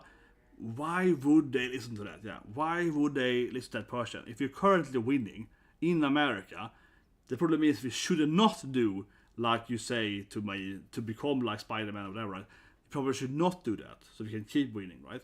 So hopefully they understand that. But you do see a few cases where it does feel like the Japanese, or like even if they're winning the culture, so to speak, they're selling more than Marvel or whatever. Even if they're winning, they are sometimes like, okay, if tell me I'm gonna sell more copies doing that, I will do that to make more money. But then they actually of course lose money doing that. But it's like they fall for it, right? Every time, or not every time, but they fall for it sometimes, and it doesn't make much sense logically, but they do. Yeah, exactly. They didn't realize that, and I think that some of them are absolutely. I think some of the authors are absolutely getting it. For example, especially I think famous hand artists. Yeah, I think especially famous hand artists from Japan that know that they have a lot of customers in America and Europe and so on. They are probably definitely getting it because some of those people are kind of outspoken, right? And they feel they have like a good feeling for like what people actually want, right? So if they start doing manga or whatever, they might still be like, okay, but this is what people actually paying for. Forspoken is interesting. I mean, I haven't actually played the game, right? But yeah, it looks tremendously bad, right? Just the dialogue and so on. I don't want to try playing it. But Forspoken is weird because you obviously know that I love Square Enix, right? Generally speaking, right? I love Final Fantasy, Nier, and so on, right? But Square Enix has like a track record that's very, very bad outside the main games, right? Yeah. Square Enix is so weird because they're still making amazing games like Octopath Traveler or whatever, right? That are not the main games of like Fantasy or whatever. So they're still making like really good side games, but they just completely fail, right? On it's so weird with Enix. They just completely fail on everything outside, like mostly the main games. Yeah, they make these terrible games that are just really bad. They're not the first game. If it's like every studio that they own, they're not in Japan, fails. Yeah, like it's like all of their Japanese studios are all makes great games themselves internally, and then like whoever made the side games usually works out very well. But then every studio they own in like America are terrible. Yeah, it's like they can't buy a good American studio. But I think that's more popular with especially hand artists and so on. For example, one artist I think is pretty cute, right? Is every week, every single week, right? I do the reviews of Maria no Dansai, right? Holy Maria, Yandere Mami, right? And the author always comments on my video. Yeah, that's kawaii, man. Yeah. She comes in there every week and is like, I like this video. Like, yeah, that's fun, man. Yeah, the author comes in every week and is like, I like this opinion. Yeah, it's hilarious. Yeah, it's like clockwork, man. Like clockwork. It's like she's waiting for the reaction and review. It's like, I want to watch the video.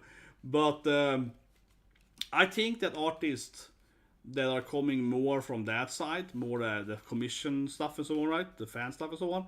Or I'm a lot more open to talk to Americans or Gabbies or whatever, yeah. And as many of them eventually makes mangas or whatever, right, or anime shows or one, I think they're more in tune with like this is what people want, this is what people want. I think they're more in tune with talking to the actual audience. But generally speaking, though, I think the Japanese creators, developers, and so on, have gotten a lot more on media as well. Yeah, I think they got it out more. I mean, it's a language barrier or whatever, right? But I think they have also started to become a lot more open to like talking to people in whatever other countries on Twitter and YouTube. I think they are becoming more like that. And honestly, even though as people know, right, I have ones with issues on YouTube or whatever, I still think that YouTube right now actually, generally speaking, is definitely better than it was a few years ago. Because I feel that a lot of animes I talk about where I probably wouldn't dare, honestly, to show them much clips or whatever, right, in the past.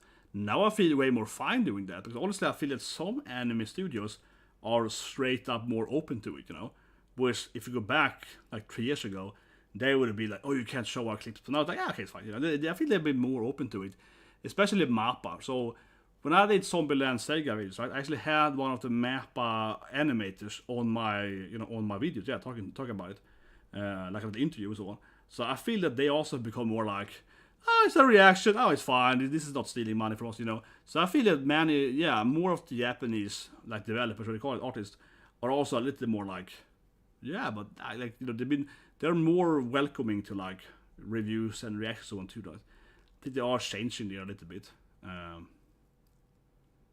Pixiv. But that's exactly how the artist is with Marie Dansai. Because she wrote that to me, that she would never show her face. That she was like, oh, I can never show my real name or whatever. Yeah, exactly. That's very common though. Of course it's very common, right? That they have their pseudonames, right? It's very, very common. Extremely common, right? There's a lot of issues on the internet, right? But it's probably like a mixture of many issues.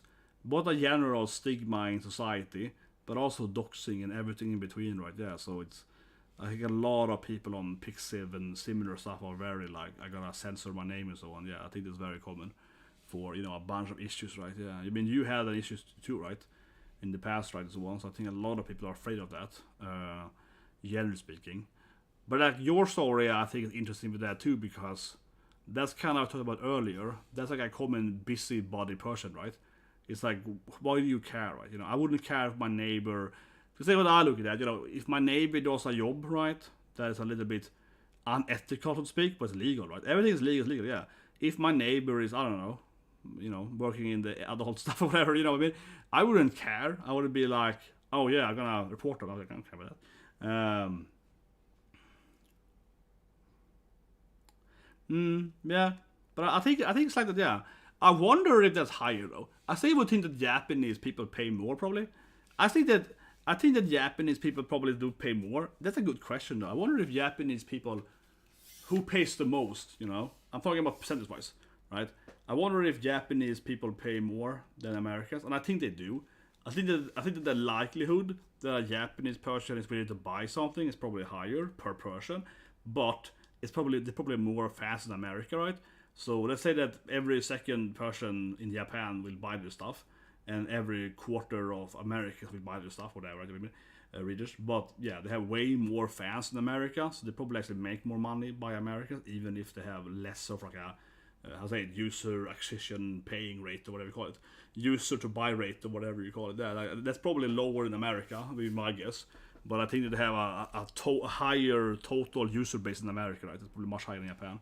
So yeah, it's definitely a lot of middlemen. Yeah, that's true too. It's definitely a lot of middlemen. And then you have the companies try to do. It's interesting. It's a lot of this stuff around it, right? It's definitely less stuff too. But I think that, like I said, I think your story is a good example of that, right? It's coming back to what I said earlier in my own philosophy, where I think it's really important to think about that, which like, why do you care, Like, I just don't care what my neighbor does, right? My neighbor can have any job in the world, and I just don't care, right? As long as, obviously, they're like, whatever. I mean, like, if they're, if they work at a company, if they work at a bank, if they work at a code or whatever, I don't care, right? You know what I mean? I don't care. As long as it's obviously, like, something that you can work illegally. but otherwise, I don't really care at all. And it's just like, that's how most people think, right?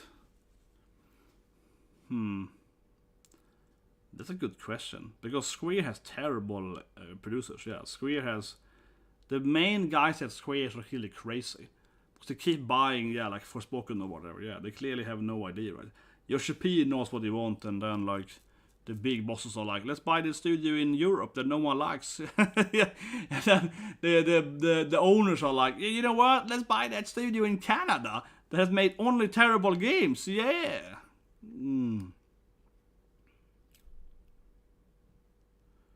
Yeah, exactly. The fact there... That's what I mean, right? That's a good example of people not being able to live in this, like, whatever liberal mindset, right? Where it's like, why do you care what this person is, producing, right? As long as they're producing... I mean, it's obviously one thing if your neighbor is running like a... It's obviously that one thing, right? If your neighbor is like, here's a dungeon in his basement, yeah. it's one thing if your neighbor has like, okay, that's kind of questionable, yeah.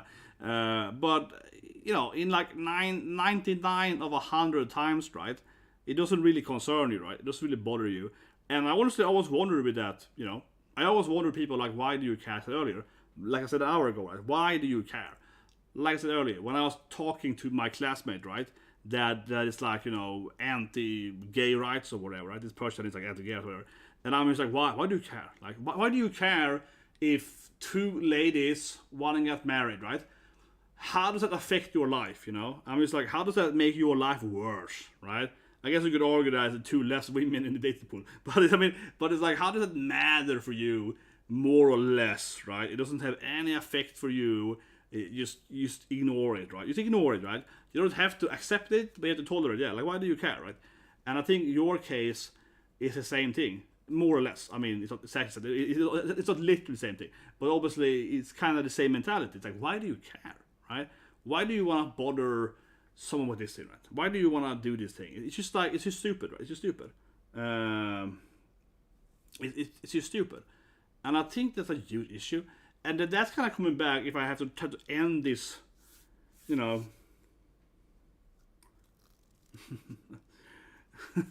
Precis, now I want my Yuri stuff. That's true, that's true. I do want to have my Yuri ending in Gundam, that's true. I demand my lesbian ending in Gundam, that's true. It does affect my life if I can't get my waifu Yuri ending. But it's like, I think I want to try to, you know, close this, you know, stream in coming back to Earl, right? What was I thinking? I had something smart on my head there until you got me out with that Gundam reference. I had something smart coming from my mouth there. Yeah, no one knows that. Yes, back to our beloved Anita Skishin and Jake Thompson, right? That's why I think that the whole thing, right, with either of those two people, right, bugs people the wrong way, right? Because both Anita and Jake Thompson, right, they're both authoritarians, right? In a general sense, right? They're both trying to force you to make your product, your game, your anime, whatever, right, in their way, right? Yeah. Which is kind of the same, which is weird in a sense, but whatever. They are trying to force you how to make your product, right? And that's coming back to it again, right? We're talking about, you know, someone coming after you, someone coming after, or as a kid, right? Trying to argue with some moron at school. He's like, oh, I don't like lesbians. Like, why do you hate this for? You know, it's the same thing, right? Why are you trying to, like, not allow two women to get married for? What's the point of that? How does it affect your life, right? And that's kind of what I think about with Anita and Jack too. It's the same thing. Why do you, it is, in a way, right? Why do you try to, like, you know, ruin this video game? How does it affect you? Do you play that game? No, you don't just play the game. I mean, neither of them even, you know, in yours playing games, right? So it doesn't actually affect you, right? It doesn't affect you because you don't have to buy the product, right? And if people don't want to buy that game, right? Like Skullgirls, right? People don't want to buy that game anymore. That's their own issue, right? The company issue, right? I guess I'm always being, you know, like a liberal, you know, capitalist guy, right? I suppose. So for me, it's like, you know, make whatever content you want, right? Like a video game. Make every game you want, right? And if the game sucks, right, no one's gonna buy it, right? But I don't think anyone, either from the right or the left or whatever, they shouldn't come in and say, you have to make a game like that. It doesn't make any sense to me. Like, coming in and force someone to, no, you can't make a woman with big oppas or whatever. It doesn't make any sense, right? Because if people don't like that, they're not gonna buy it, right? And I do think that it's not the exact same thing as like a gay marriage, but from a general standpoint, when it comes to liberalism or whatever, it is right, because it's like, why do you care if two women are in love? It doesn't affect your life, right? Just like it doesn't affect your life if you can play a cat lady with massive tits, right, in a game. Like, it doesn't affect your life either, because you don't even buy those games anyway, right? It doesn't affect your life. So I think it kind of comes back to that whole thing, right? My friend was I have one friend that's she's very etchy, man.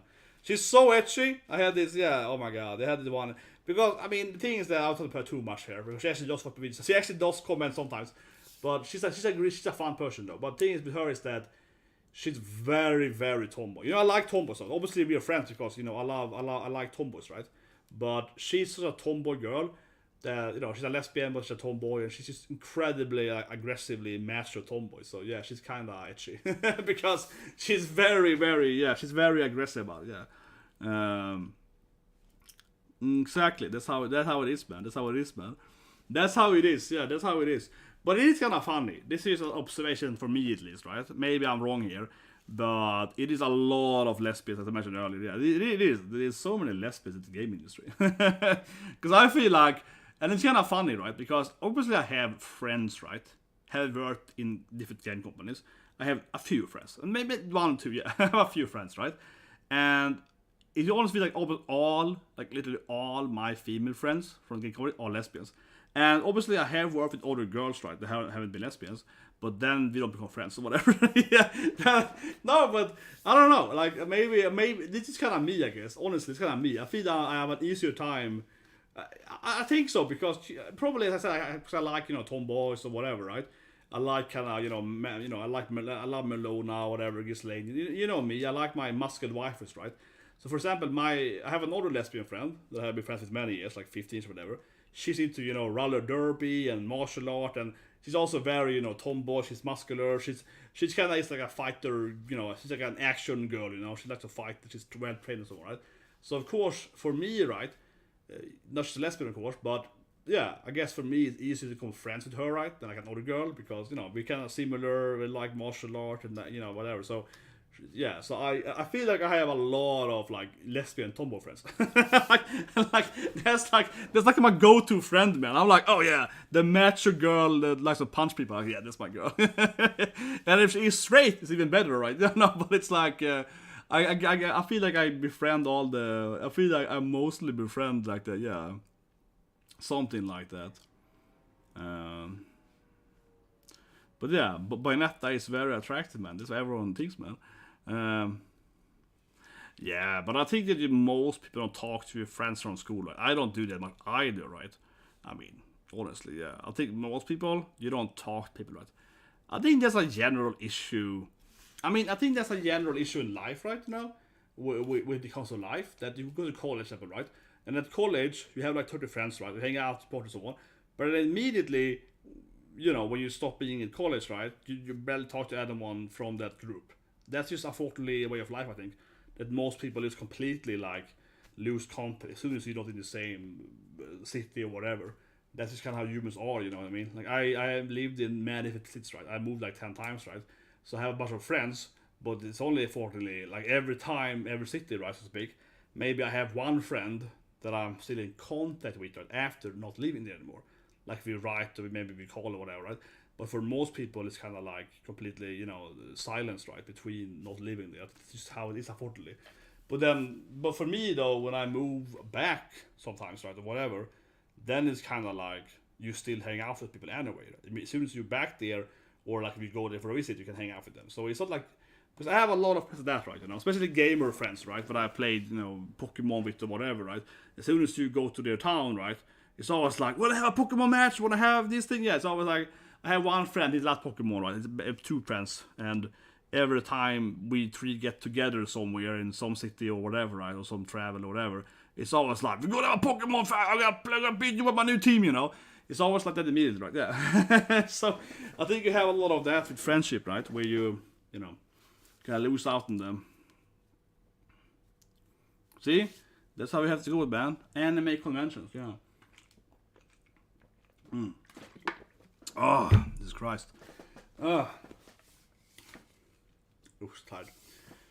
You see, the sun has gone down now, so it's dark in here. But, you know me, right? I mean, I admit it, right? I have another channel, of course, for this stuff rather. I used to talk about this political stuff more the channel, right? But, yeah, like, in one way, right? You and me talked about it earlier, right? Space Pirate, we talked about earlier, but I feel sometimes that I love doing reactions to like Mushoku Tensei or Bleach or whatever, of course, coming next week and so on. But other times, I have to admit that to you earlier, sometimes I feel like, screw it, I just want to become one of these, like, how say it, right, without, basically, I don't know, just talking about this stuff. This stuff to me is not funny talking about, than anime. Anyway, the dude, I would say, yeah, that's a good question, right? I've got the needle game here. I put them, yeah, I got the needle game here in the dark here. Can you play? That's a good question. Can you play Nier? Have you played the game? I think you can. It's not gonna be the same experience though, because you clearly have a lot of reference, right? You clearly have a lot of like, oh, that's the boss or whatever. But I think you can absolutely. I think I've seen the anime right so far, and it's not like you don't get the storyline, right? I mean, obviously it's a very cryptic storyline later on anyway, but currently in the storyline, yeah, you can. They're fighting the robots. That being said, though, the anime has been like delayed twice, right? Yeah. So we haven't gotten that far into the anime. So maybe it's gonna be harder to understand it later, right? Because the game gets more and more cryptic the longer we get into the game, the anime. So maybe it gets harder to understand it when the anime is complete. But so far, definitely, this is no real. And the thing is that the things you're wondering about, like who's that other waifu with the katana, who's that third waifu that appears in the episode, whatever. That's the same thing in the game, right? That will be explained later. So you probably watch Nier after having seen the anime. I would think so. But obviously there are some scenes, not to spoil it here, but it's one scene, for example, when they meet Emilio, and you can see his memories, and then the memories are basically just flashing this game, right? Yeah, like Replicant. It's not even, yeah, so there's one scene in the anime where it's like a minute flashback that's from this game, not from Nier Automata, from the other game, from Replicant. So that reference you won't understand unless you played the other game, not even the current game they're animating, but the other game. So there are some of those scenes where you'll probably be like, You see Kane and so on. You see the Kane, the first white-haired waifu. You're gonna be like, who's that lady? Not in the anime. So there's some of those stuff where you probably will be a little bit like, huh. But otherwise, the anime does actually extend some stuff. One episode, they extend A2's backstory, for example. So the anime actually adds stuff, right? That the manga or the game, never had. So in one way, the anime actually might be a better first experience because it actually has more storytelling per character so far, perhaps. Because you actually do, you have one episode about A2, and then there's another episode about what's her name? Jackass, right? Yeah, Jackass. Jackass is their fishing the onsen episode. Jackass in their boots in the fishing. That is also extended from the game or whatever, those stuff. Absolutely. Well, the one thing though, I would say with Nier though, because I'm hoping it's gonna be coming back, right? It should come back this season. One thing I'm hoping though, or see how it goes, is the second storyline, right? Don't spoil it here, but Nier has different, story paths or whatever, right? So to speak. So I'm wondering how the anime is gonna do that. When the anime is finished, like story A, are we gonna see story B then and story C and so on? Because the other character's perspective. That's interesting how the anime will do it, right? Because currently the anime, I feel, is merging A and B. I think they're merging A and B at the same time. So I guess they're gonna go to C afterwards. It's my guess then. Because the game you have to play different characters, right?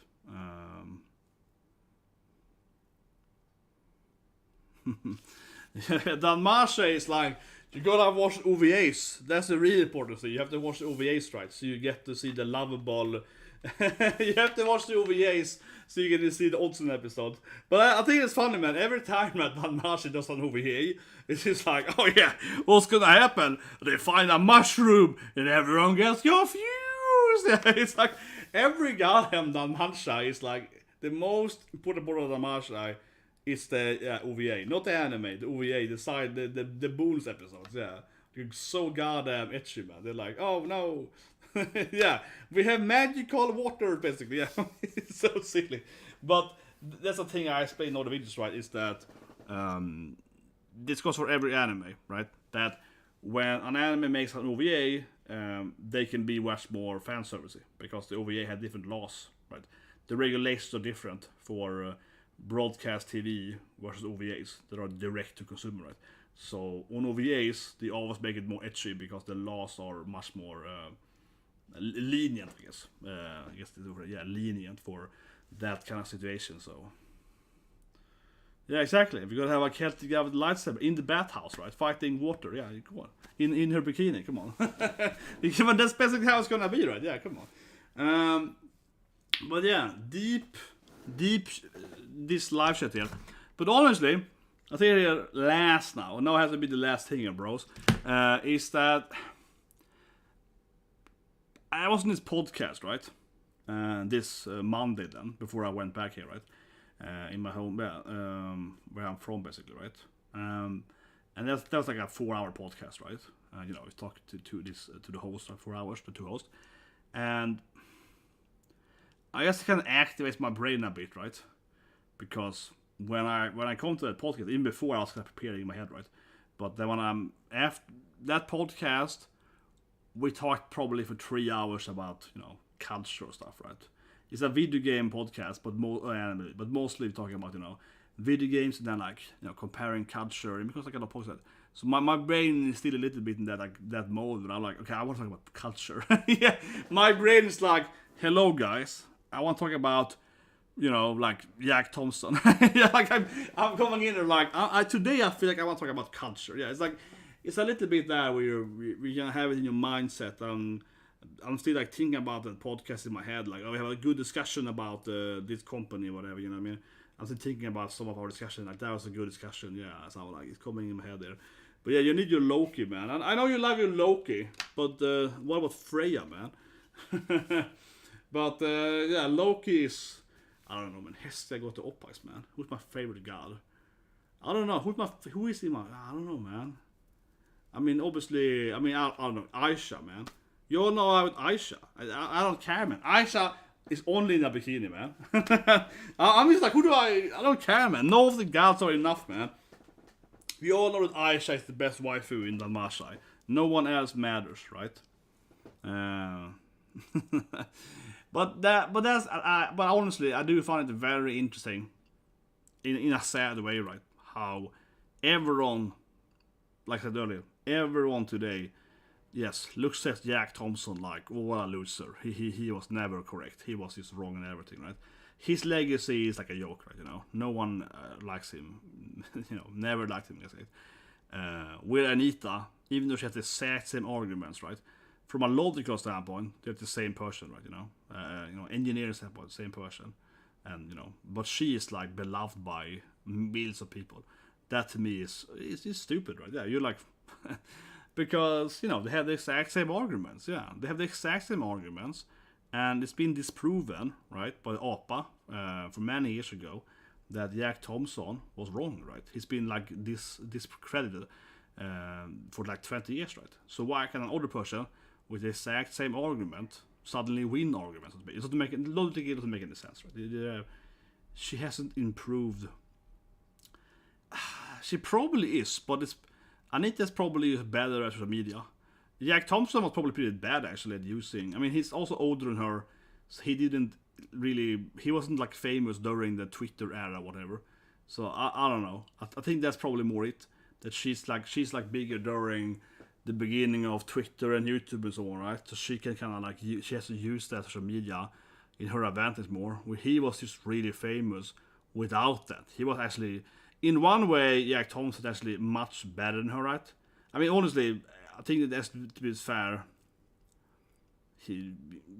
Jack Thompson actually was better than her because he couldn't use social media to get famous. He was famous without that. He actually is probably better than her than what he was doing. In a way, he was probably. No, but I mean, Tsubaki is good too, but she's no Aisha, man. Tsubaki is like, she's not as Aisha. She's like a secondary Aisha, you know. She's like after Aisha. Come on, you can never put our Aisha, man. But that was the best part of the last season. Come on, you know that. I didn't care about Belkun and the elf lady, whatever her name is, Ryshan, Lion. I didn't care about that. I was like, where's my Aisha? Yeah, right? Every episode I was like, hey, wait, have you seen Aisha? Where's Aisha? She's hiding somewhere. Yeah, I was like, I didn't care about that. I was like, get back to my waifu, man. But she had a lot of screen time in season 4. Yeah, that was good, man. Aisha had a lot of screen time. But of course, a little bit, I was like, why couldn't Aisha be down with him in the hole instead? Like, why is it Rysad for? Lame. You know? And then the ending when Ry is like, I like you, Belkun, basically. Like the proposal scene opposite the final episode, right? I'm just like, what couldn't it be Aisha for? I'm sitting there, I'm just salty, like, where's my Aisha, bro? Where's my Aisha? That's the only thing I'm thinking about when I'm watching that episode. But I guess Aisha is in love with Haruhime, though. Yeah, Aisha is definitely Yuri, right? I mean, Aisha and Tsubaki, yeah. I mean, Aisha is probably a lesbian, right? We have to say that, right? Probably in the end, right? She's probably into Yuri, but she's clearly in love with Haruhime, right? I mean, Aisha is like really into Haruhime. That she's like, oh, we're best friends, right? That's probably what Aisha will claim, but come on, we all know that she's in love with Haruhime. That's the only way I can see it, man. Aisha is Yuri for Haruhime. She's like obsessively addicted to Haruhime, man. She's all about the Haruhime. So Aisha is probably Yuri, right? In the end of the day. Well, yeah. I mean, yeah, sure. I mean, sure. I mean, I can see Aisha swinging both ways, but Aisha is the kind of like character that she will swing both ways, but she wants to marry Haruhime, right? You know what I mean? Like, she will swing both ways because she enjoys it. She can do Belkun or whatever, right? Because she wants to. But at the end of the day, she wants to be with Haruhime, right? Like, she's in love with Haruhime, but she's a thirsty woman. She can go either way, right? That's probably how I would see Aisha, right? You know? I would ship her with Haruhime, but sure. I mean, I guess she can take anyone because she's, you know, a crazy Amazon lady. She's snoo, right? So that's probably how Aisha is.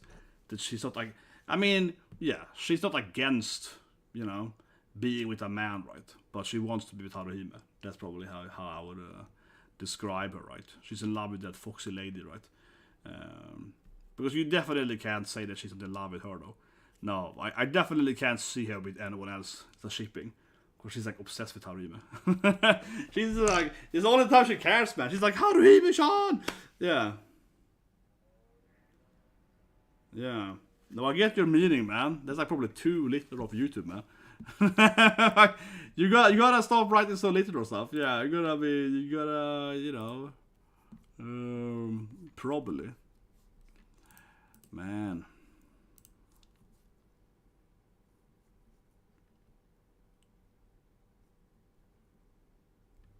Yeah. Oh, that's true. Yeah, that's true. Gee. God damn it. That's true, man. Tanmasha is so dirty, man. Why do you remind me of Tanmasha being so dirty for? Why can't I leave it peace here with my Aisha being, you know, untouched flower for? Why do you have to ruin my, why have to ruin my, why do you have to ruin my Aisha for? Oh, God. No, okay. Now, nice talking to you guys. Should I do Heavenly tomorrow? That's the big question, right? Should I do Heavenly tomorrow? That's the question, right? You know, it's man. I just keep thinking, right? You know, it feels like a chore to do Heavenly. It really does, because I don't think it's that good, right? Yeah, of course. Come on, Aisha's too baddest, man. Come on, Aisha's too baddest, bro. But I'm just like, yeah, it feels weird when, I mean, honestly, no, I kind of want to just finish it, right? There's one episode left, though. That's the thing, right? You know, I probably would have dropped Heavenly if I knew how it's gonna turn out, you know, in midway through, right? But now it's like, well, you have one episode left, so you're like, I feel like I gotta finish it, right? Because there's like one episode left. It's like a collection. I gotta watch the last episode, but I say that though. I probably said it before on streams too. It definitely feels though a little bit that, and I'm not the only person feeling this with YouTube or whatever, right? When you do reactions, you certainly feel that sometimes it's a chore, right? And then it gets, I won't say boring, but it certainly feels that sometimes, right? You watch an anime, you're like, this is kind of boring, you know? Yeah, and you're like, this is not that good, you know? And then you kind of, but then you feel kind of stuck doing it because you're like, I kind of want to finish it. Yeah, there's definitely an issue with doing reactions and reviews because sometimes you feel like, no, I kind of started to this thing. I wanna, you know. Yeah, Double the Garu sounds way better, but it sounds way better. But isn't that airing on the wrong day though? Isn't it airing on the same time? There's one thing though. We were talking about earlier, right? But you know, there's one thing that I don't want to do too many animes on the same day, right? For several reasons. So it's unfortunate because sometimes you get into it and you're like, that anime actually is better, but it airs on the same time with 4 other animes, right? So that is an issue, honestly, because you don't want to do like 4 animes. But you already have Megumin and Idol Girl, right? Am I gonna ignore my other girls and then Megumin, my explosive girl? You telling me to drop my explosive Gyros, man? Come on, man. You telling me to drop the explosion? I couldn't drop Megumin. Man. You can imagine if I was like Mad Lad, right? I would do shorts of Megumin, pretending to watch Megumin. I would be like him. That's what I should have done. Yeah, I should have been like him, I should do like fake shorts, pretending that I've seen the episode, and then be like, oh yeah, whatever, Yun is ugly, and like turn off the video, 500 views, I should have done that content, yeah, just faking it. I should have that content. That's gonna be my real plan, though. I'm gonna start watching those animes and be like, yeah, I'm just gonna pretend watching them. I'm not even know when I watch them. That would be actually kind of funny. I was thinking about that a few years ago for like an April Fool's joke or something. It would be kind of funny. This is my real plan, okay? This is something I was thinking about a few years ago, like an April Fool's joke. It would be kind of funny uploading a video, right? Being like, One Piece episode, 1100 reaction, Nika this thing or whatever, like Luffy versus Kaido, get this power, and then, just pretending to watch the episode, right? Yeah. You know what I mean? You just do like a full reaction, but of course the episode isn't aired yet. You pretend to watch it, you upload it, and then, you upload it, and you're like, haha, you see how we get views on it. You know what I mean? You're just pretending to watch it, yeah, but it has to be released on like April's Fool or something, yeah. And just be like a complete fake reaction. Obviously, the episode hasn't aired yet. You're pretending to watch it. You're like, oh my god, it's so great. I mean, you sit there and fake the whole thing, right? And you see people like it or not, yeah. People probably get angry, but I think it'd be kind of funny, Because it also be kind of funny that, like half a year later, right? It's still probably gonna get views so people are trying to get to the actual episode, right? You know what I mean? When they're trying to actually find the real reaction of the same episode, like 6 months later, your fake reaction is up this is the 1st of April, right? So it'd be kind of funny. Now I should do that next year. The good reaction has happened yet. But yeah, Yun is definitely, come on, Yun is the best girl of that show. Yun is definitely the best girl of that show, man. She is so the best girl, man. She's so the best girl. The other characters are. I mean, if anything, the Megumin show made me like Megumin less in a way, honestly, probably. Yeah, but I spent a lot of time on Yun, but come on, seriously. I think a lot of people saw it too. You basically like Megumin less during your own anime. Because he's just a douchebag. He's like, Daxion, XP points! Like, you just make Megumin is just dislikable. He's like a sociopath, yeah. Megumin is like running around exploding stuff, yeah. She's like a crazy evil person. And Yun is a sweet, innocent lady. She's being like, please, Megumin, stop doing bad stuff. I'm trying to help you, Yun is just being a hero and helping people and being friends with everyone and helping poor people and helping the guy with no girlfriend or whatever, his mom and so on. Yun is being like a superhero and Megumin is just like running around being a douche to everyone. Yeah, you're like, huh? Like, am I supposed to root for Megumin here? Yeah, Cecily, of course, is kind of likable, but in her own way, right? But I mean, am I the only one that... I like Megumin still though, but you know what I mean? Like, am I the only one that's like, huh? I'm not really rooting for Megumin to win this. I'm kind of on the host side. I think in both fights in Megumin's anime, right?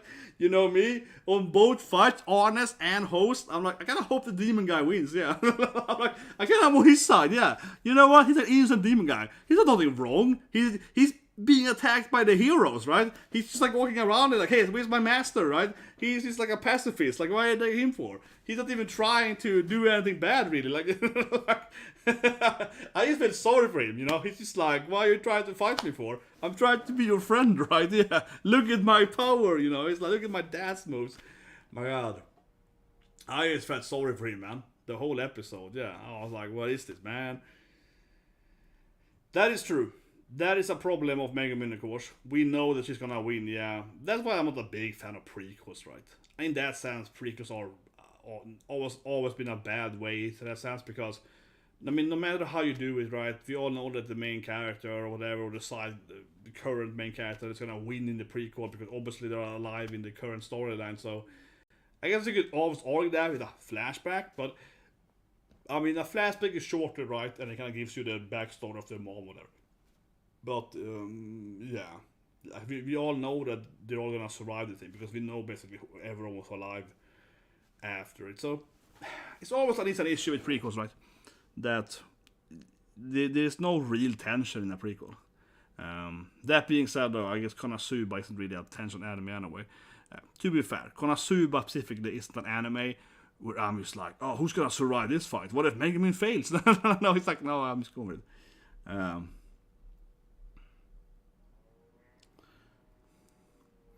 I mean, maybe, yeah. See? Arnes could have been part of the Konosuba main squad. Yeah, they could have picked her up, man. It could be good boys, man. Kazuma would have approved. Yeah. That's how it should start, man. Alternative Megumin spin-off. Megumin picks them up as her familiars. And then episode 1 starts with Konosuba. It's like, I am a Megumin. And it's like, I also got my demon lady with me. Arnes. Like, this is my party member. Let's team up. That's what I want to see a spin-off being, you know. The spin-off should have been like a alternative universe where Megumin picks up a cooler team. And then she meets up with the other team and it's like, yeah, let's team up. Let's combine our strengths and whatever. No, until yet. Whatever. I'm waiting for a mail, but I'll sit there. That's true. She had that curse, yeah. Yeah, Kazuma is the worst person you could ever meet, right? She's like, not this guy, not the human curse guy. Yeah, it'd be fun, man. But I guess we finally have that season 3 coming, right? Next year. Jesus Christ, man. Yeah. I don't know. I mean, Kazuma has a sweet spot deep down, right? But maybe he wouldn't be, because Kazuma is a creep or whatever, but it's actually quite pragmatic, right? The other guys are way more crazy. So I feel that him and Orange actually could be friends, because she's gonna be like, oh no, he's a creep. He's gonna be like, no, I just wanna be your friend, you know. And I feel they actually could have talked it through, right, with him. Because, you know, he's the straight man, right? He's the normal person in the end, right? He's a non-crazy person in the end, where all those other guys are just crazy. So she probably hated him immediately. But then after a while, they probably be besties, right? So yeah, I think this would be a spin-off I actually want. Arnes and Kazuma instead of Arnes and Megumin, yeah. Aqua probably would have issues with Arnes, though. I feel Aqua is a bigger problem. Aqua would have been like, exorcism! Yeah, Aqua would have been like, explosion! That's probably what happened more, I guess. But goddamn, I'm still waiting for this delivery. I'm looking at my mail here. And they're not... Oh, I can see here. Okay, so they said it's coming tomorrow. It's like a week delayed. Super annoying.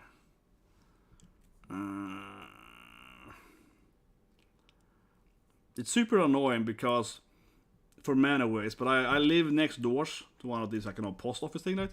So I'm always like, how can you be so delayed? It's like 1 meter. It's like, yeah, I live very close to the post office. So I'm just like, come on, man, send it to the post office. I'm like, just come over already.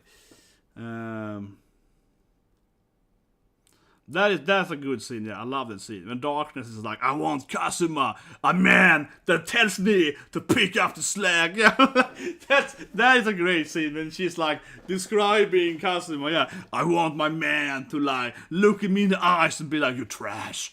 That's right, I'm trash. Yeah, like that. That whole scene is amazing. And she's like, "This is the man I wanna marry." Yeah, that is fantastic. But you know, my favorite scene with Kazuma and Darkness is actually in what's it called? Isekai Quartet, right? You know, episode 3 or 4, whatever it is.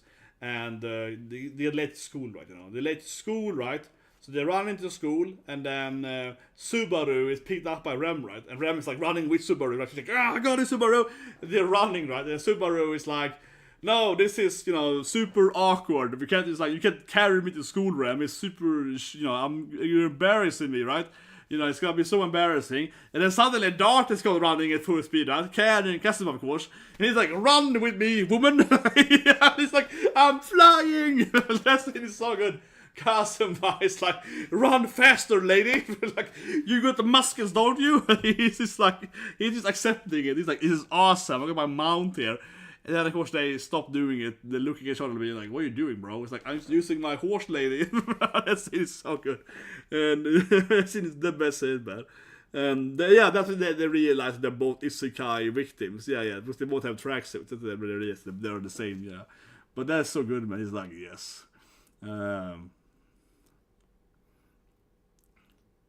I know, Aqua is weird, though, but Aqua is clearly a traitor to her religion.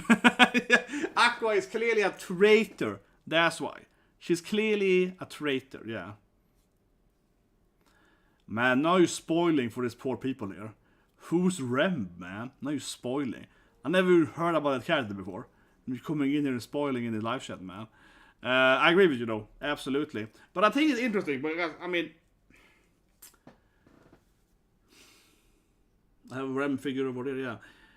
I think that the author, right, that writes F-Zero, he probably never imagined how popular Rambo's gonna get, right, you know? He probably never imagined that Rambo's gonna be Evero's best girl, because no one really likes the video, come on, let's be honest here, yeah. So, he probably... Yeah, who's Rambo, yeah. So, he probably thought that blue-haired girl was gonna be popular, right? He probably never thought about that. So, when he got write out blue-haired girl, whatever that was, I remember Ram, yeah. But anyway, when he probably, you know, wrote her out, he probably didn't think about it, right? He was like, whatever, she's a supportive character, who cares, right? And then, like, 5 whatever years later, the anime comes in, and probably even before that, but especially the anime comes in, and it's just like, Rem is this, you know, massive, what we call it, breakout character. She's way more popular than the other character, basically, right? Except, not more popular, I guess, than everyone else.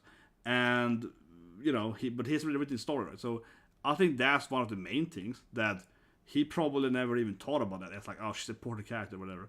So I think she's way more popular than the author ever imagined. That's probably the reason why. He probably never even imagined that she was gonna be Everon's pick or whatever, right? So that's one thing. But sure, but even ignoring that, I do still agree that it is strange though that it does feel strange how many episodes it's been since that, you know, since Ram and so on, yeah, with the Ram thing, it does feel weird how long it's been since it happened. And I know people actually spoiled me on that, you know how it is, so you do YouTube stuff, right? So I do like a video, right, talking about F-Zero, like a review, and saying that, oh, maybe they're gonna save Ren or whatever, and I get like 5 comments like, they're never gonna save this girl, yeah, it's gonna be like 20, 30, 40 more seasons, yeah. Every comment is like, bro, it's gonna be like season 11 or something. I'm like, what? Yeah. So I mean, I haven't read the light novel, right? So I don't know when Rem comes back, but it certainly feels like Rem is gonna come back in like 10 years from now. Yeah, it's like, it is crazy how far back she's been pushed, right? For that matter, when is the anime coming back? Next year? Because I remember doing a trailer reaction to it, right? Of course, the first trailer reaction to it. But that's been months ago. Yeah, when is F-Zero coming back? Like next year, right? I haven't seen any date, I think.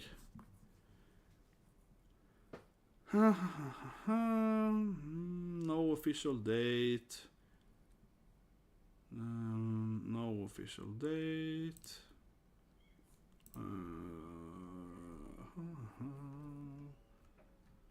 No. It's expected in April next year. April next year, it says here, but I guess it's either January or April next year, yeah. That feels crazy. Like, when was this trailer released? Like, last year? I have it here. Let's see what time it is. Like, 3 months ago. Okay, maybe it was that. But still, like, it was released in, like, May, like a year before. It does feel way too early. See, the sun is dark a bit now, but yeah, it does feel way too early to, if it's like a year left until it comes out. That is weird. But yeah, whatever. We got Mushoku Tensei, right? Roxy is back soon, yeah, baby. Roxy-chan is coming here. Look at there. In the Darkness, as it did with Roxy. She's coming out soon, right? Yeah. She is gonna be in the anime. I see the trailer, and of course her friend, Horny Elf, is gonna be in the with Rudius. Yeah, I can't wait for that, guys. You know, I haven't read the novel. I can't wait for Rudy to team up with, you know, the elf lady that has a lot of fun. Yeah, that to me, that feels like a match made in heaven, right? We all know that Rudy is hated by everyone on Twitter for being a perv, right? And he's gonna team up with the perv lady. That it's gonna be like two pervs together.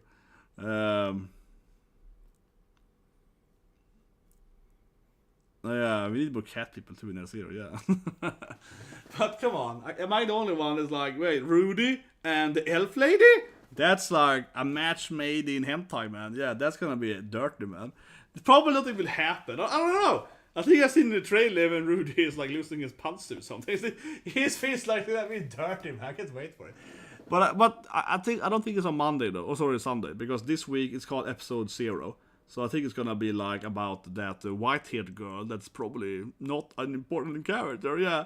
I think it's gonna be about a white-haired lady that we've never seen before. Yeah. That elf lady that just appears. It's gonna be about her, right? That clearly isn't important for the main storyline, yeah. Rudy is too chill though. Come on, Rudy is too shit. He's like, hey, Olsted, wanna be my friend? Come on. Everyone knows Rudy's too chill, man. He just walks up to like this super dragon guy and he's like, hey, bro, wanna hang out with me and my teammates? And he's like, no. Exactly, that white-haired girl. I mean, come on, man. I never heard about her before, man. Obviously, we kept getting spoiled on that. But it's just so obvious, yeah. I mean, it's so obvious, right? So when I saw her first time, I was like, oh yeah, who can that be? An elf lady, yeah. I've never seen an elf before this anime. An elf chick with like, yeah, who can that be? Who can that be, man? I wonder, man. She landed in that garden, who can that be? Yeah. It's like, who can that be? Yeah, strange, very strange. Very, very strange little girl. Yeah, elf lady, man. Elf ladies. Oh. But yeah, we can't forget the real anime of the season, right? Gotta get it back guys before I turn off the stream, guys. This thing. Yeah, he's messed up a bit there. I mean, Olsted is voiced by, of course, no one else than Kennedy Suda, so he's obviously very friendly. He only plays friendly characters. Yeah, Ogata was very friendly, and the shark guy is very friendly in high school, and so on. Very friendly characters. The Invaders detective, also voiced by Suda, also a very friendly guy, man. He's also God, you know, in To Your Eternity. Also a very friendly person, yeah. He only plays very friendly people. Certainly. Every time you hear his voice like this guy's gonna be very friendly. It's kind of funny, though. I mean, every time you see him, you're like, yeah, it's friendly. He was in Ogata last episode, Golden Kamuy. Yeah, talking about his psychopath tendencies. Maybe it's end of season, yeah, probably. Potentially, right? I have a hard time seeing it being beaten by the other. But, you know, as it did Tommy for this stream, right? It really is about Bleach or Isekai and otherwise. Honestly, though, we can end coming back to the beginning of the stream, right? I don't think this season seems very strong, honestly, guys. Not very strong. I mean, yes, we have these 3 main animes, right? Of course, that's why we talked about earlier, right? To kind of close off the stream, right? Yes, we do have the 3 main shows, right? We got the Rudy, we got the Todos, we got the Ichigos, whatever, right? Yeah, Vending Machine and so on. But honestly, I don't feel that many other animes are these like amazing animes that I think will be good. Just to be fair, right? Vending Machine is probably gonna be fun, Isekai, whatever, right? But the other shows, I don't look forward to that much. I mean, Rent a Girlfriend is gonna be a trash fire, right? Obviously I'm gonna watch Rent a Girlfriend and enjoy it for the trash that it is, right? And throw trash at it, you know? I'm gonna enjoy it because it's so terrible, you know what I mean? With the new 5th girl, it's like an influencer or something. It's gonna be even dumber, you know what I mean? So of course I'm gonna watch it, right? But I don't feel that the other rom-coms, I don't think that any rom-coms looks that interesting. The other rom-coms doesn't look that amazing to me. Like that Glasses Girl, that CGI looks like a train wreck. but maybe it's better in the episodes. But I mean, as I said earlier, right? I looked at every trailer, right? And if you do a trailer, why would you not show the best CGI, right? If you make a trailer of your game or anime, you're probably gonna take the best CGI in the trailer, right? So if the trailer has terrible CGI, yeah, okay, there's gonna be a terrible rest of the show, right? Yeah, it's not that many new animes. I do love Duke though. You know, Death Duke in his Maid. That anime is really good, but yeah, it's not a very popular anime, but that's good. But also a sequel. But I mean, talk about earlier, right? But yeah, I don't think that there are that many animes. Bastard, of course, I'm gonna enjoy, but that's like a binge read, right? Again, the whole time. Then we also got One Piece, of course, right? Yeah. Then we got the One Piece, Buggy the Clown, yeah, Scary Buggy and so on. But honestly, yeah, I don't think this season has like 3 really, really strong animes, like these 3, and then some other ones that are okay, you know, strong, but maybe as strong.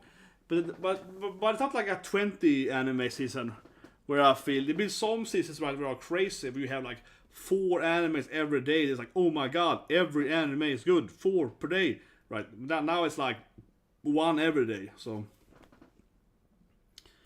a little bit like that. But I'm probably gonna do more video game stuff, honestly, like Final Fantasy, Street Fighter, whatever. Right? You know, I'm trying to, I wouldn't say branch out, but I always did video game stuff. But I would say one thing here in this stream, right? Talking about what we do otherwise. I will definitely watch the one of them with you know, as it's airing in the fall and so on. But one thing I do like doing video game stuff, like video game guides or whatever, or you know, generally speaking, like Street Fighter, my latest video discussing strategy and so on. One thing I really like though is that you get more comments, right? I feel that reaction videos right now, it's a lot of Japanese viewers and they comment less. That's one thing why. But I do feel that reaction videos in general, right, don't get that many comments or like, you know, interaction, that we call it, engagement, I guess, better for it.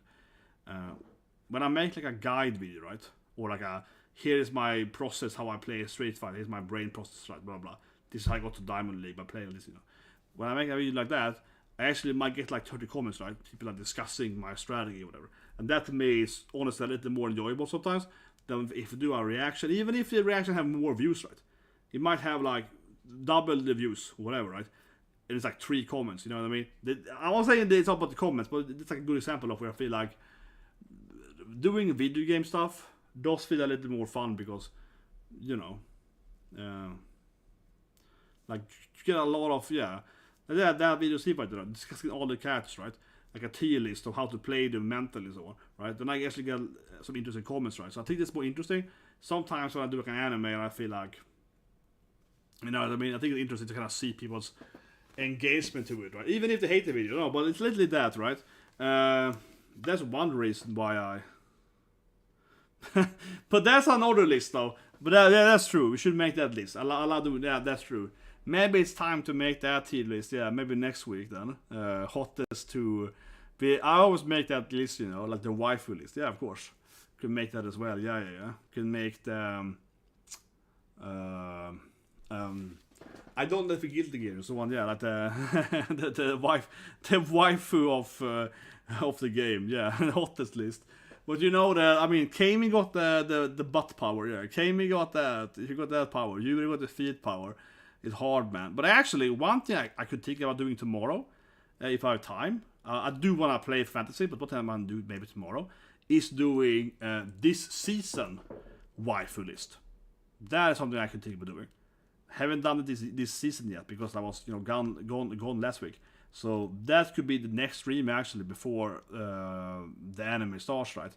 That could be fun otherwise. To look at tier list, you know, of all the animes, you know, all the female characters for this season, you know, like different, you know, Oshinokoi or whatever versus, you know, this thing and so on.